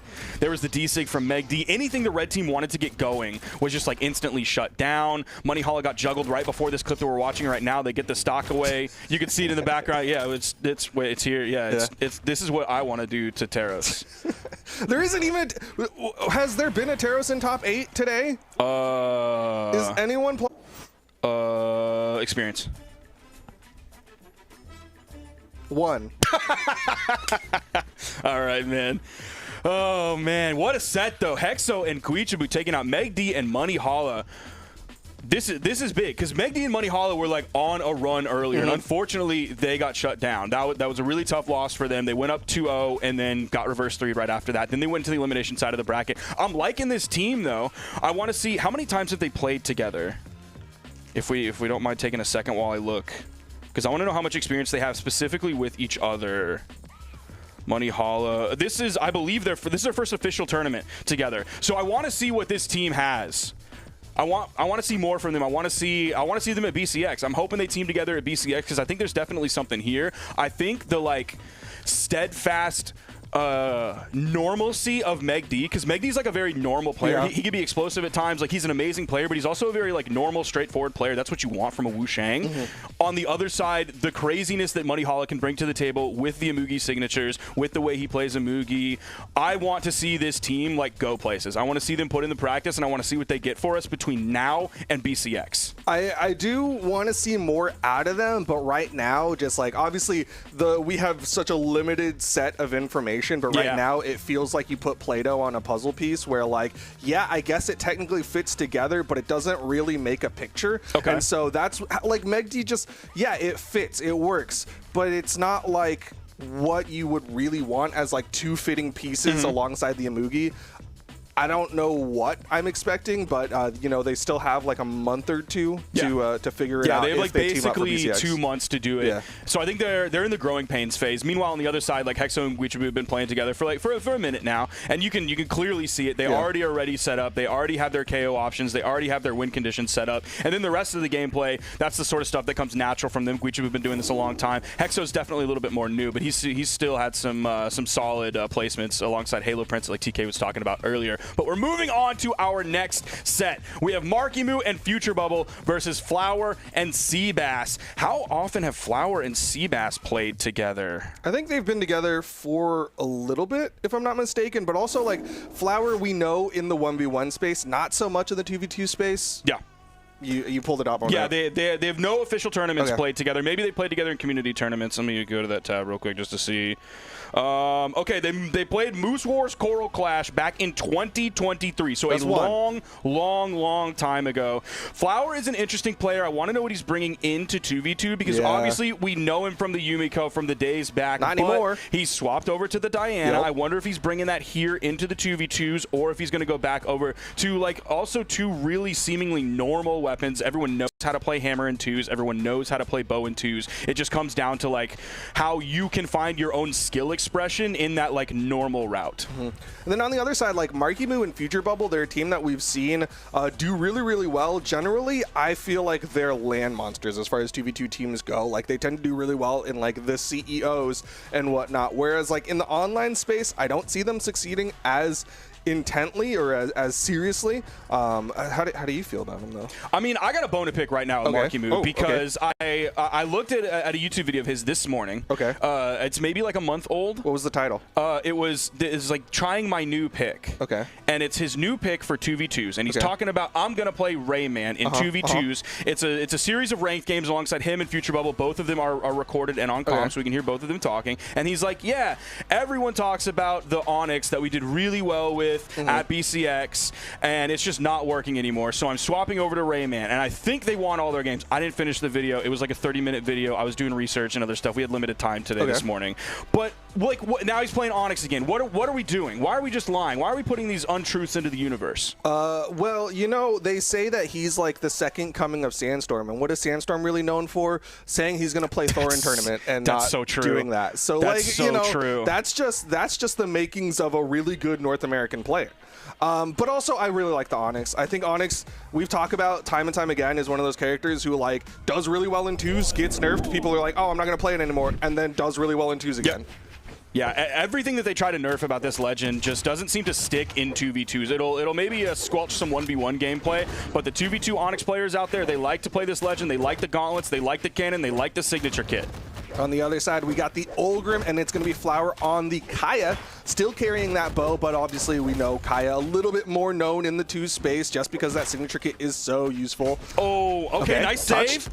Even while his teammate was in sweat beads, his teammate's going to fall. That's a tough start for this one. Seabass and Flower, it's going to be a full wipe for Marky Moo and Future Bubble.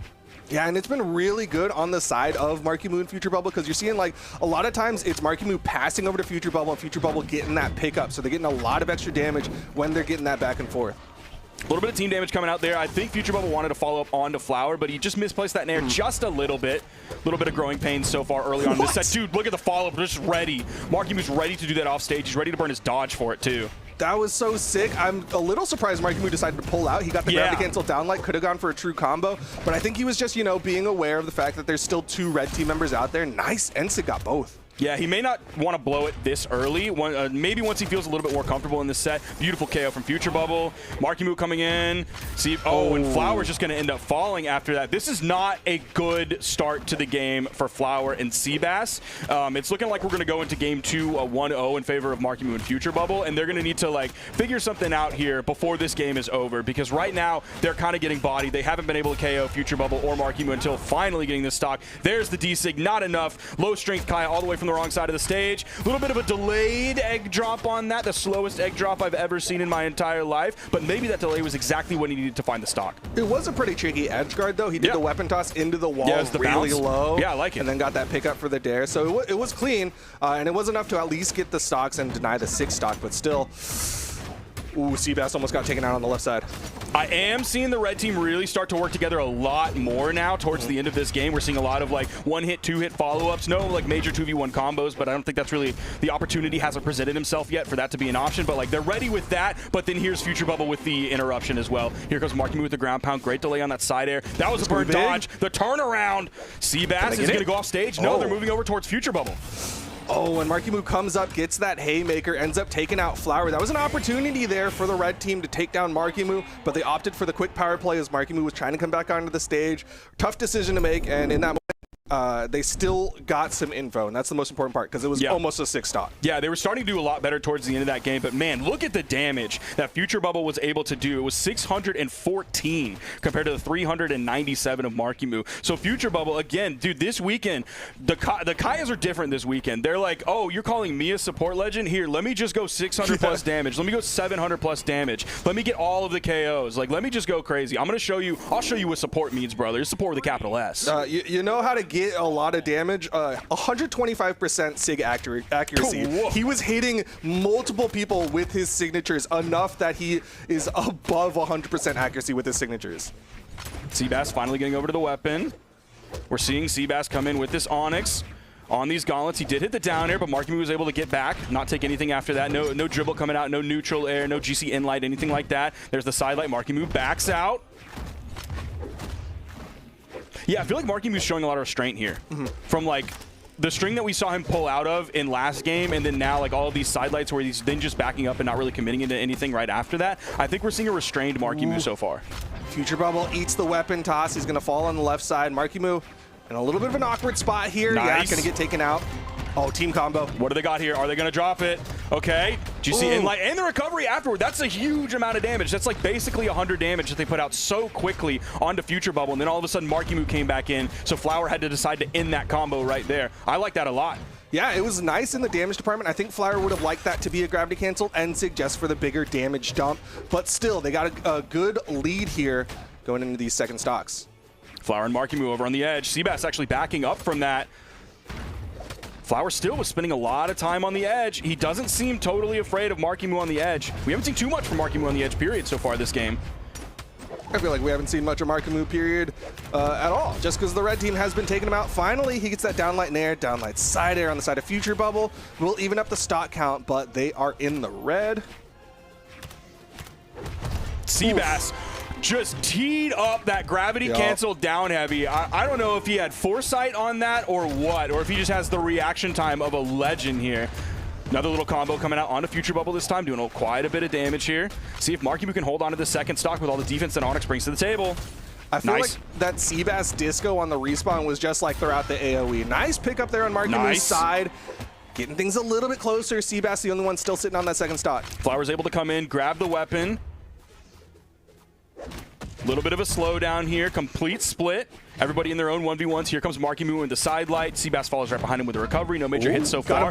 Oh, that was so close. Does Seabass get the turnaround here? There's the save, the neutral air follow-up off of the save. Oh, I thought we were going to get the ground pound on a Markimu right as he came into the wall. Yeah, red team, a little bit of wire crossing there. You saw them in position for the double coverage, but they both covered the same spot, which let Markimu get underneath and get that wall touch. Neutral air juggling Seabass. There's a neutral air now. Okay, nice little two-piece. A little bit of an interruption, though. Stopping Seabass from going any further, putting more damage on a Markimu. Set up. Great follow-up, dude. The spot dodge right after that as well to worry about the incoming punish. Yeah, he saw Flower coming down there, spot dodged, but it means that Seabass still survives. It's 3 stocks to 2. Everybody's in red. Hopefully they can get this stock off of Seabass, then turn their sights on the Flower, take him out of the game. That might be the pacing here. Flower over on the wall. The instant recovery comes out. Future Bubble getting bold here. Oh! The weapon toss hits him too, and he was stuck by it, and in comes the teammate. Oh my gosh. That was Flower being the red flag waving in the wind, and both bulls chased after it. Didn't notice Seabass coming in, immediately catches both of them from behind. Great pickup, and that's going to even things up. Yes, hopefully, I don't think we're going to get a slow-mo on that. There's the D-Sig coming in. Here's the weapon toss. He dodges through, then gets hit by it. I was looking at that weapon toss, too. Yep. I think everybody probably was. And then here comes Seabass. Great pickup on the side of the red team. And now we're going into game number 3. Changing up the map, we're going to Demon Island. What a huge clutch moment from Seabass. I swear, he moved through the murky depths like a shark there, not just a friendly Seabass. I mean, like, he respawned faster than everyone else has ever respawned. Like, he was Hercules with that golden string that they could not cut. He was a man on a mission. The side light's going to end up hitting a member of the blue team and a member of the red team. Sliding in with that signature as well from Future Bubble. That's going to miss. There's a side light neutral air. Dude, Flower's spot dodges. I'm loving him so much to deal with the incoming blue team member. Marky got that nair for the chase dodge up, still has that wall touch. He took a lot of damage, but Nice he's going to eat the side sig for the KO. Future Bubble, I love the dodge in, trying to hit that nair for the KO, but not enough damage on Seabass. Yeah, I can't believe they didn't get the KO with the neutral signature. I thought there was enough damage after that. Again, the D-Light picking up 2 people. One he does want to pick up, one he does not want to pick up, so he's going to completely disengage from that again. Not just going to autopilot and put the damage on his teammate. Ooh, the movement from Flower to get away from incoming Seabass and also the spear toss from Future Bubble. Also a great pickup on Seabass's part because Marky Moo has been doing a lot of this bunny hopping, which happens a lot in the 2 space. He was able to get Marky Moo while he was sweating for a little bit. Nice, the down air actually keeping Flower alive. Both red team members still sitting on that first stock. Nice little neutral right there. Flower's definitely put out some serious team damage this game, but so far, like, it hasn't mattered too much in terms of stock loss. He finally lost his first stock. Seabass still on it. Again, it took 1.5 minutes for both of them to lose their first stocks. Marky Moo might be losing his second here very quickly, and there it is. Yeah, just that spear recovery. Marky Moo, he's just getting caught time and time again, pinballed around the map. There's the in-light coming out, the neutral air just barely missing another neutral air, trying to prevent any landing from Future Bubble. The side air alongside the stage. Dude, Seabass is going left, right. He's going all over. He's showing us a tour of Demon Island. Powered by the mighty blast from his cannon. Nice weapon toss. And the second. Oh, he's going to lose that stock because of the weapon toss? Yep, the weapon toss stuffed his recovery. The stars came out, and Marky Moo was too low. You saw Future Bubble go down, tried to get the recovery. He knows it's over. Done. 3 stocks to 1. We're going to the next game. This is some serious momentum on the side of Flower and Seabass. They're now up 2-1. Look at their damage numbers. Low damage across the board because they just didn't have to find that much damage.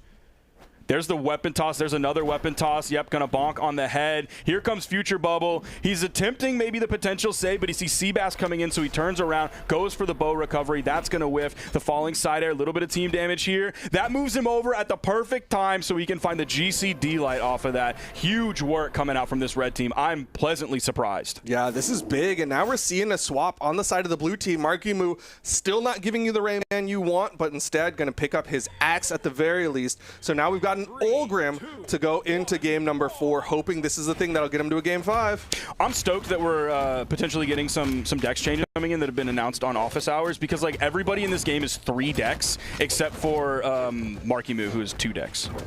Yeah, because you don't need it in 2s. you really don't. Marky Moo coming in with this Olgrim. What has he got on the Lance? I'm looking forward to it. Still no Rayman. Don't know why he just lied.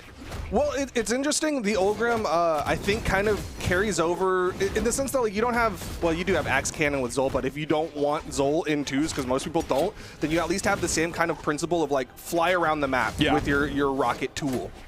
There's the down air. See if he chooses the recovery. No, he was going to hold on to that. He was worried about potential spear down air coming in from Flower, completely interrupting that. Red team regrouping. Flower's going to disarm himself with a weapon toss, but he picks up the bow quickly. Here's the recovery. Great spot dodge from Marky Moo. Flower's coming in with the D-Light, and that little bit of pause in the air was long enough to keep Marky Moo above that D-Light. Probably would have been a recovery right after. There's the neutral light. Another neutral light back the other direction. Still not enough damage to KO these members of the blue team. I think one more neutral light probably will do it for either one. Great patience on the side of Seabass there. Caught Marky Moo dodging, ends up picking it up on Future Bubble as well. Seabass, man, got to give him so much credit. He's playing out of his mind this set. Yeah, he's doing so well. His gauntlets are great. His cannon's great. Now he's swapping over to the cannon. We're going to get some of that gameplay this game. Here's the down air into the turnaround side air. He does get a little bit punished right after whiffing that side air, but still has his first stock. Same thing goes for Flower. Just barely missing that D6 from Future Bubble. All right, Marky Moo, I need this Olgrim to get active, man. Show me why you chose this legend. Show me either on the axe or on the lance. Show me why you picked this. Okay, jump down air. He will at least get a stock, and you see both blue team members really patient, not pushing that advantage against Flower. They still get the pickup with that side air. Yeah, Marky Moo knows how damaged he is. He can put a Lance player in a really bad spot. Then he starts queuing up that recovery, and then here comes a weapon tosser. Any single move to interrupt that recovery, and all of a sudden he went from having half of his stock left to having none of his stock left. Sidelight neutral air. See if he can jump around, maybe neutral air a little bit more for 18 damage apiece. Dude, Flower's just going after Future Bubble, and Marky Moo's doing nothing. He's so scared. He knows he's been getting taken out so early. I think his mental's a little damaged as the side stick comes out, but a great interrupt. It's going to keep Marky Moo alive for a little longer. He's over here. Goes in with the ground pound. He was trying to find a clip like Hideaway did when he was playing on the pre-show earlier, where he was just throwing out ground pounds, taking stocks left and right. Interruption on the down heavy. Okay, it's going to be Seabass who gets the pickup down light into the nair. Neutral Light, Markimu's charging it up, gets over the weapon toss, and Future Bubble's there to protect. Seabass coming in. They want to put, it seems like he's really focused on Future Bubble. I don't know if he just wants to play it like the weapon advantage, given that Future Bubble's disarmed, because Markimu's the one way more damage. Maybe he's just trusting Flower to take care of him. Or it's just kind of that classic logic of like, you know what, Markimu's really damaged, all the hits are going to launch him, so might as well try to add up damage onto Future Bubble. But they do manage to get the KO onto Flower. Even final stocks here, Markimu very damaged in comparison to Seabass. The fact that they haven't KO'd Markimu is blowing my mind at this point. Ooh, Seabass is going to completely disengage too. No ground pound coming in, no weapon toss, nothing. Flower and Future Bubble going at it in the air. He's able to land, throws out a side air onto Seabass. They finally get Markimu out of here. Future Bubble, got to be patient, got to survive here. Nice neutral air, knocks away Seabass, side air, not going to catch him. Recovery will, final stocks here. Can blue team get the game 5? Markimu choosing to swap back over to the Lance. That's what he wants. I'm going to be really curious what his numbers are at the end of this game. Sidelight down air, goes for the falling neutral air. There's an air. Nice side air grabbing both members of the red team. Both of them caught jumping there. Sidelight neutral air. Went for the neutral air follow-up after. No true combo option off of that sidelight neutral air. Oh man, I'm worried for Future Bubble though.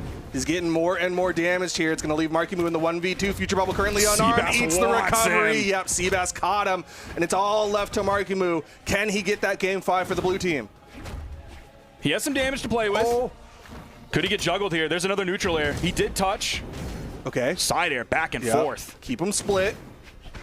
Oh, recovery not going to hit. A little bit risky. Ground pound connects. 1v1 over to the X for the 1v1.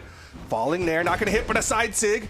Why was Flower over on the wall in the first place? I don't know why he was doing that. And Seabass was up on the main stage to the left of Markimu, and that's going to be the game.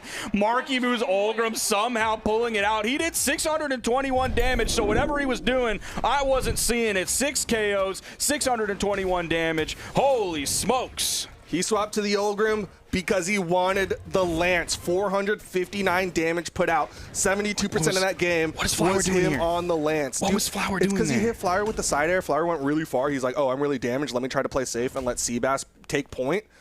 But he just didn't expect Markimu to commit like that. That was crazy.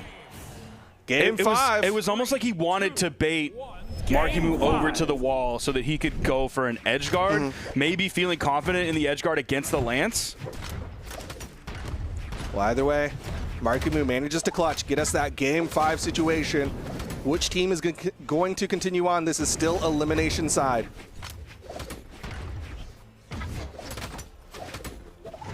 Nice inlight into the nair and the follow-up after. Okay, sidelight neutral air coming out from Markimu, then the jump side air, swapping targets from Seabass onto Flower. Another neutral air hitting Flower, a little bit of team damage, but then he goes back in on the red team. Great side air, reads the jump with another side air, but Seabass stayed low enough to avoid it. Yeah, I think Markimu's gone for that a couple of times now. I think the red team, if they're paying attention, might recognize, you know what, don't jump after eating one side air, because Markimu's usually looking for that second one. Now look for the second one without jumping, or go for the down air, and you might have something after that. Love that side air, turnaround sidelight coming out from Markimu, just completely shutting Flower away from that. Neutral Sig's coming out as well. Sidelight neutral air, great follow-up from Future Bubble. Another recovery as well, not enough to take off the top. Future Bubble, first one to fall. You see red team running away. Didn't want to get caught by that side signature. Lots of people in the red right now. Flower still unarmed, ends up hitting his teammate, and it's Future Bubble who comes over, hits that side air. They're going to get that stock off of Flower, see if they can turn around and get it on his Seabass. Holy cow! Beautiful cannon combo after getting the dodge. Future Bubble taking a lot of damage there. They still can't take out Seabass. It's a neutral light, and it's not enough. Markimu, what's he setting up for? Oh, just went for the turnaround neutral light, and that was enough. You could see him setting up for something. I didn't know exactly what it was, whether he was waiting for a D-Sig, potentially turning around a neutral signature, but no, it's just the simple neutral light. There's the recovery coming out from Flower to finish that stock off of Markimu. Future Bubble just kind of jumping around. He did throw out a nair, took no damage while Markimu was respawning back in. Future Bubble trying to be careful here. Markimu on the respawn, no weapons around. There it is in the middle. Flower gonna throw it away. Future Bubble still without a weapon. He's going to be looking for the next weapon spawn coming in. Here it is. It's the spear. Nice down air coming out from Seabass. There's a sidelight. A little bit of interruption from Flower, but a great spot dodge after. Again, Flower sees the enemy team incoming, whether he hits one of them or hits his own teammate, and he's ready for the spot dodge to avoid the damage right after. He's done it so many times. Seabass with a nice punish, as Markimu did get the hit onto Flower. Future Bubble really just trying to find any situation where he can dive in there, get that single hit. Gets a side light, backs away, but Markimu eats a punish. D-Light in air. Oh, I think he picked up the D-Light in just a weird angle, so he couldn't get the simple dare right after, or neutral air, excuse me, right after that to get the second KO on a Future Bubble. There it is, side light, side air. Yeah, Future Bubble knew he was pretty damaged. Tried to go for the risky play with that gravity cancel side signature. Blue team's in trouble.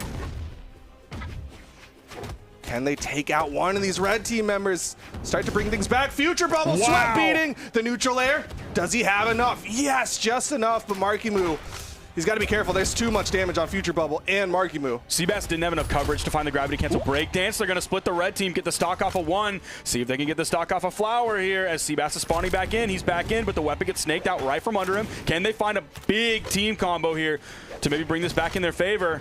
Seabass has a weapon, Flower's back in. Nice sidelight down air, picking up on two people, but Markimu's out. It's all up to Future Bubble here, and he's gonna get shut down there. And what a set between these two teams. I'm so impressed by Flower and Seabass.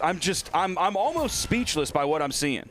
Yeah, it's crazy because I feel like Seabass is not often in the discussion for like 2v2 players in North America. Seabass has been around for a while. We're aware of his existence, but to see him come out here in the 2 space and do so well, especially against players like Markimu and Future Bubble, who, like we've said, have done really well for themselves in the 2 space in CEO at BCX. So it's just wild to see Seabass come out here and really just show his stuff. Yeah, they beat a team that is literally half of their PR. Flower and Seabass coming in PR 19 and PR 20, excuse me, PR 20 and PR 19 respectively. And Markimu and Future Bubble are both tied for PR 10 just because they're like the only ones that they've played each other whenever they've received PR points. But yeah, looking at the damage numbers here, great work coming out from Seabass, 575 damage as well as 5 KOs. And on the other side, Flower actually kind of taking that more support role here, but still doing 526 damage and picking up a KO of his own. Great team play coming out from this team. I'm again, I said it before, I was impressed. I'll say it again, I'm impressed. Yeah, they did a really good job splitting up that blue team and staying together. Like you called out, a lot of times it was Flower who had really good awareness of just the entire battlefield. He was the one who was doing those perfect spot dodges and making sure he was avoiding any extra damage. Really well done on this red team. And that is, I believe, yeah, that's a top 6 qualifier, if I'm not mistaken on that. So that is Seabass and Flower moving on into top 6, despite playing basically no tournaments before with each other, except one all the way back in 2023. So great work from them. But before we get to the rest of this bottom side of the bracket, here's what we saw so far. We have Guichabu and Hexo again 3-1 to Megdi and Moneyhalla, and then we had Markimu and Future Bubble lose 2-3 to Flower and Seabass. We got more coming up here shortly. We're gonna have Zen and Hideaway versus Guichabu and Hexo, and then we have Rise and Soul versus Flower and Seabass.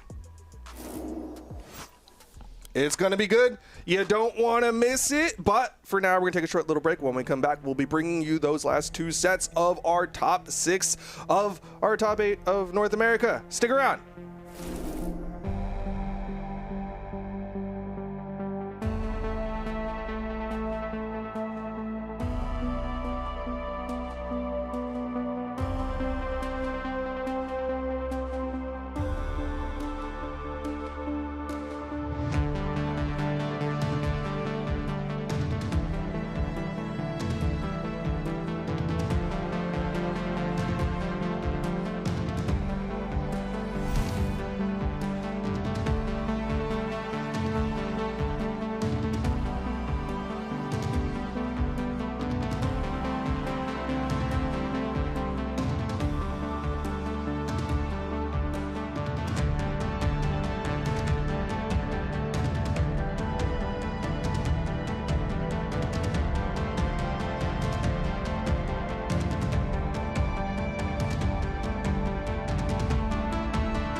Tell me, am I on my own? Feeling like I'm falling. Deeper I go. All the things that we said. Wishing I could turn back time. Living in my own head. Oh, I'm slipping away everything we had. Hard to let go, but we both know we can't go back. Oh, do you see what I see? It's time. Break free. Ashes to dust, all that remains. What's left of us and all our mistakes. Oh, do you see?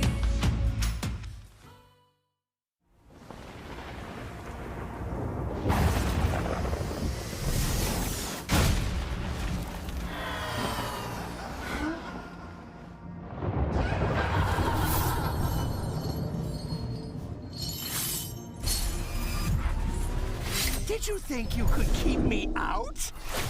I can't tell if you're sweating or crying. You're stronger than I thought. I'm not cheating, you're just not trying. You're so predictable. I'm Loki, and you're who again? Lord something? Very good, legend.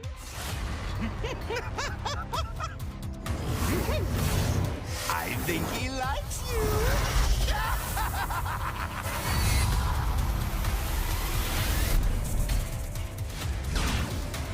I'm finally here. Or am I? Welcome to Brawlhalla.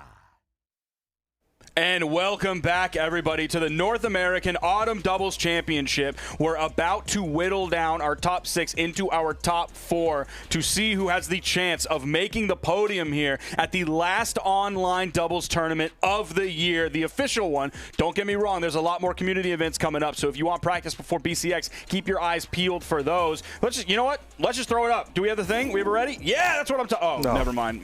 We'll do that later. That's fine. It's okay. We have Zen and Hideaway versus Guichabu and Hexo. What have Zen and Hideaway got planned to deal with this vertical gameplay? Here we go. October, officially sponsored community tournaments. Keep your eyes peeled. Whichever region you are in, you can have tournaments there right in front of you. You've got Brawlhalla, you've got SSL, we got Moose Wars, we got SIB, and we got the Bearded Brawls. We got a lot of tournaments coming up for you. If you want practice before BCX to make sure you're in tip-top shape, keep your eyes peeled here. You can go to brawlhalla.com/BH community. That is BH community. B as in Brawl, H as in Holla community, to keep your eyes peeled for the best practice now that this is the last official tournament of the year. Yeah, you can see Moose Wars was the only 2v2 one, but I'm sure there's plenty more if you go over to that website. Now, let's get into today and what we're about to get into. Like you were saying, Zen and Hideaway, what is their answer to Guichabu and Hexo, who have been doing so well with the blasters and the Queen Nai Katars? That NSIG Into the Recovery is such a strong tool. But it's also Zen and Hideaway. They're PR number 1 in the region. They're the top seed. There's a reason why they're such a dominant force in North America. They got to have an answer. We'll see what it is. We're going to be getting here into game 1. We have a level 100 Nyx coming out from Hexo and a level 100 Kaya coming out from Zen. On the other side, of course, we see Guichabu. He would have a level 100 Queen Nai if he played as much Queen Nai as he has Lin Fei. Or like even half as much. But he just like played Lin Fei for so long, and the swap over to the Queen Nai is a little bit recent. And on the other side, Hideaway swapping onto the Olgrim. It was like right after CEO and Summer Championship that he was like, I'm the best on Olgrim. That is how I bring the most tools to my 2v2 team and my 2v2 teammate. Yeah, I mean, Olgrim has been a staple in the 2v2 scene for a while. Hideaway also just a fantastic 2v2 player, so no surprise to see that combo work together. Nice pickup there on the blue team as the red team getting bounced around pretty early right now. Neutral Air sending Hexo over to the right side, but he's not going to spend any time on that wall. He's going to get back to the main stage. There's a D-Light. A little bit of team damage again here on this one. Hideaway going up with those neutral airs. Oh, back-to-back neutral signatures from Hexo, but the blue team is not going to fall for it. And Hexo goes in for the ground pound on the follow-up off of Guichabu, but no blue team member was sent anywhere near him. D-Light grab and cancel neutral heavy. Hexo swapping back over onto the Scythe. He's going to end up falling there. Is Guichibu going to fall here soon? I like the attempt from Hexo. He was falling, but he tried to throw a weapon toss, just try to help Guichibu a little bit there. Zen going real low. Oh, Hexo. That's got to be the stock unless we get the save from Guichibu. Here comes the spear recovery, and Hideaway was ready for the follow-up ground pound. Full team wipe. Hexo on final stock. Guichibu on second. This is looking really dire here in game one. Yeah, huge lance off stage on the side of Hideaway. Hexo is going to get the stock off of Hideaway. Just a one stock difference, but still the blue team with so much momentum. That's always the scary part about like saving your teammate with like a spear neutral air or a spear recovery or anything that's going to send like straight up is if the person that hit them wants to linger out there, it feels like the perfect setup, and Hideaway was ready for it. Chase dodging off stage. There's a ground pound. See if Hideaway can get back in this one. Hexo couldn't gravity cancel a neutral signature after the one that he already did. Down air, going to send Hexo down. Weapon toss is a little bit too stacked, so Hexo doesn't get hit by it. Yep, slipped past that weapon toss, managed to get back up. Still opportunities here for the red team. If they get their setup, Ensig into recovery, still KOs pretty quick. Falling side air, but Guichibu's side sig would have been more force. Yeah, there was a little bit of a juicy side sig there. We haven't seen too many of that. Really only seen the neutral sig. Great interruption, saving the life of his teammate. Okay, great pickup there. Okay, the down signature on the side of Hexo. Things getting a little closer. Goes for the side air there. You saw Guichibu in position, wanted that recovery, but just couldn't find the timing, and that's Guichibu's second stock gone. Now he's going to be spawning back in. His next weapon will be the Katars, but it's going to be a spear actually going for Zen. Now he's able to pick up those Katars. Hopefully he can find something big before Hexo gets knocked out. Neutral air going to send Hexo flying. Zen was looking for the recovery right after, but the neutral air sent way too far. Hexo going over to the stage, maybe hoping for a cheeky N6, something like that. Recovery from Hideaway is going to take him out. They're going to trade 1-for-1, but the red team being so far behind at this point might spell victory for blue. Yeah, I mean, well done on the side of Hideaway. He was able to cut off the path of Hexo as Hexo was trying to go vertical and then Sig, but it's going to throw down. Not enough movement, and that's the blue team really just shutting things down, winning at all points of the game. Had him in the offstage, had him in the open air, had him all over. 696 damage coming out from Hideaway. 5 KOs as well.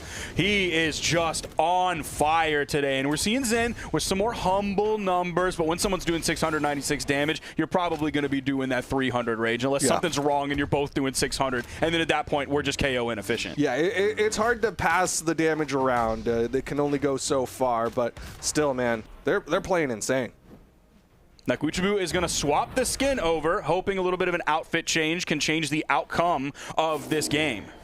Yeah, I think he's the one who has to make the adjustments because right now he's the one who's a little bit behind. Had 0 damage on his spear, 275 on his Katars, so he was really not able to do much. I mean, if he did damage on his spear, it was on his teammate to save him. Yeah, like not even like a weapon toss was able to get damage on that. Okay, the ground pound potentially setting up for something. Neutral air. It's going to scare Hexo away a little bit. Zen was also over there. He didn't have a weapon, but still, his presence was presence enough. Oh, neutral sig whiffing. Now we are going to a soft platform map. We talked about the vertical gameplay earlier and whether or not some teams might want to go to a map with soft platforms to maybe potentially shut down, maybe act as a wall, force everything towards the center. Hideaway, is he going to get away from this? No, he's not. Can they also wrap up Zen here? Not able to wrap it up, but they did a really good job picking out Hideaway, and it was Guichibu who actually knocked Zen away to make sure that Hexo could get that 1v1 off stage. Inlight coming up from Zen, knocking Hexo away from that weapon spawn. Now he's able to go grab it. He's going to get punished for that Inlight. It was a side light and actually a turnaround side air onto Guichibu. Somehow Hideaway got in the air and back down on the ground so he could throw out that side air on the other member of the red team. Yeah, just some quick reactions on the side of Hideaway. Stock count basically even right now. Guichibu a little less damage than Zen. Again, our Olgrams, they love to read the side air into a jump side air. We saw that from Olgram last game, and now we're getting it from Hideaway here this game, too. And Sig catches, but Hexo not able to get the recovery. Lots of people in the sky. Oh, yeah. Nobody gonna fall. Man, there are just so many setups into that Queen 9 neutral signature. That recovery, not enough to KO off the top. The defense of Kaya coming into play here. Guichibu over on the wall. GC and Sig, he's gonna get one, not both, but still getting one is huge. Hideaway now on final stock. Hexo also knocked Zen into that N6, so you still get that huge damage dump at the very least. Guichibu going for the offstage. Yep, that's the spike. And the down air from Guichibu. Guarantees it. Hideaway gets back. Both members of red team are done. I thought thought that was Guichibu sacrificing his stock to take out Hideaway, because that would have been a good trade. Yeah, he was going big mode, but then Hexo came down there, wanted to do some more, and Zen ends up guaranteeing the KOs on both red team members and saving Hideaway. Zen with the big plays to keep themselves in this as a stock count technically even. Hideaway just kind of patrolling the ground. I feel like he hasn't done too much in the past like 10 or 15 seconds. He kind of let Zen maybe get handled a little bit by both members of the red team. Now he's coming out. Here's the neutral air into the side air. Great interruption from Zen after he caught, after Hideaway got caught in the blasters down air from Hexo in like the wrong direction. That might have been a misinput. Not sure exactly what that was. Hexo just kind of playing on the periphery here. Might need to get active. He knows he's on that final stock. If he goes down, it's leaving Guichibu in a 1v2, which is very hard to do for a Queen Nai. He does not want to fall. He's trying to play that spacing game. Hideaway hugging middle stage, backing up. The approaching down airs from Hexo. Almost got the jump read off of that or the dodge up. But Hexo didn't move in that direction. Is there a ground pound coming out from Hideaway? No, he doesn't want to risk that. Hexo just barely holding on. I don't think he can take another KO move or he's going to lose his stock and he's going to be out of the game. The man advantage here for just a few seconds. Can they make it happen? No. Two. Okay. We saw the exclamation points. You were counting them. Managed to touch down, get some footing there. He's still the most damaged on the screen. That side air will do it. It's all left to Guichibu. Somehow the blue team wrestled this one back. Dude, that edge guard on the left. Now we're going to have ourselves a 1v1 here. Zen versus Guichibu almost got the second down air. He was sweating after that first one. Yeah, you saw those stars come out, stuffed a recovery there, but still not done yet. Is Zen just going to jump and zone around with the neutral airs? There's the side light and the D light and the side air. Not enough. Queen Nai defense holding on. He has enough to get back. He's recovering high. I thought he was going to touch the soft platform, but no, he went right over to the wall. Nice little slide kick. And that's going to be it. He's going to clean that one up. Zen and Hideaway now up to his job to go crazy mode. 649 damage, 5 KOs, and how can we forget probably this edge guard that we're about to see right now. There's the down air. Guichibu comes in with the recovery to reposition. Here's the down air from Guichibu. He is ready to sacrifice his stock because it's going to be absolutely worth, but here comes Zen, not only with the save, even a little bit of a bounce off the stage. Guichibu falls and Hexo falls as well. Dude, that was Zen really just like picking through all of the straw to find the single needle because that was Hexo who actually burned all of his movement. Like Hexo just fell there. Guichibu was going big onto Hideaway and Zen managed to slip down there, get that neutral air and save Hideaway. He really just picked out the golden piece there. We have Zen and we have Hideaway up 2-0 in this set. Their eyes are set on qualifying into top 4. A non-top 4 finish from Zen and Hideaway would be a massive surprise in this tournament. Guichibu and Hexo, they need the reverse 3 to deny it. Great pickup after a little bit of team damage came out from that spear neutral light from Zen onto Hideaway. Yeah, a little unfortunate there. Hexo sitting with the scythe, couldn't go for that recovery, which is the usual follow-up off of that Qatar neutral signature. Meanwhile, Guichibu trying to cut back down onto the stage. Okay, neutral air. Lots of damage being put out on a lot of people. It's going to be Guichibu to get the first stock. Comes over there. Nice interrupt. Zen not able to take out Hexo. And Sig, a little bit slow late, on it. He was really late after that down air that came out from Hexo. I feel like it was the perfect serve up, but he just wasn't in the right place at the right time to grab that neutral signature. Neutral light, but you see Hideaway not in position. He was up top. I see I thought we were going to get an exhausted spear recovery. It's the ground pound. Another one, but Zen was ready. Punished with the unarmed recovery. Now he's able to get back down to the main platform, grab a bow. A little bit of a clash out there between Zen and Guichibu, but that puts him in the perfect spot to find a ground pound and a down air and another ground pound. Here comes the down air from Guichibu. They're going to trade 1 for 1. It's 2 for 1. Guichibu onto his second stock alongside everyone else, but the eyes are on Hexo, who's on his final stock. He needs to play the stock of his life if he wants to keep his team alive. This is so scary for Hexo because we saw him in a similar position previously, and he was just kind of playing on the periphery, not doing too much. The jump down air is not going to do it, not going to cut it. You got to hit him, Hexo. There's one, and there's the pass, and there's the stock. That's exactly what you need. They're back in it. Stock count evened up. Hexo did enough. Neutral light set up again. You see Guichibu trying to come over there, but was worried about Hideaway, couldn't find the right spot. Nice follow-up, side sig, not going to KO. Zen is going to recover high. No, he's actually going to move over to Hexo. Juggling Hexo, hit a recovery, hit a neutral air. Guichibu was right on his tail. Recovery whiffing from Guichibu. Both members of red team going in, but they're too stacked on top of each other, so Hideaway gets the double hit. Neutral signature! What happened? Why did he go for a ground pound there? I thought for sure he was going to recover, maybe and miss input, but either way, blue team gonna survive what could have been a KO. Yeah, that's tough. That spear recovery from Zen, KOing Hexo off the top, taking him out of the game when his team is down 0-2. You talked about the 1v2 being really difficult for Queen Nai. We'll see what Guichibu's got for us here. He has a pretty healthy stock. He has a reasonably damaged hideaway. The only problem is he can't throw out those neutral signatures unless he picks up both. Otherwise, he's going to get punished. Zen is looking for another KO off the top. Guichibu still managing to come down. The soft platform's helping him out a little bit, but he has been unarmed for so long. And that's it. Yeah. That's a lot of damage they were able to put out very quickly. Even all the defense that Queen Nai brings to the table is not enough. That was a game that Hexo was not really able to play whatsoever. 260 damage, 3 falls, of course, to get knocked out of the game, and no KOs on his side of the board. Yeah, he just got taken out so early, so quickly, was not able to be present. He started to have some presence for a brief moment, but then it slipped away again, just really couldn't regain their ground. And that's the blue team showing how it's done, showing what you got to do. Yep. This is shut down in this red team. Shout out to Guichibu and Hexo, though. They didn't quite make it into that 5th place finish. Or wait, did they? Yeah, they did. Okay, so yeah, they tied their placement from Summer Championship. So that shows consistency. That's solid. They've actually had a really good year so far. They got 3rd in Springs, got right inside of top 8 in Winters, so they got 7th in Winters, solid. Then they moved up to 3rd in Springs, then 5th in the Summer Championship, and now they've shown consistency with a 2nd, 5th here, right at the last online doubles tournament of the year. Yeah, we'll see how well that translates, as hoping to see them come out to BCX and see how that stacks up against the other regions. But for now, we got to figure out who else is going into the top 4 to go up against Zen and Hideaway. Will it be coming up, Rise and Soul or Seabass and Flower? Yeah, man. This is tough because I have a lot of faith in Rise and Soul, and I still think that they're going to come out on top here. But Flower and Seabass did show us something. They showed us something great. I don't know if they have what it takes to take out Rise and Soul. Maybe they do. It's interesting to me that you have so much faith in Rise and Soul, because for me, as just maybe a casual North American doubles viewer, Rise and Soul just isn't really in my lexicon of major North American teams. They obviously have shown up very well. They're coming in here as the 6th seed for the tournament, but also you don't have that kind of star power that you have from a lot of other doubles teams. So it is interesting how much faith you have in them.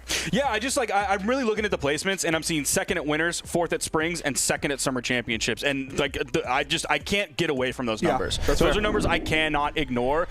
And it's just like I said in the pre-show, I absolutely would have put Soul and Rise top 3 10 times out of 10, but one of those times actually I remembered dude, I can't deny Radish right now. I just can't do it. I don't feel good denying Radish. Well, right now we'll see if they can deny Seabass, because Seabass was the one who really popped off in the previous set, but it's really Flower right now who's looking solid. He's found multiple connections onto this blue team. He's been relatively healthy so far. You see him over on the wall, getting back over. There's the neutral air onto Soul, falling right on top of him. Ooh, nice pickup on Rise. Seabass able to save with that recovery. Turn around, gets that ground pound, and that's going to be Rise, first one to fall. See what they could do. They're kind of stacked right on top of each other, so they're not able to form a sandwich around Soul and really pick him up into any major combo until Rise spawns back in. Neutral air to juggle Seabass just a little bit. Flower's got a lot of damage on him. Soul actually very undamaged. You're only about halfway through the stock. There's a sidelight neutral air. Flower's going to completely retreat off stage. He doesn't want to get caught by any follow-up after his whip move. Yeah, I really like that decision from Flower. Hit the sidelight, went for the nair, couldn't get more. Nice juggle there onto Rise. They're looking for more, can't get the recovery. Both of them sweat beating. Not enough utility to go high enough to take out Rise. Juggle potential coming out. He hit the neutral air onto C and then the side air to take out Flower's stock. Seabass now running all the way to the right side of the stage. Is he going to attempt the edge guard? No, he actually goes to the soft platform. Great signature coming out from Flower to take Soul off the top. Another one. Yep, that's that Kaya neutral signature. Such a strong tool there. And that is Rise down to his final stock against this red team. If you want the movement, you go for the side signature. If you want a little bit of movement, it still has plenty of movement in it, but not quite as much as the side signature before you get that dump of force, which is why he's going for the neutral signature here. Okay, are we going to see a KO off the top? Man, the spear players, specifically the Kaya spear players, have been loving those recovery KOs off the top. They've been pressing them. Many Kaya players today. Okay, side air will take out Seabass. Things relatively even. You're seeing Flower actually kind of push the pressure there as he had the 1v2. Yeah, going back and forth between the 2 members of the blue team, splitting them up. Even attempting the follow-up there, but Seabass, I think there was a little bit of overlap. Both of them had the exact same idea. Let's go for those neutral signatures. Power play opportunity here. Oh, recovery. Gonna go above, but he still finds the pickup. Sidelight into the side air. 1v2. Flower on the respawn. Okay, there's the weapon toss. It's going to shut down that pressure from Soul. Fortunately for C, that's going to disarm him, but wow, they kept that going unarmed. That gave C plenty of time to get back over and grab the gauntlets. Yep, that went high. Definitely a lot of threat there put out towards Soul. Soul back onto the center stage. Surprised he's going in between the red team members right now. Yeah, he doesn't seem to fear the setup of the 2v1 combo. Flower's just been going back and forth with these beautiful neutral lights. He's been gravity canceling them too. There's the weapon toss. Now going back in, recommitting after it seemed like he was going to back up. Okay, Flower throws away his weapon there. Trying to give himself some safety. You saw Seabass there with the protection. Nice pickup off the side air, and that is going to be Flower and Seabass with game 1. Yeah, that's a strong finish game 1. 640 damage coming out from Flower, doing serious damage. We're going to need Rise to kind of step it up here. 0 KOs and only 295 damage. Meanwhile, his teammate of Soul, 4 KOs, solid. 581 damage, solid, and he took 635. So he was doing so much of the work that game, and Rise is just going to have to step it up a little bit. Yeah, I'm really curious what Rise can do, because you see it like Rise used both weapons, had a spear for 49%, bow for 41%, only did 153 on the spear, 141 on the bow, had 1 damage dealt unarmed, so somehow managed to throw a hand. But either way, like, he just wasn't able to put out any damage regardless of weapon. And I think we're seeing him decide that he has to make a drastic change, and Rise is going to swap over on to the Rayman, So we have some solid Axe gameplay potential coming out here from this blue team. Maybe just a lot of respect to Flower. Didn't want to do the mirror match into the other Kaya. Or the answer is just play like Flower, because he was doing such a good job last game. Really stellar gameplay from him. There's the D-Light coming in from Rise. Sent Seabass flying. Both members of the red team are very heavily damaged here. Nice recovery after the neutral air attempt from Soul. Neutral Sig's going to whiff. Seabass throwing out side lights, but he's going to get caught. Yeah, great patience there on the side of Soul. Just kind of waited, saw that Seabass was going to try to go wild, and then just turn around, hit him with that recovery. That's going to be the blue team with a sizable lead right now. Soul coming through with these neutral airs. There's the sidelight neutral air. Solid amount of damage. You can, if you start racking up those sidelight neutral airs, that's a ton of damage so quickly. Then the rest of the time you can just float around with a neutral air, kind of like you do with a spear neutral air. It's just safe damage. It's easy damage. Ooh, nice. Great dodge up. Yeah. He really felt like he knew exactly where Rise was going after that. He felt the recovery coming in, so the dodge up put him right where he needed to be to grab that neutral air. Yep, just had a bead on how Rise was going to utilize that. Side sig, slide charged off the soft platform. Seabass down to his final stock. Great interruption. Flower hit that neutral air, and then it was just a neutral light from Soul. Ooh, Seabass was sweating there for a second. No one was able to really push onto him, but a side air from Soul. It's going to take out Flower. Again, blue team holding on to a massive lead here. Both of them still on second stock. Rise jumping around with these down airs. There's the side air coming in from Soul. The punishes are coming through, but none of them are the KO damage punishes that they might need. Ooh. Oh, just a little bit too slow, or a little bit too far forward, really, to pick up that D-Light from Flower. Just wasn't able to get it. Not able to interrupt there on the side of Rise, though, but he does avoid that recovery. Still maintaining this slight lead and finding damage, but Seabass catches him off that soft platform with the gravity-canceled side zig. There's a side air from Soul, potentially setting up an edge guard. He sees C right behind him. C's not actually going to push because he didn't have a weapon. He wanted to wait for that cannon to come in. Almost had the pickup with the GC side signature coming out from Rise, riding that skateboard all the way over there. Seabass, he's backing up, just goes for the GC D-Light, whiffs that, goes over to the wall. He needs that safety. Flower does too. The down air splitting up the red team. Flower coming in for a potential save. A GC N-Light is not where Flower expected Seabass to be in that moment. Down sig thrown out. Okay. Nice. And another one. Who actually got credit for it? It was Rayman. Yeah, Rayman. He had the fists coming out, so I think that was why, is like you still got the fist hit in there. But man, a great swap on the side of Rise. Really stepped it up, was able to put out 565 damage, was able to put out 450 with the axe. And I feel like I'm just reminded of something that Wes said a long time ago, which is like, I just wanted an axe. Yeah. And that's sometimes what you need in a 2v2 space. Sometimes you just need an axe, and that's what Rise had. Yeah, he did a lot of work with it. He was just jumping around, using those giant hitboxes to sort of zone out the opponent and really have some like simpler follow-ups given how big those hitboxes are. So he can do a really good job of following up off of Soul. The sidelight neutral air comes out from the Lance, and then you're ready there with like an axe recovery, an axe neutral air, tons of different things you can really go for there. He's going to start this one off early on the gauntlets, though. Oh man, Soul managed to slip past that ground pound from Seabass, and Seabass ended up hitting only Flower with it. GC side light, attempting the turnaround side air from Seabass. Oh man, he They're picked up that high. neutral air, another neutral air. These are so close to KOing, but Rise might be turning things around here. Over low and right, he's waiting for it. There's the ground pound from Rise, and he's gonna lose that stock, but they're gonna trade it out 1 for 1. The only thing again, Soul living in the yellow, and Flower, he's dangerously in red if he's not careful. Great patience on the side of Rise there. You saw Seabass doing so much left and right, but he knew Seabass still had the movement to come back up, so he just waited and then hit him with that ground pound. Okay, gets that down air as well, just trying to get some more damage built up here onto Seabass' second stock. Down sig, little risky there. Yeah, I think he expected Seabass to come in with maybe a neutral air, and so he'd win priority with a GC down signature once Seabass got right below him, but Seabass was sort of staying on the main stage. He knows the fear of that Rayman Axe D-Sig. Rise just controlling the ground there, just hits that side light, I think, and then waited. Whoa, Soul at the top of the map. Ooh, the double axes. You're seeing the axe toss come out as well. Rise is going to follow him over. Hit the side air from the wrong side of the stage, but a ton of damage on a high defense. Oh, Flower, he's still living after that. Maybe one more axe move would have let that neutral light from Soul's Lance KO. There it is. Yep. Down sig to take out Flower. Seabass just struggling right now, trying to find anything. Recovery. Nice! Fantastic follow-up from Seabass with the gauntlet recovery after Flower's spear recovery, sending him up there. Oh, Rise. Great decision there. Went low, avoided the neutral light from Seabass. Seabass really wanted that to KO. Man, Seabass needs a weapon. That weapon spawn came in, was just a little bit too low. Rise was able to hit him, get him away from it. Here comes the gauntlets. Seabass hits the recovery onto Soul and Rise. Oh, Ooh, I think that might have interrupted a Oh. recovery that was about to hit Rise, too. I think he was ready to throw that out, but Soul is just a little bit too quick with his own recovery. Neutral signature, KO off the top. What are they going to get on a Rise here? Can they take him out? They don't. Seabass is actually going to lose his stock. Rise was the one who did it.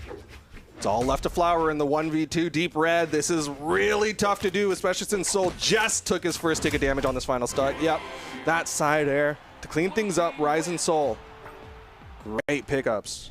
And pretty much splitting all of the responsibilities like right down the middle. Their damage is relatively even between the two. You're seeing here are the damage numbers. It's 516 and 565 for Rise and Soul. They split the KOs right down the middle as well. So yeah, this swap to Rayman, absolutely the right choice. His axe is looking fantastic. Did he have more gauntlet damage that game? Yes, quite 39%, a bit more. 178 damage. Definitely showed a little bit more gauntlets. We felt it, but really it shows in the numbers. I think the big thing is, man, Flower and Seabass, we're not able to do anything in that one. Yeah, they're just starting to fall apart just a little bit. They did 363 damage and 358. If you gave each of them like 100 more damage, which sounds like a lot, but isn't that lot, but also is kind of a lot, they'd be in a much better spot. It's so like they're close. Not Pavlov's a lot. What is the other one? The Schrodinger's. Schrodinger's a lot. It's only a lot when you observe it. Yeah.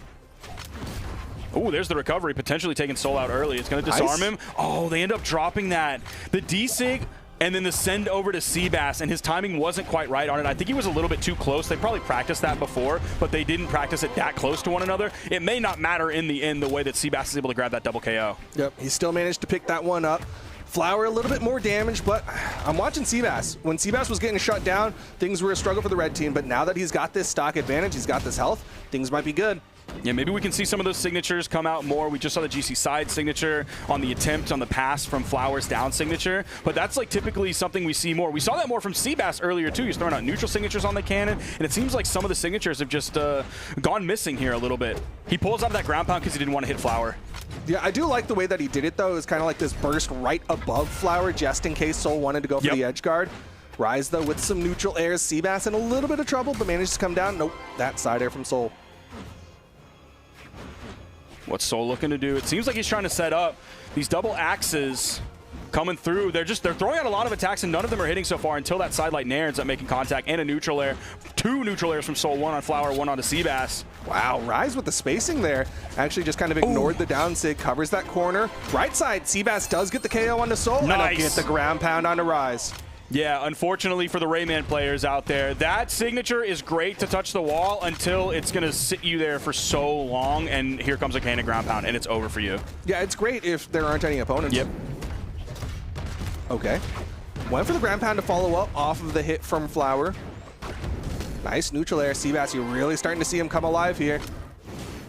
See if Blue Team can get this stock quickly. Rise is taking quite a bit of damage here. He's getting close to red. He's going to be floating above. Hits an axe down air on one. Axe down air on Seabass this time. Hoping for a little bit of a dribble game going on. Oh, he just barely whiffs that side air after the unarmed neutral air from Soul. You got to have those timings. That could have been the stock on a Seabass. How long is Seabass now going to live? Oh, Seabass with the steal, though. Flower had the down sig onto Soul, and Seabass came in, hit him the side light to get him out of that one. That could have been a KO onto Soul, which would have been really nice for this red team to get that game 5. Oh, that's going to be it for whiff, sure, yeah. He thinks he can throw that out right in front of 2 members of the blue team, one below, one up above on that soft platform. You're definitely going to take punish. There's no shot you're going to hit both of them in that. Neutral air, it's all left to Rise. Red team likely going to get that game 5, and they will with the neutral air. I'm telling you, man, I'm impressed by Flower and Seabass. We just talked about the consistency of Rise and Soul. 2nd place, 4th place, 2nd place. And then we're getting a game 5 between Rise and Soul and Flower and Seabass. We're having some really cool shakeups in North American 2v2 here on the bottom side of the bracket. Yeah, I mean, Flower and Flower and Seabass, it's worth mentioning again, this is PR like 20 and 19, yep. Really outplacing their PRs and showing up today. And again, my eyes are on Seabass, putting out 597 damage in this last one, 252 with the gauntlets, 312 with the cannon. He was showing up in that game 4. We're going over here onto the Demon Island for game 5. We're on the elimination side of the bracket. This is it for one of these teams. One of them will make it into the top 4, and one of them will be sent packing, tied at 5th place. Yeah, who's going to go into the game 5? Who's going to go into the top 4 to go up against Zen Hideaway? Can Flower get back into this one? He had the weapon toss to keep him safe, so he didn't need Seabass to actually save him in that moment. Man, Seabass just barely dipping below those fists. There's one KO off the top. Almost got the bounce pass there, but here's the end light into the side sig. The big fist from Rise, and that is a huge early team wipe. Rise and Soul still in the yellow. It's only not even 45 seconds into the game yet. Yeah, they're incredibly healthy right now, and Seabass not helping the health department. Dude. Flower eats the weapon toss, goes for the turnaround, hits the recovery, but he's still in the open air against some gauntlets. And he doesn't have a weapon. And there's the weapon toss, the weapon pickup. Nice down air. Is Flower? He's still going back in. He's finding Rise under the stage. Rise gets back with the grab over Seabass. Oh my gosh, that lasted forever. The stones on Flower to keep going. I can't believe. He said, we need a big play. I'm going to give you a big play, but really it was all a distraction. Seabass got the KO onto Soul and Rise, but the situation's the same. There's still a full stock behind. It was such a sick rotation from Seabass too, man. I almost wish they weren't behind. I'll do a little bit of bias here. I wish they weren't behind in that moment, because that rotation, all of that work from Flower, that was so sick. All right, Flower doing a good job utilizing that space, that range. Trying to come back into this one, trying to find the safe damage here. Rise, sweat beating, but he did get the wall touch. Dips under, and he gets to the other side. If this wasn't game 5, I feel like the next place we go would not let you go into the stage whatsoever. We would be banning that stage out for sure, and we'd be going to a place with a big pillar in the middle. Dude, Rise chasing so low with those down airs. Flower gonna get stage spiked. It's a moment where he's like, we need something huge. We gotta do it. I'll risk everything here. Can Seabass get the double KO? Is he the clutch? God, what oh my gosh, dude. Rise was so damaged that that neutral air sent him flying. And Seabass, he's able to do it. You see him swap out his weapon. He wants the cannon. He goes over to the wall. Now he's back in the middle of the stage. Has a lot of damage on him here. Rise and Soul are looking for the game 5 victory here. Yo, if Seabass does this, he's the GOAT. I'm just saying. If he does this, he's the GOAT. Okay. He's not the GOAT, but Seabass and Flower showed us something. Look at the damage across the board. Dude, 385 and 217 does not tell the story of what the red team did here. It was a really tough final game. The audacity of Flower to keep fighting over on the right side was unbelievable. I loved that, but Rise and Soul, they were able to come out in the end. 4 KOs here for Rise, 1 KO here for Soul. Man, what a swap onto the Rayman, dude. That changed everything. Yeah, that swap over to the Rayman was clutch, and I think you have to recognize in that game 1, Rise likely was like, you know what? Kai's just not working. Yep. And immediately made the decision to swap over to the Rayman. And like you said, fantastic decision. That Rayman has been showing up since. And that's going to be Rise and Soul. They're going into the top 4 of things to go up against Zen and Hideaway. That's a 5th place finish for Flower and Seabass. Definitely some promising gameplay from them. Again, another team that I want to see more and more of, hopefully at BCX and also next year as well if they choose to keep playing together. But it was a game 5 victory for Rise and Soul. And what an electric game 5 it was. Yeah, they said we're going to game 5, so usually the sets go longer, but we're going to make sure we stay within our time slot and go crazy in that game 5. So we have our top 4 figured out here for the North American Autumn Championship. Let me scroll on the bracket just a little bit. We have Experience and Faking and Balloon Boy and Radish there on the top side of things. Then on the elimination side of things, we have Zen and Hideaway versus Rise and Soul. This is exactly who I would have picked in the top 4. We nailed it on the pre-show. We did an incredible job. Maybe not TK so much because he said Marky Moo and Future Bubble, but that's okay. We all make mistakes sometimes. You know, respect to TK. He goes with his heart. He goes with his guns, and you know he picked what he thought. Yeah, and, he didn't. And it's not like they did bad. Yeah, he didn't pick the boring pick like me and PJ did. Yeah. Either way, we got our top 4. You know it's going to be exciting. It's already been exciting. It'll continue to be exciting. You can see the sets that we just saw, and we got some more sets coming later. Sparky, take it away. Man, look at that. Guichibu and Hexo 3-1 against Meg D and Money Holla. That was a team we want to see more from. Marky Moo and Future Bubble. They lost to Flower and Seabass, dude. 3-2. Another game 5 for Flower and Seabass. Then Zen and Hideaway 3-0'd Guichibu and Hexo. And then Rise and Soul barely got that 3-2 again. Another game 5 from Flower and Seabass. They are forcing players who are ranked so much better than them all the way to the brink, all the way to the end. And we're getting towards the end of the tournament here. We're going to be coming back with our top 4 in just a few moments. We're going to a short break, but don't go anywhere.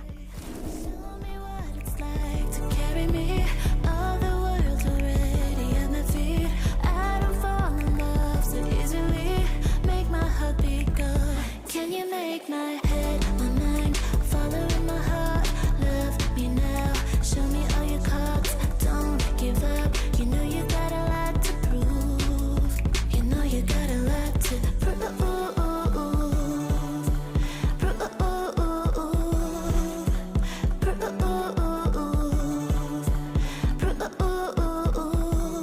You like to go, go, go.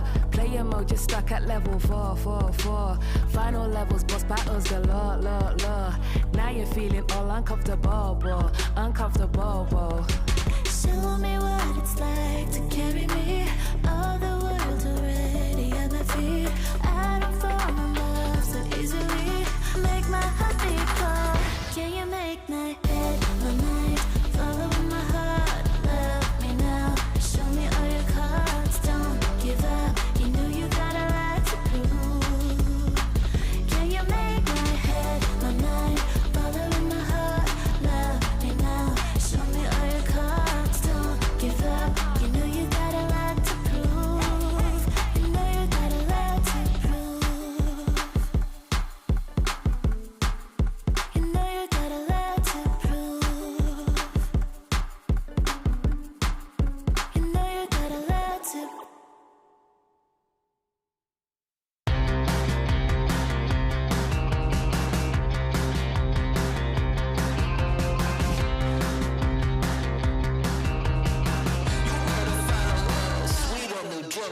We've got you spinning around, your new fixation. We are the voice of the crowd, new generation. You got your feet on the ground, we shooting for the stars. Back up, we're leaving this town, baby, we're taking off.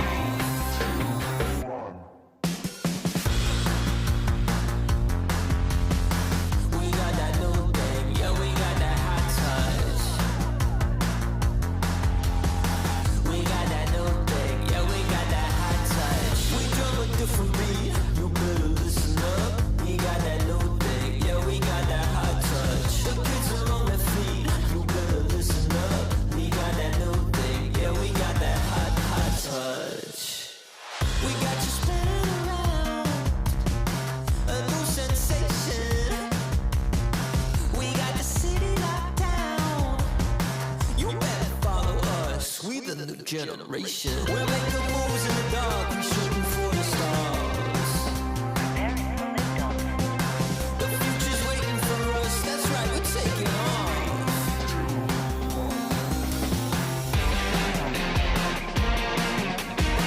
We got that new thing. Yeah, we got that hot touch. We got that new thing, yeah, we got that hot touch. Ain't got like some meat, oh, how about I show you what's up?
Wishing I could turn back time, living in my own head. Oh, I'm slipping away everything we had. Hard to let go. 간식 시간이다.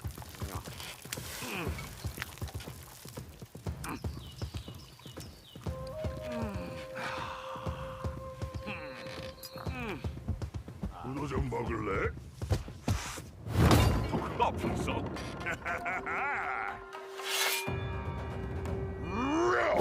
잘 먹을게. 크게 불태워보자. 배고파. 빨리 해보자고. Time to unleash the dragon. Real powers 맛은 바로 이거다. 디저트도 먹어. I'm working up an appetite. 밖에는 거북이, 안에는 드래곤.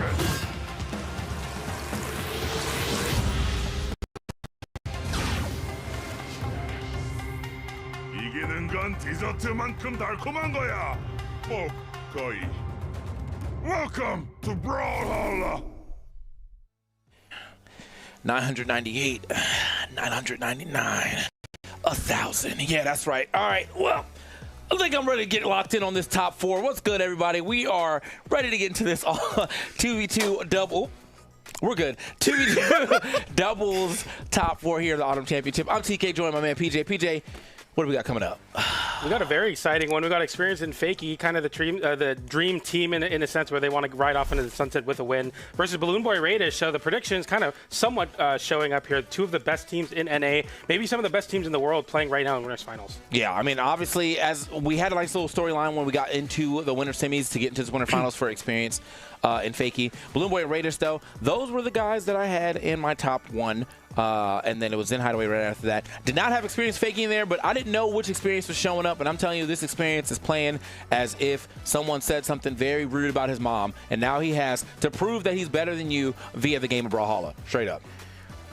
Just to tell everyone, they're on a no-hitter right now. Have not dropped a single game all tournament long. We'll see if they can end this year, the last official before BCX, with an exclamation point no-hitter run.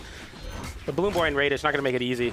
We'll go into game number 1 here on Small Fortress of Lions. A pick that is loved right now in the meta, and definitely everyone's going to be picking over to it. And got a good start here for the red team as they're getting quite a bit of damage on the Fakey experience. Nice dodge there, immediately whip punishing the orb recovery experience back on the aggression we saw in the winners semifinals match.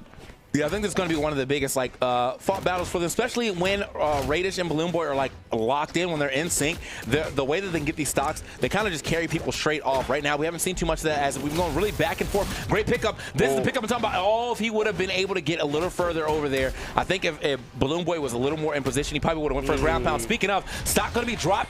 Wow, from the red team first, we saw 2 different situations, 2 different one-on-ones go in the favor of the blue team. Let's go. Yeah, and so unfortunate, Radish trying to go for a very deep ground pound on the battle boots. Didn't get work out Fahey with the spear ground pound in rebuttal as the red team now somewhat bleeding out here. Nice end light whiff punish on the side light. Can be whiffing those moves in the face of someone like Experience on the axe. Just those very snappy punishes on the whiffs. A little bit of team damage there. The red team somewhat floundering here, but they are able to find the stock onto Experience. Fakey still on his first stock though. The end light is enough to KO. And the red team, Balloon Boy looking pretty bad right now in terms of the damage. Radish not so much, but they get a 2v1 combo. Nice interruption from Fakey. Yeah, needed that. Now you can kind of see, for a quick second, I think I was going to see Experience go a little crazy down there, but no, gets back to the stage, takes a little bit of damage on the way back up, still finds a downlight Sayer, very quick with it, and now Radish going to have to try to move his way around. Nice evasion right here from Radish to go ahead and get out of that 2v1 situation, allows a partner to come back. This is looking kind of big. Oh, what a side air now. Radish getting sent off stage. Balloon Boy going low. Experience trying to line up a nair. Nice dodge through the GC Ensig as he tries to find it there. Speaking of which, that Ensig from Experience is going to hit Radish high into the air. Downlight from Experience whiffing. D-light on Balloon Boy, but Radish and Faker are both playing their positions very well, interrupting a lot of these team combos. Nice landing side air there onto Radish. Another landing side air right there from Fakey on to the red team, but okay, found another one. He is finding quite a bit of those. Now he's going to try to put the pressure here onto Balloon Boy. Balloon Boy does touch walls. At the very least, he's able to potentially get back to the screen. Nice awareness right there from Radish to allow his teammate to get back, and now they're back onto the screen. Yo, Balloon Boy going off the stage with the ground pound as well too. Oh, man, they got that stock off. Oh, that's going to be 2 stocks, and we are right back to an even game, but Balloon Boy is hurting. He's got to play that back foot real well. And Radish on the battle boots. We've seen Balloon Boy, especially in this team, being able to put up big numbers, but right now the onus is on Radish to make things happen as Balloon Boy 1 or 2 hits away from losing a stock. Nice side light there. Immediately punished by Fakey, though, who gets the side air. Balloon Boy following up with an air, and the recovery is enough to KO. The 2v1 ensues, and the team that's on a no-hitter, the team that has everything in the world to prove, have a 2v1, but there's Radish with a GC side sig, and it goes down to the 1v1 format. Radish has been looking so good recently qualifying for the Royale. We'll see if he can clutch this 1v1 for his team. Okay, we already got a couple of hits coming out from Experience right here. Radish, he's kind of trying to find his way, gets that reverse air. Go ahead and push him off the stage, but he's right back into the middle. The down air, tries to get a GC side light, doesn't manage to hit that. Now he's getting kind of sharked here by Radish. Yep. Got to get off this soft platform. Experience is kind of fainting that he's going to drop through. Finally using the weapon toss. Radish giving respect, going for the nair the other way in the case that Experience tries to go into the corner there. But he is stuck on this platform. Finally, Radish going for a big read with that recovery and another side air. And the damage is unanswered. GC sidelight into side stick, and the orb is taking over. This is exactly what we saw last weekend in the 1v1 space. And Experience is looking to take this game somehow. 1 D-light, 1 side air. Radish dodging. Side airs whiz on both players. Another down light comes out. The combo starters are flying. Both of these players want the hit. They know they need it so bad. GC sidelight sider. Radish now hunting down Experience with the sweat beads. Yeah, oh, okay, we got 1 Sair. He's going to try to go ahead and get this edge guard. Oh, the He's so clutch. Who goes for that, man? The weapon toss re-pick up recovery. Get him out of my game. Let's go, Experience. Radish was 748 damage that game. It was not enough. And then on the other side, Experience was 651.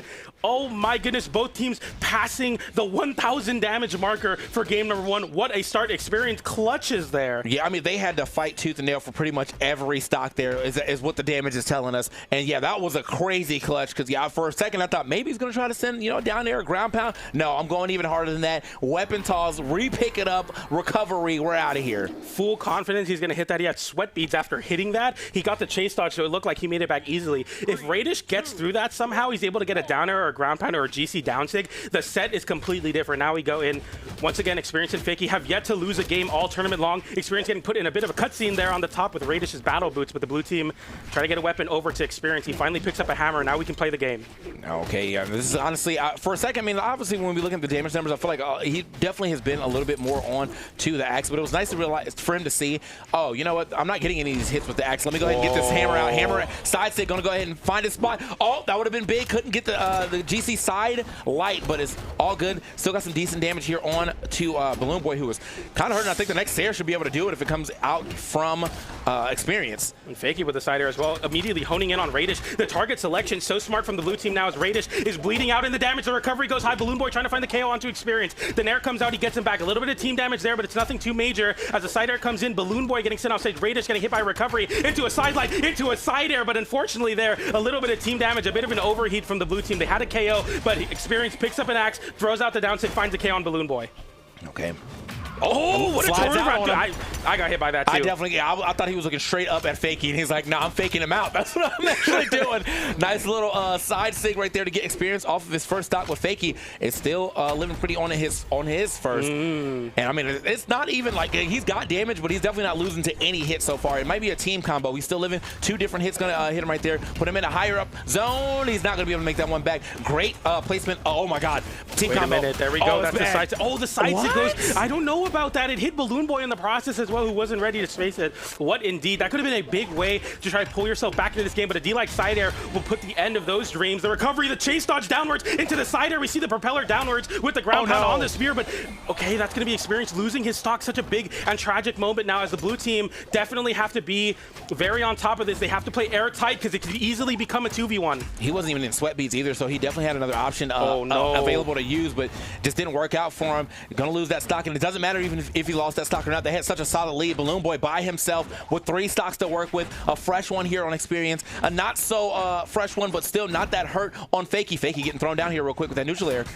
Oh, the double down air there. Really, really good stuff from Experience. Racking up that damage. The downsig comes out. GC and Sig, we see a side sig hitting his own teammate. The side air will send off stage. Balloon Boy now Guess for game, GC downlight tries to tap it in, gets an unarmed recovery instead. Experience just needs one side sig or a downlight, voids that there. It's a lot of great movement from Balloon Boy, but this damage has been unanswered, finally getting a hit there. Oh, okay, he looked for it all right there. I didn't think that would have mattered, even if he was able to get that ground pound. I mean, at the very least, he wouldn't put himself that low, but only in the yellow. I couldn't imagine you actually getting a stock off of Experience like that. They're balling on him again. I didn't see the damage this time. Was it 519, 564 to 354, 233? Yeah, that was an amazing game there for the blue team. Even with Experience kind of just dropping, like he went a little crazy there on the left side, dropped his own stock. It is what it is, but I think they already knew that they had this one in the bag.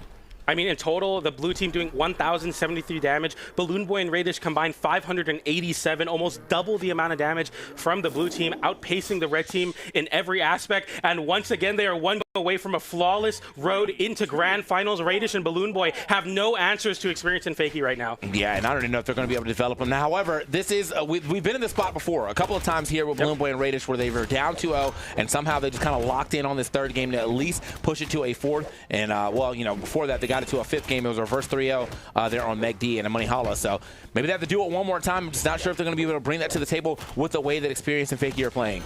Dash up end light there. Experience getting a D-light into side light. I love that aggressive chase dodge away and then down immediately. Somewhat of a box chase dodge, if you will. The downer scoops Radish high. Balloon Bar on the other side getting another nair, though, as Fakey and Radish are both taking quite a bit of damage in the juggle side light. And, okay, nair. That end sig was very wishful from Radish. Does catch Fakey somehow, though. Balloon Boy's very on top of it. Nope.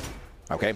You see Experience right here, definitely taking quite a few hits here in the middle, but he still is the okay, most healthy person on the screen. Meanwhile, Fakey is super hurt. Honestly, everybody on the screen is hurt except for Experience, and he's going to get that first stock. Stock for stock, and Experience, the last one standing on this stage, of course, was exactly what I was expecting to see with him being the most healthy, but everybody dropping stocks there. Keeping themselves in the lead, though, is going to be the blue team because of Experience. Very, very interesting from Experience. Immediately realizing that after getting hit by a Boots end sig, you can go for Terrace Hammer side sig, just in a verticality, and already showing the blue team are extremely prepped for this matchup. Uh-oh. Okay, gotta get everybody back to the stage right there. Experience gonna go in first.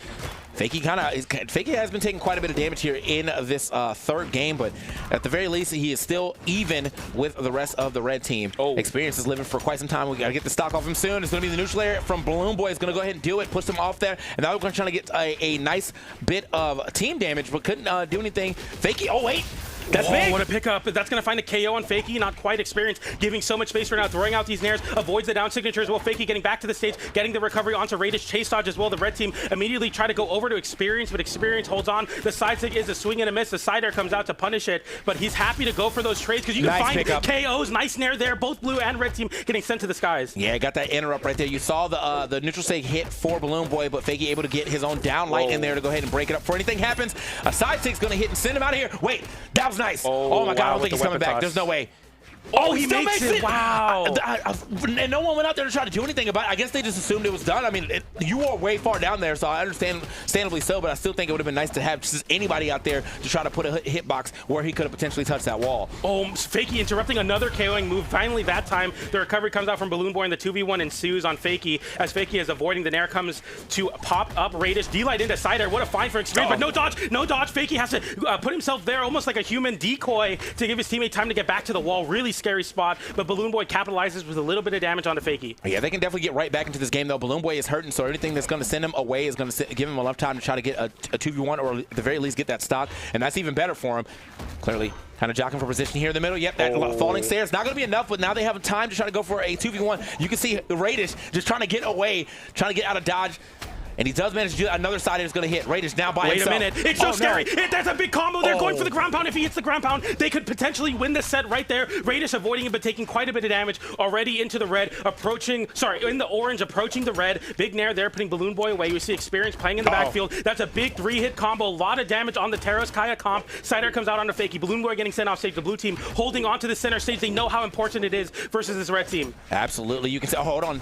We're looking for a couple of downlights here this time around. Not going to happen. The recovery not going to happen either. On the top here from Fakey. Fakey, this is right down the middle now. Fakey actually has the least amount of damage here on the screen. Teammate. Oh, we don't do that. Oh, Okay, a bit of a bait there. That was crazy. Gets the sidelight off of trying to punish Experience, whiffing a side signature. GC downlight doesn't connect onto Radish, who hits Fakey. Double cider, 2 for 1. He goes for the edge guard with the recovery. Nothing finds Fakey with the ground pound. He's 1 hit away. Can you make it back? Radish is holding on. He wants to force this game 5. Can he do it here? No, he cannot. What a pickup right there, too. I thought he was going to be gone regardless with the Sayer, but he's like, no, let me make sure he's out of here. Hits him with a down sig. That guy is easily off the right side of the screen. Wow. Good stuff to the blue team again. I mean, they were down for quite some time, and they still turned around and made that their own game getting into the grand finals. Have not lost a single game the entire tournament. 1,155 damage compared to 1,038. The blue team did 1,000 damage every single game. Incredible amount of showing, and that pickup there just showing that even in those tense moments, even in moments where it can slip away, a team that's not as tenured as these two could easily let things like that drop, but they find the conversion. Side air from across the stage,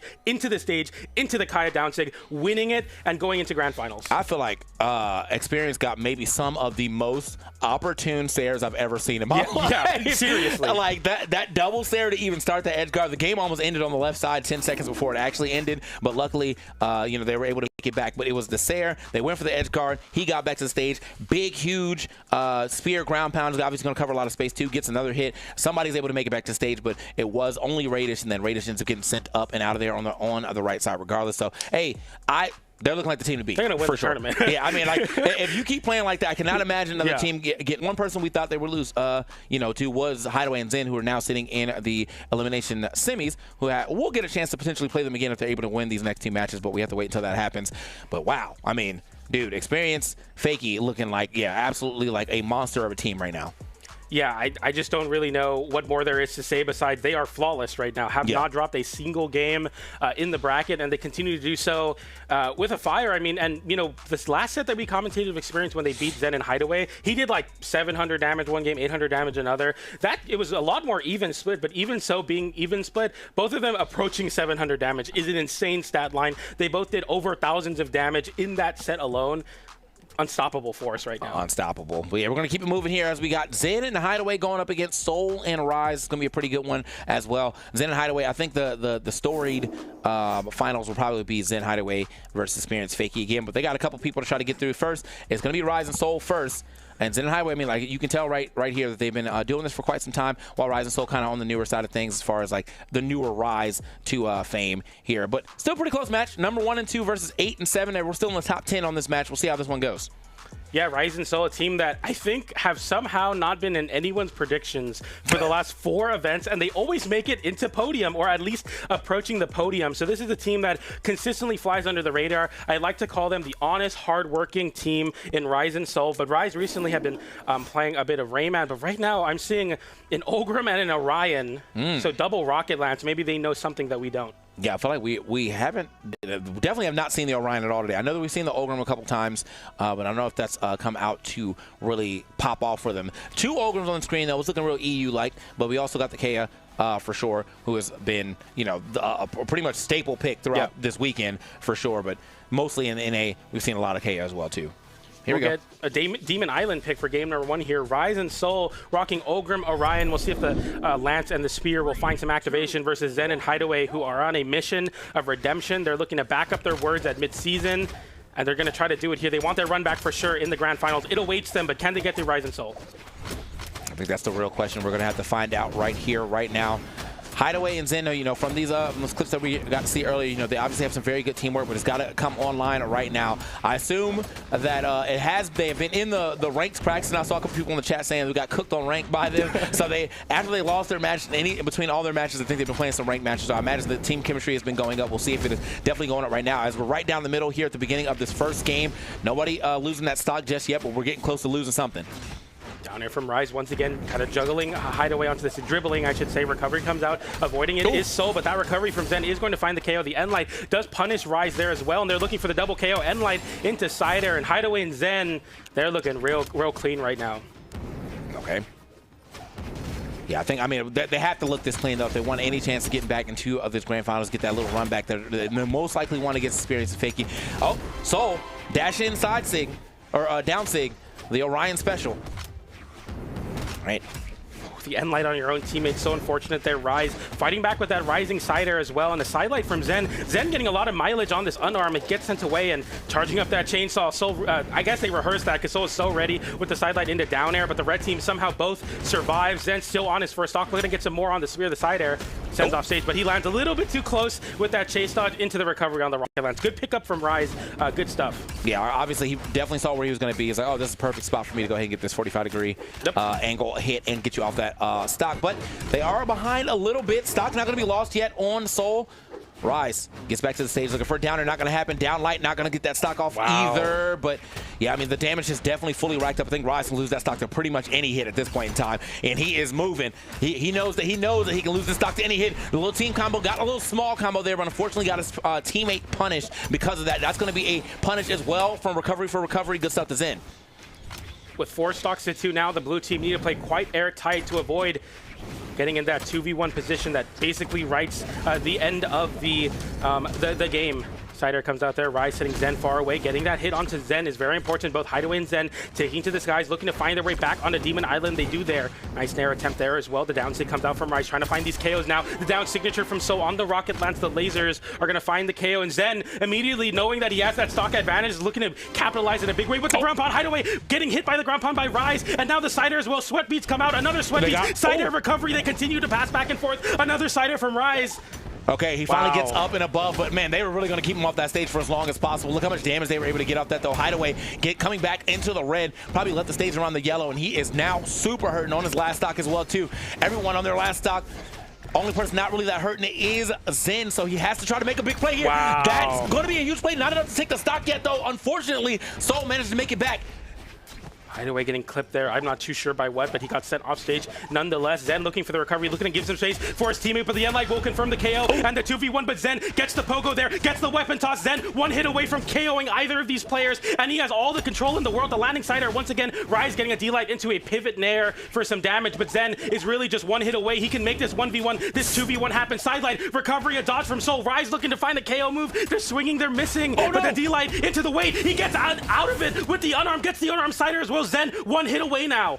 Oh, that was so unfortunate. Rise got his teammate in there, so he didn't want to try to pull the trigger or anything else, and therefore that allowed for Zen to just kind of pull the trigger and actually get a stock himself. Rise, no weapon in hand. He can't do it unarmed. There's a lot of damage on everybody on the screen, but I know he still wants to get away. The recovery! Weapon toss instead. Zen going for the unarmed sidelight as well into the corner, but he doesn't find it. Rise getting an unarmed sidelight there. No. Tries to tap it in, but he gets it. They're burning the dodge early and then getting the recovery off the top. What a clutch sequence from Rise. I cannot believe he won that game. I feel like Zen had the game. He had it. But he did the weapon toss instead of the recovery, which would have easily picked up in the same spot where he got the hit on the weapon toss. Just didn't believe in it, so he tried to go for the safer option, and yeah, that ended up giving Rise another chance to get back into the game.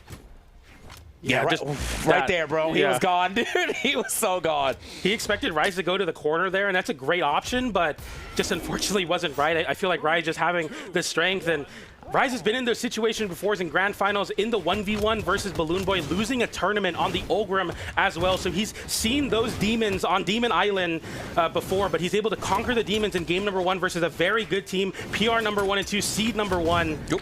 Good stuff from the blue team winning that game. The downside comes out. Hideaway immediately punishes. I'm not sure about that, especially with the way that Hideaway likes to drop some ground pounds. But yeah, I mean, Soul was really feeling himself on that one. Gets out the way. I like that Zen actually cut that combo short so he didn't get hit. He actually chased dodge through and then went on the other side to try to get a recovery. That almost worked out. Hideaway back onto the stage, though, trying to get his partner out of dodge. But somehow they're both getting hit here. This could be a real problem. Just off the mark. And also a very good recovery from Hideaway to not go too far off the edge.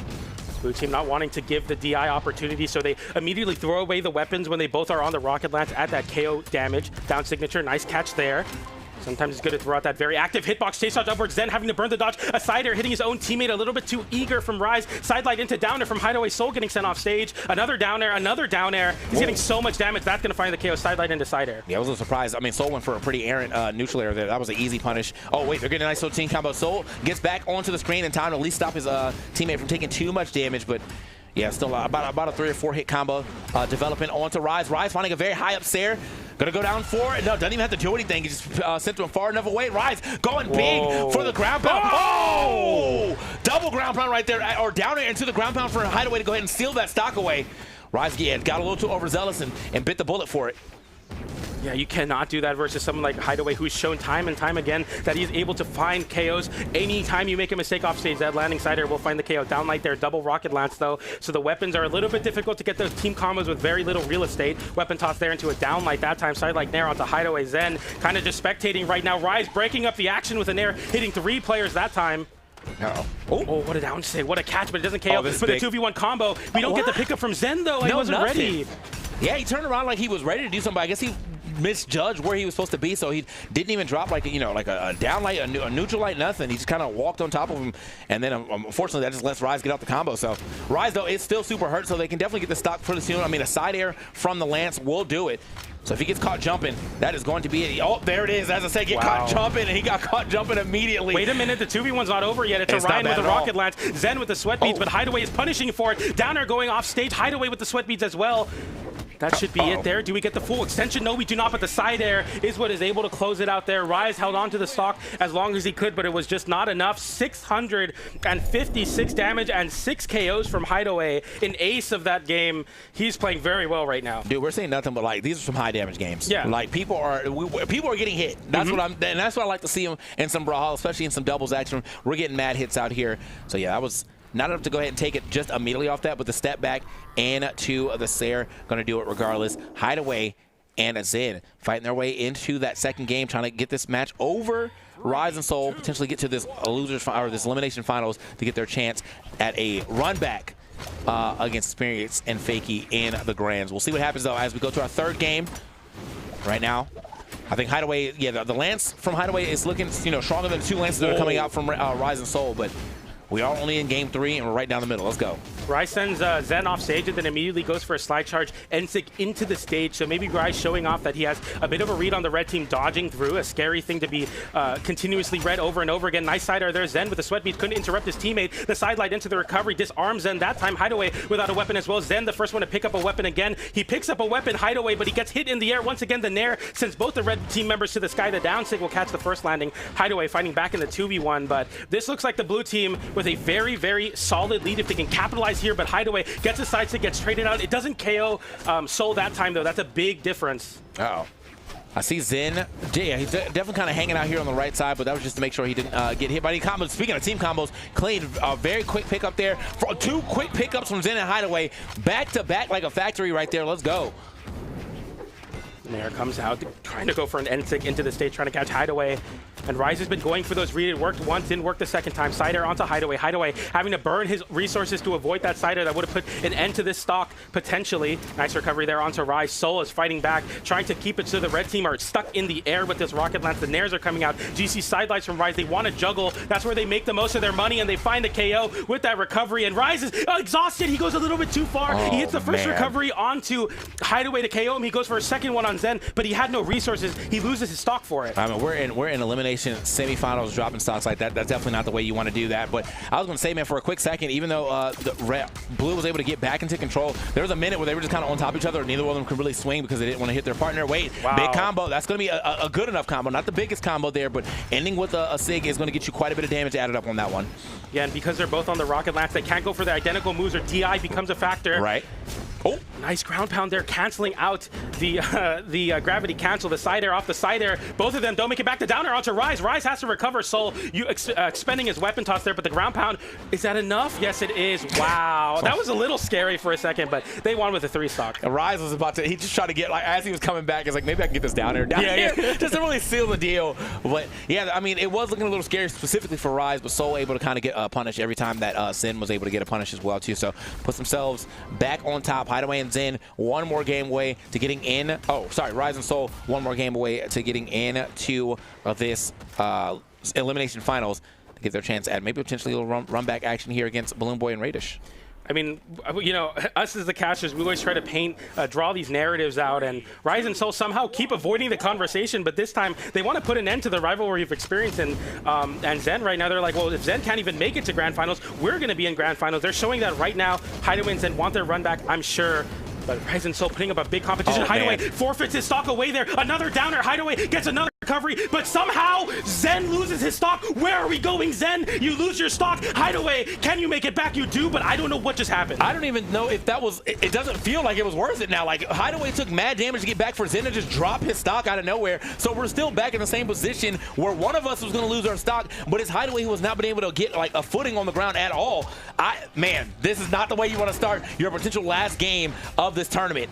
Uh-oh. Oh, what a side air too. And okay, we get a trade out there, but Rise still having his first stock here, and he's really healthy, not even in the red yet, so you'd have to go for an extended team combo instead of a 3-piece to find a KO. Landing side air and Hideaway onto Rise this time, though. He makes it back to the stage. Nice side light there, not only to hit his teammate back up, but to interrupt Hideaway's edge guard attempt. Great supportive play from Soul there.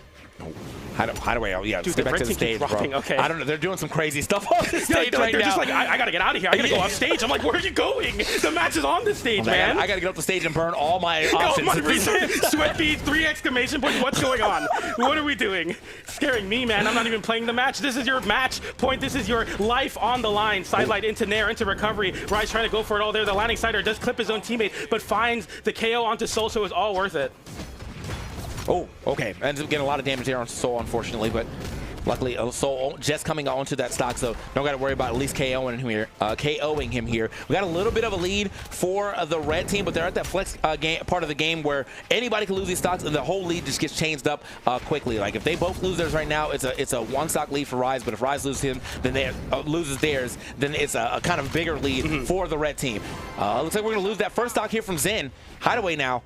He's gonna have to live by himself for a quick second. There was no real press right there from the blue team though. Obviously because there's a lot of damage on Rise too, and he was in the front, so that was good from Hideaway to, like when he did press them, immediately turn that into a stock himself. Now they got a little bit of a lead as long as Hideaway can live for at least a little bit here.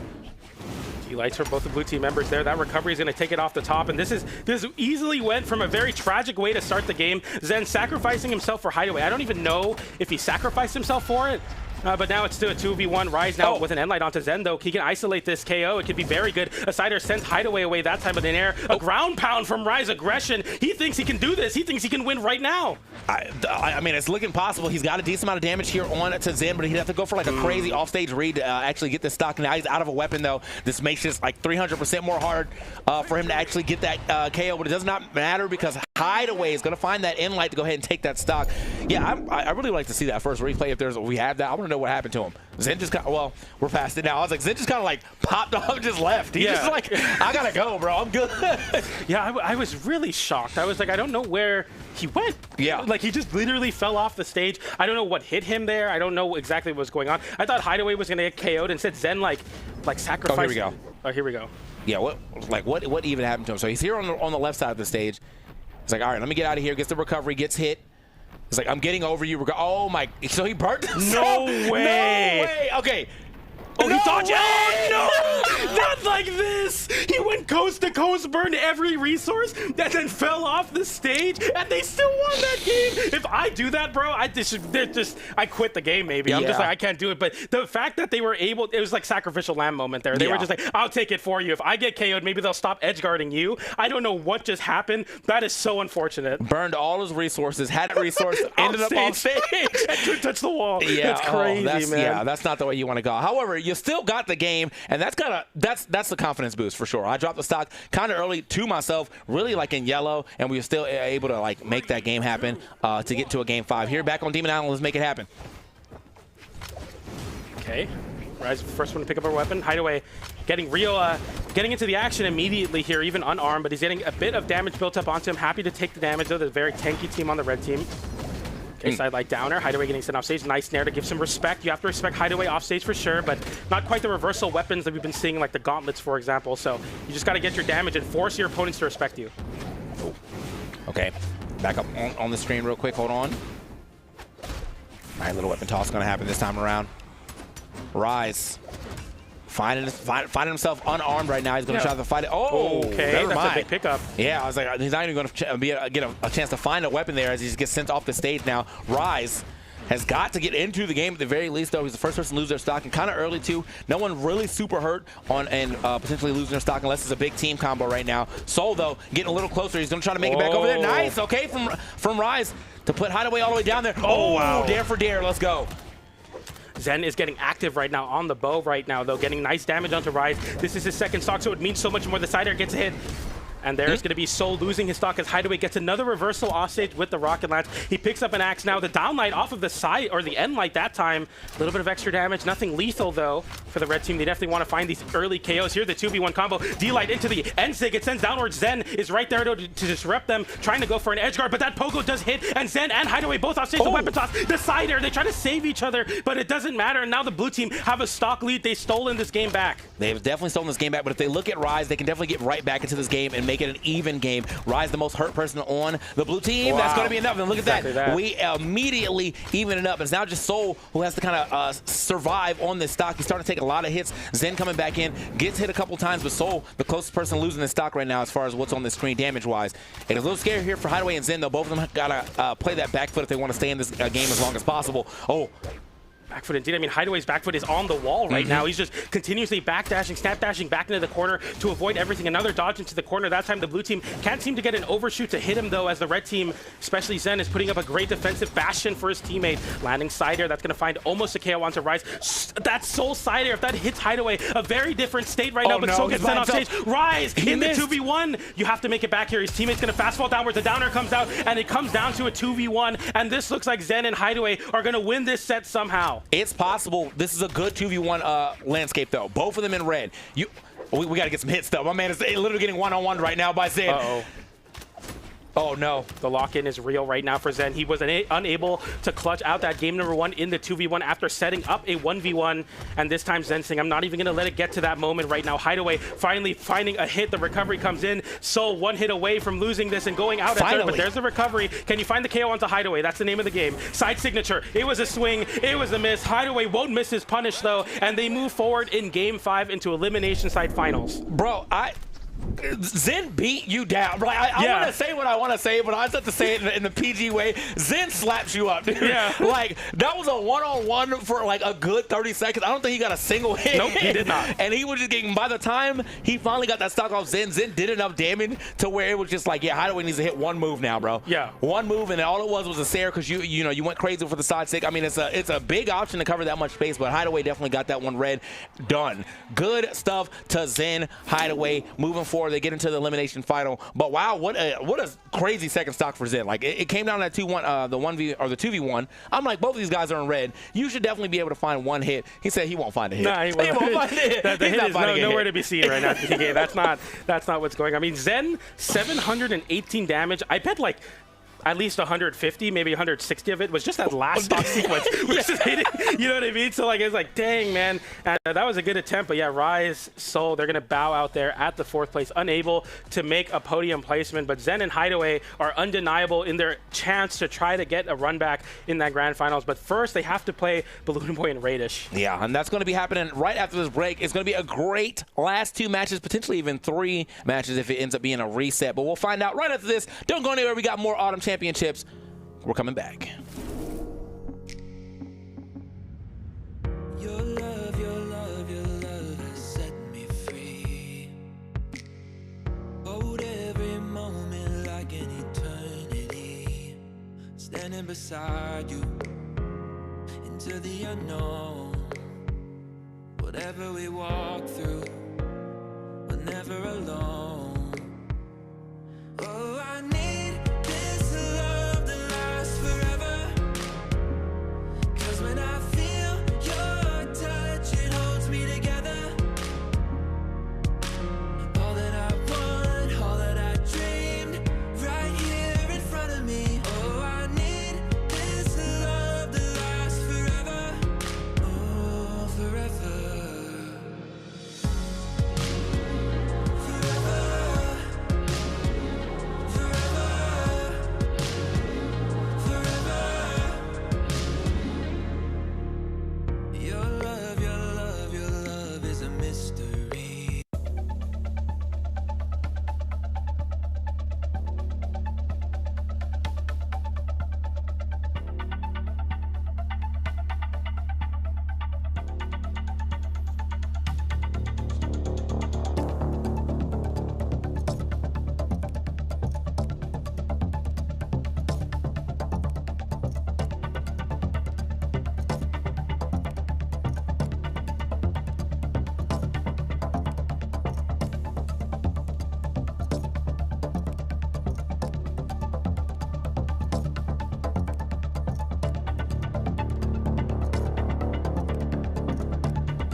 期待を裏切られた仲間よ。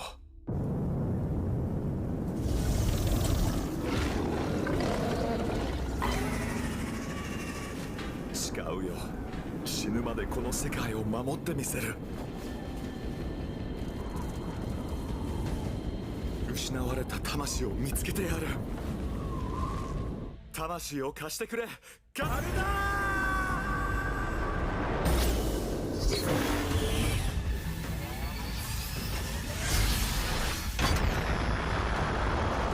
仲間が倒れたが俺は負けない。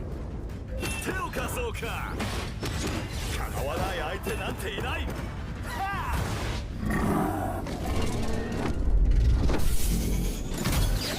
仲間よ、力を貸してくれ。多勢に無勢だが俺にはかなわないぞ。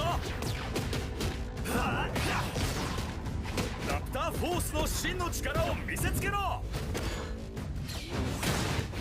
お前の攻撃は強いが俺の意志にかなわない。まだまだ仲間のために戦う。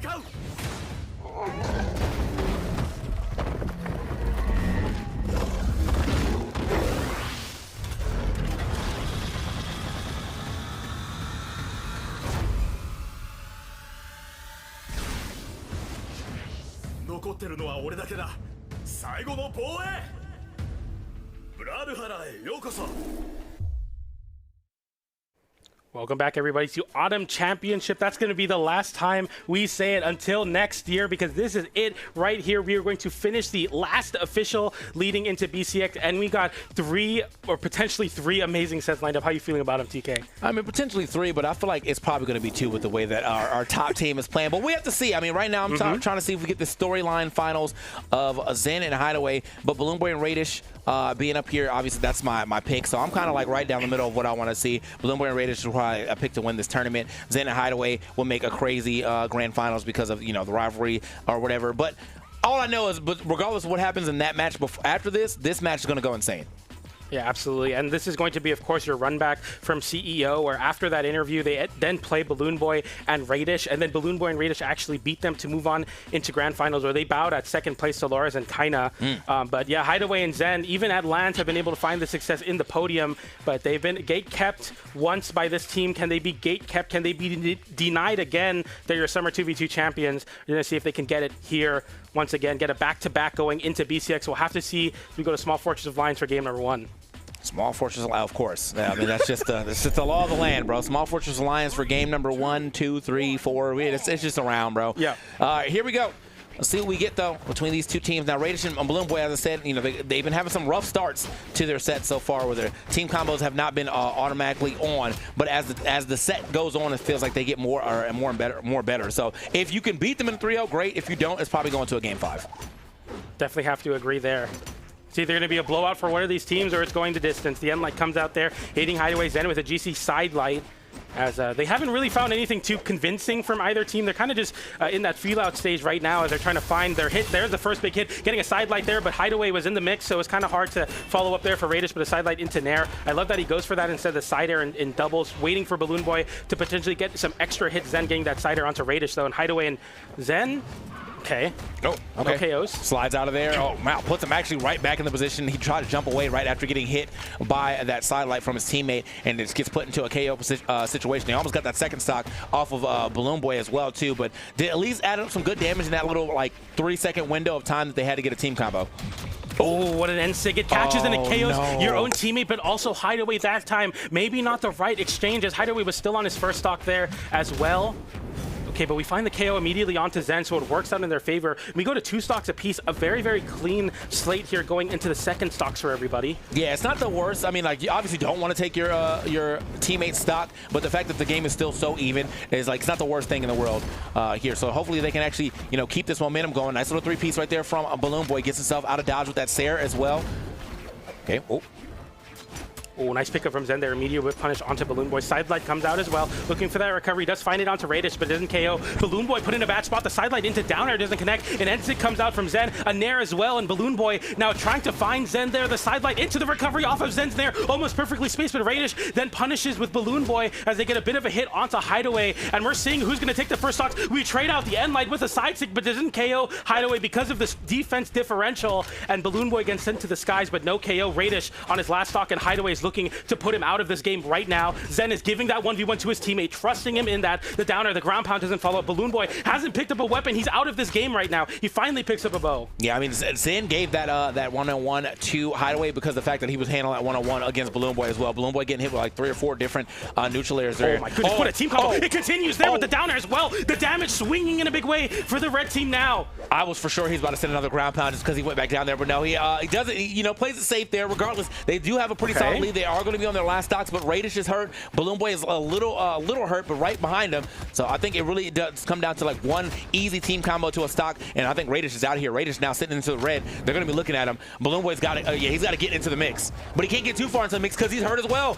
This is just a bad spot for the blue team right now. They get a bit of a pickup there on Zen, whiffing his end stick. Balloon Boy can make it back to the stage, relying on his teammate now. The Cider sending both the red team members to the left side. The propeller ground pound does find it though at the end of the day as Hideaway locks him into position with the Lance end light, gets the ground pound with the spear, and that'll find the red team in a 1-0 lead.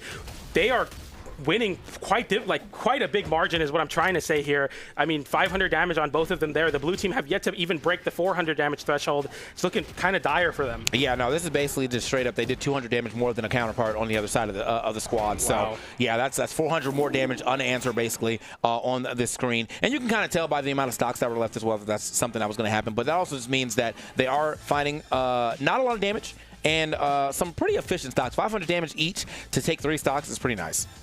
To highlight the stats, so we see Radish go for 41 light attacks. That's quite abnormally low, especially looking at everyone else. It's because he took 636 damage. He was unable to play the game. He couldn't even whiff that many moves. 63% on 41 hits. He's just not throwing out moves because he's in hit stun because he's getting hit so much. We got to find a way for Radish to kick into that defensive gear and stop getting hit because we need to start seeing more than 41 light attacks get thrown out in a game. Yeah, I feel like I've been seeing that a lot too coming out from Radish, where there's just a moment in the game where it feels like he literally just can't hit a button. Like he's just running away. He's using all his resources trying to get to the other side of the stage. The team is always on top of him. So immediately, all he's doing when he touches the stage is refreshing his options to get back in the air. He's not like claiming any real estate. Yeah. He's just like, all right, I touch ground, I'm back up. Basically, that's all he's doing.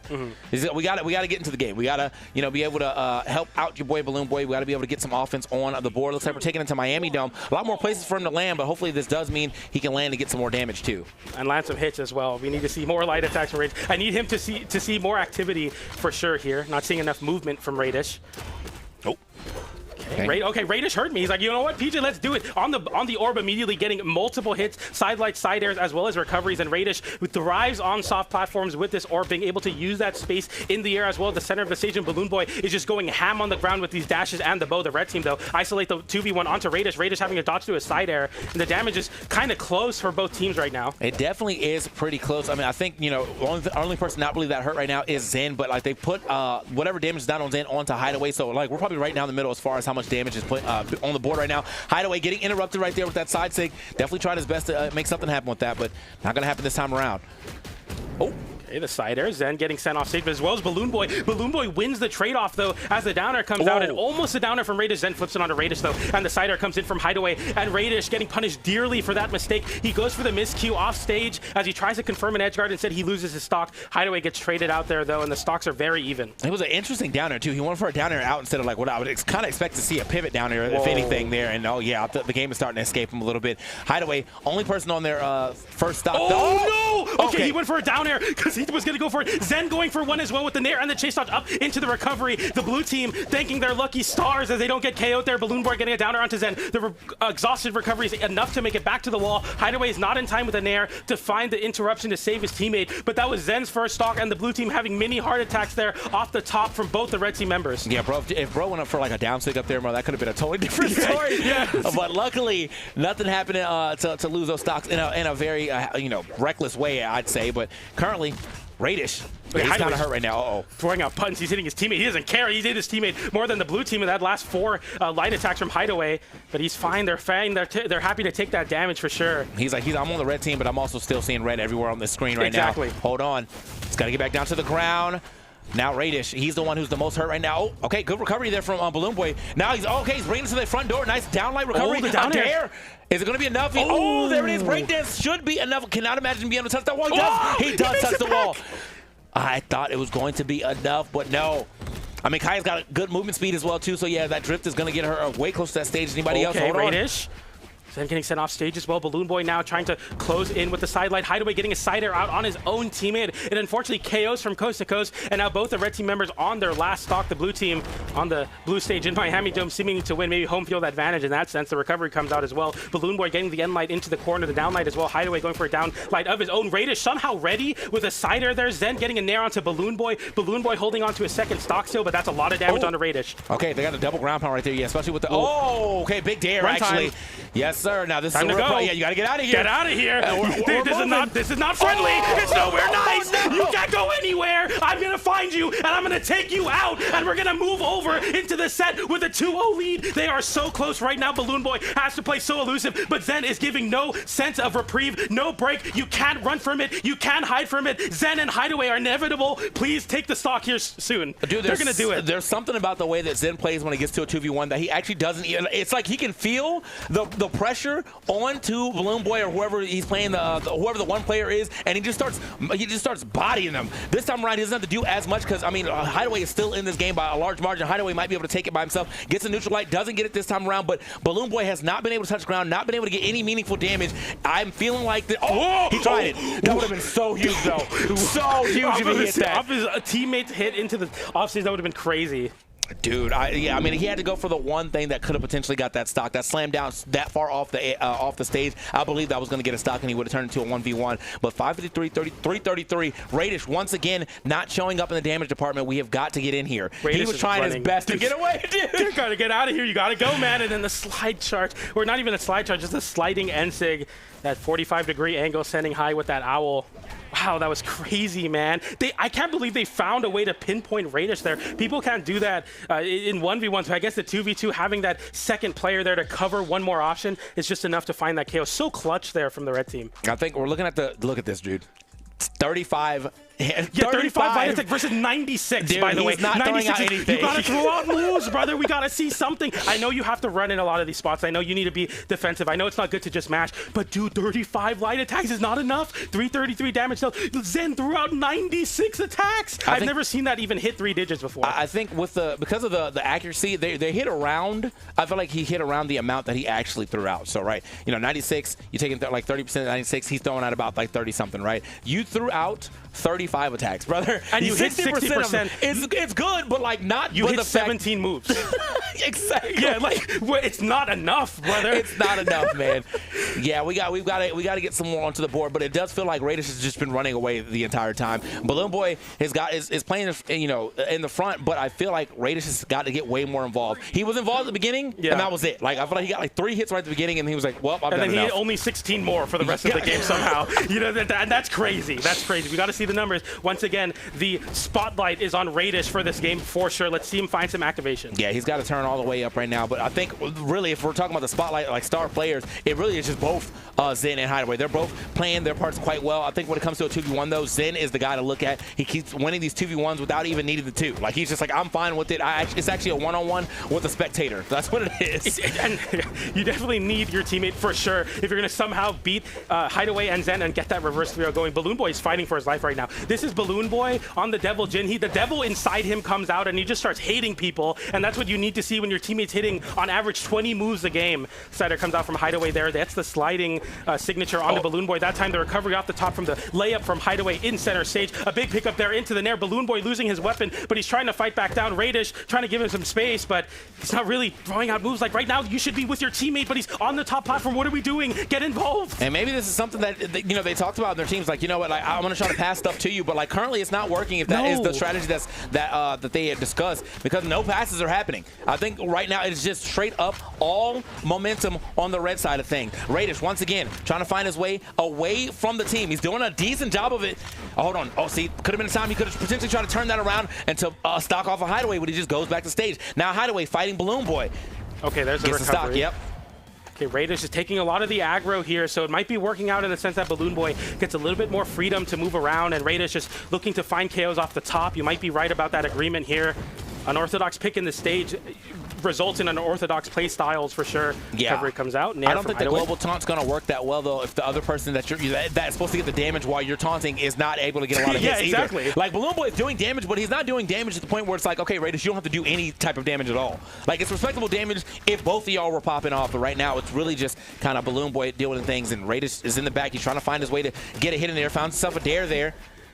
Okay, Radish going off the top of the recovery there. Very safe move as well. The red team are unable to capitalize on that position, but Radish is on his last stock, mind you, and they are facing down a potential 3-0 loss. They need to find some activation. Nice side air from Balloon Boy. Closes in on Hideaway here. Goes for the charge up, but some team damage there interrupts the KO potential there. I'm not sure if Zen would have been in time to find that. Missing the drop on the down like there. That could have been big. The recovery off the top. They're going to find a stock onto Hideaway, but Zen right now holding on to a stock. Bro's dominating, and that's oh my God, he was about to go crazy when we didn't get the next thing, but he got 4 stocks on that before he actually dropped his second stock. That is a huge second stock there for BBB.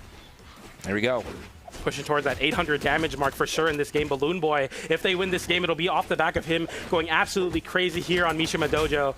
Side stick gets interrupted. We see a sidelight into down air. Hideaway avoids it. Zen getting the pogo there. Balloon Boy in a bad spot. Radish just throwing a weapon on the other side of the stage. Finally gets involved with the recovery. Almost pays dearly for it, but he's able to land back down. Balloon Boy now the one to give some space to Radish. As the ground pound comes out, Balloon Boy without a weapon. The N-Sig whiffs. Radish in the corner. Once again, Balloon Boy stuck on the soft platform. Sidelight hits both Balloon Boy and Hideaway. Hideaway picking up another weapon this time, and both the blue team members are looking for an answer to get out of this mess, but the ground pound sends Balloon Boy off stage. Radish gets split up. No. Balloon Boy can't do it. Radish in a 2v1. And I mean, it really... Wait. Oh, wait. This is the time, the end light, okay. We split up. Show us Oh, something. there it is. Not going to show us enough, though. Hideaway and Zen able to go ahead and shut down Radish and Balloon Boy once again. Still, we finally got, I guess, some respectable damage here with 317 compared to his teammates 466. And in what we were watching, obviously, Balloon Boy was in the front getting a lot done, but Radish not getting any KOs. Spent a lot of the time on the other side of the stage while I felt like the team was sandwiched between them. But he was so far away, the only thing he really could do was, like, throw a weapon. He wasn't really trying to get in there to help Balloon Boy get out of some of these 2v1 situations, and that's just, not going to help his team get a W here. Zen hit more moves that game than Radish threw out. Only 30 light attacks from Radish, again, just somehow being nullified, relying on Balloon Boy, trying to hold on to him getting that big damage, but instead we see Hideaway getting 500 damage, Zen getting 674, and looking much better as a team unit for sure. Balloon Boy had his moments where he was the best player on the screen, but they were never the best team in the set. Yeah, I think, Radish, he's got to not be so afraid to pull the trigger on that one, bro. Like, the damage, what we're seeing on the screen is exactly, it will tell you exactly the story of what happened in that game. Radish was there, but he wasn't really there. You know what I'm saying? Yeah. Like, there was just too many. There was a whole time in that last game where there was like, player 1, player 2, Balloon Boy off on the side, and Radish is over here like throwing weapons. Hey, you'll get back, bro. I'll see you. Like, we got to get involved, man. You got to get involved there. But it's all good. You still got out in 3rd place. That is a respectable place to end this tournament. But that does mean we set up our grudge match grand finals here. Zen Hideaway back in the building. Experience Fakey going to be coming up as well too. First time they played 3-0. Is it going to happen again? We're going to have to find out. I mean, right now, I would like to remind everybody, Experience and Fakey have not dropped a single game this entire tournament, and they're going to look to try to do that again. What a way to end their careers if this is, in fact, their last online official with a no-hitter. 1st at Spring Championship, 4th at Summer Championships. Hideaway and Zen just won Summer Championships, 3rd at CEO 2025. This could be a big moment for Hideaway and Zen to get that necessary boost to get into BCX with so much momentum, or is this going to be the Cinderella right off in the sunset moment for Experience and Fakey on their last online official? Yeah, well, cool guys, cool guys with explosions in the background. We don't have any explosions. We got fireflies. That's good enough. Some type of light coming up. That's what they're going to be. They're going to throw the shades on. We got them again. We'll see you at BCX. Potentially, if they're able to get this W relatively quick, but we'll see what happens as we get this set up our grand finals. Experience Fakey on the winner side, Zen Hideaway on elimination side. If you've never seen a grand finals, obviously if Zen and Hideaway win this first set, they have to play another set to try to win the tournament. Experience Fakey only need to win 1 set of the 2. So if they win this first set, it's over. It's big GG's. And if you watch them play throughout this event, I think if you're a betting man, you're probably looking at Fakey and Experience to go ahead and take it. Just something about them and the aura they're bringing into this game. I just feel like it's going to be so hard for Zen and Hideaway to not only break through the momentum they're building in game, but the attitude adjustment from Experience and Hideaway, or sorry, Experience and Fakey. They just look so good. Yeah, I mean, I think there's definitely been like a level up here from the time that we saw them play earlier to now, though. Specifically on Zen, I think he's been going absolutely insane in any type of scramble, any type of 2v1 situation. Like he's just been going foolish. However, I got to see if this adjustment is going to get them into at least a game here or into this set at all. We're going to find out. Right down the middle, though, is currently Fakey, who is taking the most damage on the screen, followed closely by Hideaway. So a stock can be lost relatively quick. Looks like they're kind of focusing on Experience, though, which is a good idea. Another side air sends Experience off stage, and he's on the hammer right now, but Hideaway and Zen isolated 1v1 onto Fakey. Experience now in the 2v1, but the amount of respect from the red team here, they send Zen forward because Zen is the least likely to get KO'd in that spot. A side stick whiffs and gets punished by Hideaway, and Zen and Hideaway look like a completely different animal in this set right now. The recovery comes high, Zen trying to flip it, Fakey getting sent off stage, the ground pound coming in, but immediately gets reversal by Fakey, who reads through the Hideaway ground pound that we know and love from him, and finds another KO, the unofficial double KO going over to Fakey. It's going to make it work, though, but they are, oh, wait. Wait, this is big. Okay, I thought he was going to try to go down there and make something else happen. Hideaway gets the side air in the chase dodge, but Fakey's there with a down air, another down air. Hideaway somehow makes it back. Experience gets the ground pound, the win opportunity, and the blue team take the lead. The fact that everyone was willing to go out there and try to, one, save their teammate and also make a big play was absolutely insane to see on this first game, but luckily it does go into the way of the blue team. Hideaway going to be on his last stock already. Zen is the guy to look out for. Boom. Find himself a slide in sig right there. Nice with it. Okay. Oh, what a side air. Fakey holding onto his stock narrowly there. Experience chasing Hideaway down with a mission there. The nair to the side air. No respect given to Zen. Zen's not even part of the equation. Experience has honed in on you, and he's looking to find these KOs. A side air comes in, a nair as well, trying to give Fakey some time to edgeguard Zen. Getting the side air there, though, and Hideaway has to hit his own teammate on the way back. Experience still very healthy as the nair comes out. The GC side stick off the sideline. Zen goes for the down air. No dodge from Experience. He makes it back and gets a nair somehow. Bro, he's got to touch the ground. Yeah, I was like, he's still actually fighting even this way, even in sweat beads, even on the stage, he's still like, I'm going to fight. I don't care. I'm going to put some damage out here on the board. They get the stock off of Zen. Hideaway by himself. A little chase down. The weapon toss is going to hit. Down air is going to hit. Goodness. I don't think he's making this back. Wait, Zen. What a save! GC N6 to stall in the air. Zen tries to fight back to try to get a gimp on Fakey, but that was almost a genius move, but it looks all but over. Another end light, a down light, a side air, a recovery. Nice dodge that time. Zen holding on somehow in this game, but the way that Experience is playing on this hammer right now, this is curtain for the game number 1, and Experience and Fakey remain flawless in this bracket. Down light into side air, weapon toss, Experience off stage. Fakey takes his turn, the down air to seal the deal. Game 1 going to Experience and Fakey. Dude, I can get down to Hideaway, but unfortunately the blue team was ready for him to go for that save and still managed to put him off that stage with no with sweat beads. He was almost done right here. Look at that. Boom, and then he gets super far down there. A gravity cancel taunt so he can waste a little bit of time, stay in that spot, allow Fakey to get the hit, but yeah, unfortunately they were still there and ready to get that punish regardless. So it was so smart. You do the GC N-sig, that's the longest amount of floating there you can get, and then Zen sees that, he jumps over it so he doesn't get hit by his own teammate, and then drops down and recovers it. I mean, if that was the way they win the game, they win the tournament there, but they're not going to get any free lunches from the blue team, who are easily able to close that out. And look at the team damage already. Experience looking for it all there. Fakey as well with the ground pound. They are eager to win this tournament quickly. Yeah, I mean, look, if they can do this as a true no-hitter, like that is sending the biggest message before BCX for sure. That's going to be one of the teams to beat. I will for sure be putting them in my predictions if I don't see anything. Oh, no. Hideaway's gone, though. Oh, man, already here, only 30 seconds into this match, and Hideaway's already lost his first stock. Second stock going to be dropped here from the red team. The blue team is looking unstoppable, only in the yellow right now. Where are you going, Hideaway? Where can we find any sort of reprieve from the blue team? Experience is doing the craziest things I've ever seen on Hammer. He's just hitting you over and over again. You need to find your way back into this game. The weapon toss from Experience gets punished with the pogo, but Zen throws his weapon as well. Fakey giving enough time and space for Experience to make it back, and Fakey has yet to take even, I mean, he's about 100 damage, maybe if that. He's playing so well right now as well. Experience going ham. Fakey holding on to these stocks. Look at the movement here from Experience. Trying to get, oh, wow. Look at that. Juke straight up through that recovery. Now he's trying to find himself a weapon. If he can find one, there it is. It's going to clear the way for him to get that hammer. I can maybe turn this to a stock potentially on Hideaway. No, it's going to lose his stock instead. They're actually both going to potentially get a stock. Yes. Nice weapon toss here to at least stay into this game, but there's a lot of damage here on Hideaway. Decent damage here on Zen. They got to watch out for any of these errant like SIGs here. Oh, You called, man. dude. Jesus Christ. And again, another down sig. Why not? Experience cycles over to a hammer as well. The recovery comes in from Fakey. The blue team are getting away with everything. Everything that we want, everything that they want, everything the chat wants, they're getting it. They're winning it right now.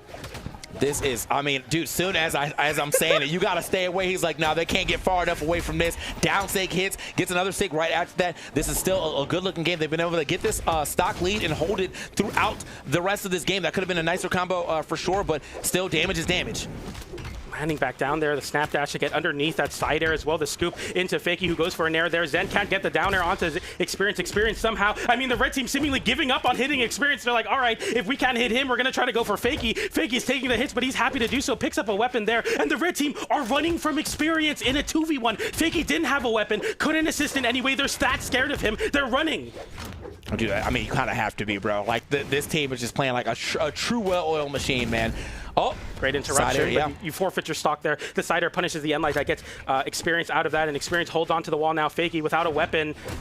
They didn't even try to pressure him off that stage either. No, they didn't. They're like, you got it, bro. Yeah, they're like, you're good. Like, I'm not getting reversed at all. That's how afraid the blue team has him. They do manage to find a stock here onto Experience, and they can't do much to Fakey there. Fakey with some great evasion to make sure he doesn't get caught in a 2v1. And now it's Experience in the front. Wait a minute, Zen getting the down air. They're going for the unarmed down air. That throws away a lot of stage control, as well as your weapon. Fakey can't get the end light that time, though. The scoop, the score. It's a 2v1 once again. End light into down air, and one hit away. Both of the blue team members are so healthy, and it's a down sig to close out that game. Once again, they are flawless and dropping a single game. And dude, I think I'm looking at the damage. It's not even that bad. 643 is a lot, right? But you have 424 here from your partner, 477 here from KRK Zen, and then 370 for Hideaway. These are not bad numbers coming into like at least one of them. I think currently Experience is just going absolutely foolish. 5 KOs that game. Yeah. I mean, what can you even say? 75 light attacks, 47% accuracy, almost hitting around 35 hits that game. I mean, he's looking so good and doing 643 damage with 5 KOs. I mean, how do you stop him? He really is like the problem right now. Yeah. I mean, and the thing is too, like, you know, you stop the person in the front, but then the assist of the year at Kea is just going to start going crazy in the background too. So it's just a hard team to shut down right now. And I think Zen and Hideaway are definitely kind of meeting their match. They already did it before. Obviously, you know, it was a 3-0 in the winners finals, and it's looking like it might be another 3-0 here in the grands. Like, they are emphatically winning this tournament. Whew. Rough. Here you go. See these damage numbers, though, bro, man. Can you swap? You have a Taros here? Hideaway's like, well, we tried Taros last time. It didn't work out well. Maybe now it's the time. Zen locks in the Kai. He's like, well, I'm not swapping. So we're going to have to see Hideaway maybe potentially swap over to the Taros. They have won the mirror before in the past. But we go over to the level 100 Onyx. Some gauntlets, a cannon, a complete 180 from what we saw previously. Dude, I'm just like, I'm truly amazed by the way bro is playing right now. Just the whole team in general. But like, yeah, he's playing like he's fully sending a message, man. I know he's probably 2 inches away from his monitor right now. Yeah. Dude, he is locked in. Yeah. Let's go. Lights are all off. It's completely pitch black. Only one monitor is illuminating his face. His headphone RGB is going crazy. The keyboard clicking like crazy. The loudest switches on the market. He is locked in. The gamer lean all the way. We'll see if they can win this tournament with a no-hitter. Not a single game lost so far. Hideaway is trying to make something happen on this Onyx. I like this pick. Mix it up as much as you can. Oh. I mean, yeah, we're bringing in, I'd say it's a mix-up, but it's definitely obviously a familiar thing to see. I mean, this is a character that is beginning a lot of popularity in these last few years of Brawlhalla, but, you know, okay, still, wait a minute. It's a mix-up. The recovery, it almost KOs down off enough. the top, so scary. That would have been the worst way to start this game, too. Like, you don't want to be a full-team combo. Hideaway just kind of looking at the bottom like, I don't know what to do. I don't know how to get in there. Okay, speaking of getting in there, though, he's trying something. Does not get that side stick to hit, though.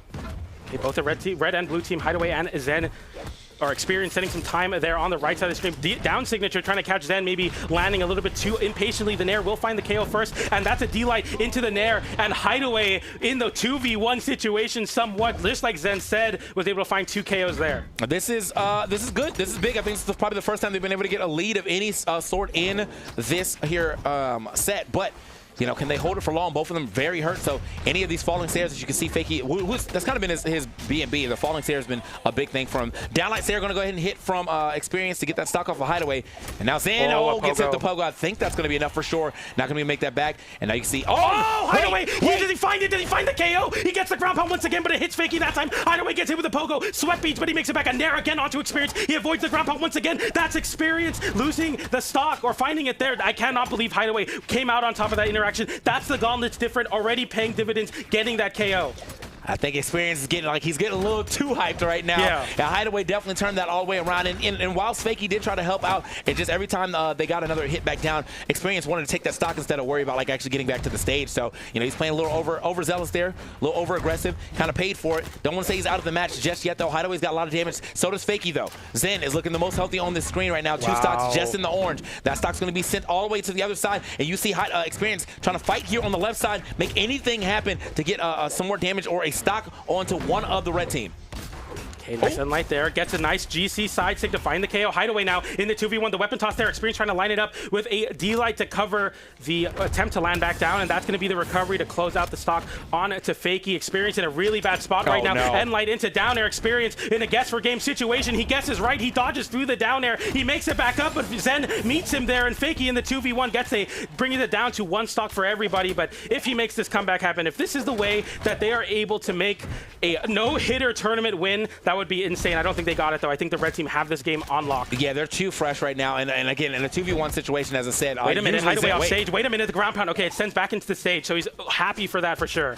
Okay, that's going to be an easy pickup. Yeah, not the best pickup there. Yes, I like the idea of trying to go for the recovery, but still, they got a lot of damage. I mean, it's really just living on borrowed time now for Fakey. He has not really been able to put enough respectable damage here onto this screen to say he's taking. They are missing everything, though. I don't know. It's a little bit of spaghetti here right now. The down light as well, side light there, but the side air will close it out, and the no-hitter is denied. But the way that they are playing the Hideaway counter pick onto the Onyx looks just what they need to potentially make the reverse 3-0 happen and potentially grand finals reset. A crazy way to win a game, but will it be enough? Did you see that they shut him down though? Yeah, 270 damage is all he was able to do. Yeah. There was a, I mean, again, a little overzealous play on that second stock there from Experience to put himself in a position to kind of just get taken out. But yeah, they definitely were able to shut him down in that 3rd game. So now we're going into our 4th game. Experience Fakey, 1 more to get this W. Zen Hideaway needs another one to stay alive and potentially get into a game 5 situation. We'll see if they can do it here. Okay. Back onto Demon Island. There's no swaps off from Fakey and Experience. They've been playing the same comp all year long. The Taros and the Kaya. N-Light into the opposite direction, immediately punishing the cannon side air from Hideaway. Zen getting in the mix as well. Fakey had to pick up a weapon. Finally does so. And Experience, this is the shades of the Experience in every other game and every other set right now on the hammer. The ground pound Hideaway with the side air. He gets hit right by the ground pound, but Zen is able to save him by giving him a little bit of time. Fakey was unable to capitalize either. Okay, I was a little afraid for Experience for a quick second because he was what a pickup off a down air GC side stick. Your stock is gone. Hideaway now getting sent off stage. Can you make it back? Yes, you do. Zen with the unarmed recovery to give Fakey, forcing Fakey away that time. I mean, that was just great coverage from Fakey, too, man. He went for the NSIG, he missed it, and Fakey's like, don't worry, I'm going to deliver another one to you, and that's exactly what he did. We got that stock super early. Experience still sitting on his 3rd stock. Fakey still sitting on his, or 1st stock, sorry, and he's sitting on his 1st stock as well. This is a problem. Uh-oh. Okay, the stock stance unarmed. We both make it back, though. Experience makes it back first, and the red team try to hone in a side air there. Can't find it. Fakey makes it all the way back to the other side of the stage, and the red team are floundering with signatures from everybody. Hideaway missing another side air. A side light leads into nothing. A down light doesn't connect. A side air as well. Both the blue team members somehow get sent far away. They got to split up. Wait a minute. Hideaway in a bad spot. Okay. There's no turnaround here, right? Okay, I was ready to say, bro, that would have been absolutely insane. Both of the red team over there trying to get an edge guard on Fakey. Neither one of them able to do it on Demon Island of all things. A small wall. Very hard to kind of snipe, and they still managed to make it. They finally get a stock here off of Experience. Now they need the stock off of Fakey to get back into this game. Fakey, though, playing mad aggressive. Jumping into okay, Zen goes off stage, and Experience almost getting the side air out as well on the hammer to try to find a KO onto Hideaway. But that time, Fakey, that was still his 1st stock, though. Dude, dude, the way that this game is developing, though, they're going so back and forth. Hideaway is super hurt, though, so he can. Oh, he tried to catch him on surprise right there with that side stick. Not going to happen this time around. Hideaway, though, has got to kind of play the back foot, especially with literally anything from Taros taking him out. The snap dash onto the stage. The nair that time. Experience able to take it off the top. Now Hideaway put on potential tournament life. Zen with the weapon toss downwards into the side air that time. Another side air from Fakey onto Zen. Hideaway having to jump high. No weapon online for him. Experience with the hammer online. Big side light, down light, side air. Experience getting sent off stage. Experience trying to get a reversal. Ground pound, but Zen puts an end to those dreams. The downer and the ground pound. And Experience put on last stock. It's even stocks now somehow. It is even stocks, but I mean, you have to look at Zen right now. He's super hurt in comparison to Fakey. Experience, though, as long as he doesn't go too crazy, should be able to live on the stock for some time. Tries to get that neutral air to go ahead and get that hit on to Hideaway. Not going to happen this time around. Oh, who stocks that? Zen's still living. That's so crazy. Sayer, With maybe? the sweat There it beams, is, he jumps over the weapon toss so smart now, and they are both down to their last stock. The red team Hideaway looking to break the mold with the cannon. The side air comes in, looking for that downer, looking for a reversal. No, instead of Nair, trying to continue the juggle onto the blue team. Another Nair from Fakey that time, and Experience is cooking them on the left side with the axe right now, doing so much damage. The red team can't even go for Fakey because Experience is such a problem. My God, yeah. I mean, that's always going to be an issue right here. Fakey, though, in the front, didn't even try to go for. He had a guaranteed Nair. He didn't even try to go for a Hideaway. Too afraid of what Experience is probably going to do to him, seeing that he's already in the orange. He didn't want to lose that stock potentially to a side stick or something like that. However, Experience though is hurt. They get that stock. Oh, he's got to survive. He's got to live. Got to live, avoiding the end lights there. Trying to line up a downer. What an immediate first opportunity. And look at the combo there. The Nairs and the downer are doing so much damage. Hideaway getting sent far away, landing side air. That time Zen doesn't get hit by it. Experience with the hammer online. A side air sends Hideaway in a bad spot. Hideaway loses his weapon by that recovery. Fakey with the side air as well. Gets the D-light into the recovery. It comes down to a 1v1. Fakey versus Zen. It's both the Kayas. It's both of Experience's teammates right now. Fakey he's got the damage lead right now. Oh my God, he misses though. He's still able to touch the wall. Nice neutral light right there to go ahead and get that hit. Put him off the side. He gets a weapon himself. Wait a minute. Oh my God, he had the dodge. The D-light, the double D-light, the recovery. It's not enough. Fakey still has a spear online. He just needs one hit, avoiding the down stick, the side there. You risked it all on that. And with that, Fakey and Experience are your autumn champions. They get the win there in the Kaya mirror, the former teammate, the current teammate, and it comes down to Fakey winning the tournament. They get to ride off in the sunset, bro. The explosions are going off behind them right now. Look at these damage numbers though, real quick. Fakey getting 684 damage here to the 364 from Experience. So yes, Zen and Hideaway did a way better job this time around these last two games of shutting down Experience, but that did not mean that Fakey is not a problem as well. It has been Experience was a major problem. You shut down one, a bigger problem arises on the other side, and that is Fakey. A great showing from Experience and Fakey, and what a poetic way for it to end with Zen, Experience's former teammate, Fakey, his current teammate, both of them on the Kaya facing each other down in a 1v1, and in that situation, Fakey was able to do it, and it was all on a gamble from Zen with the down signature. This is a crazy thing to show too, by the way.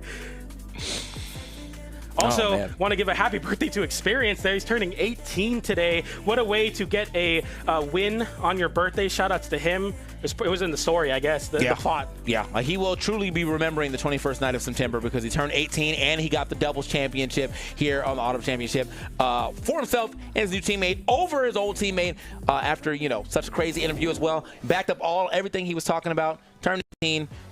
Now he's gonna, I don't know, what do you go grab it? I don't know. What do you do with your 18 now? Register to vote. Register to vote. There we go. Let's do that. Yeah, that's a way better idea. Yeah, right. Well, maybe not that part, but here we go. I mean, either way, bro, what an exciting Autumn Championship we got to see between all three of our regions that we were able to do here, and of course the two regions we got on the side stream on Friday as well. Hope you guys enjoyed all of that action. Hope you also got a chance to get all those colors in your tracks. Yeah. And if you didn't get to do that, we're going to be doing a post show tomorrow. I think it's going to be me and Sparky tomorrow at around 1 p.m. Eastern time. If you want to get a recap of all of the regions of Brawlhalla, looking forward to the Royale and some last minute stuff about BCX as we get all the storylines locked in there. But you said it on the pre-show. You said it exactly. You're riding off into the sunset. Yep. But it's not over yet. They got to make a stop to BCX if they can fully make their happy ending happen, where both of them are slated to retire. But speaking of BCX, we got the spectator passes still available, $15 for event access. It's going to be a great celebration of Brawlhalla. $15 for 3 days is so amazing, and if you're a competitor, still have time to sign up. $55 for event access, competitor sign up, and a swag bag. Details coming real soon. Yeah, man, if you have a character over just even level 15, I want to see you at Brawlhalla, bro. Yeah, I don't care. You played enough. You played enough to be there at BCX for sure.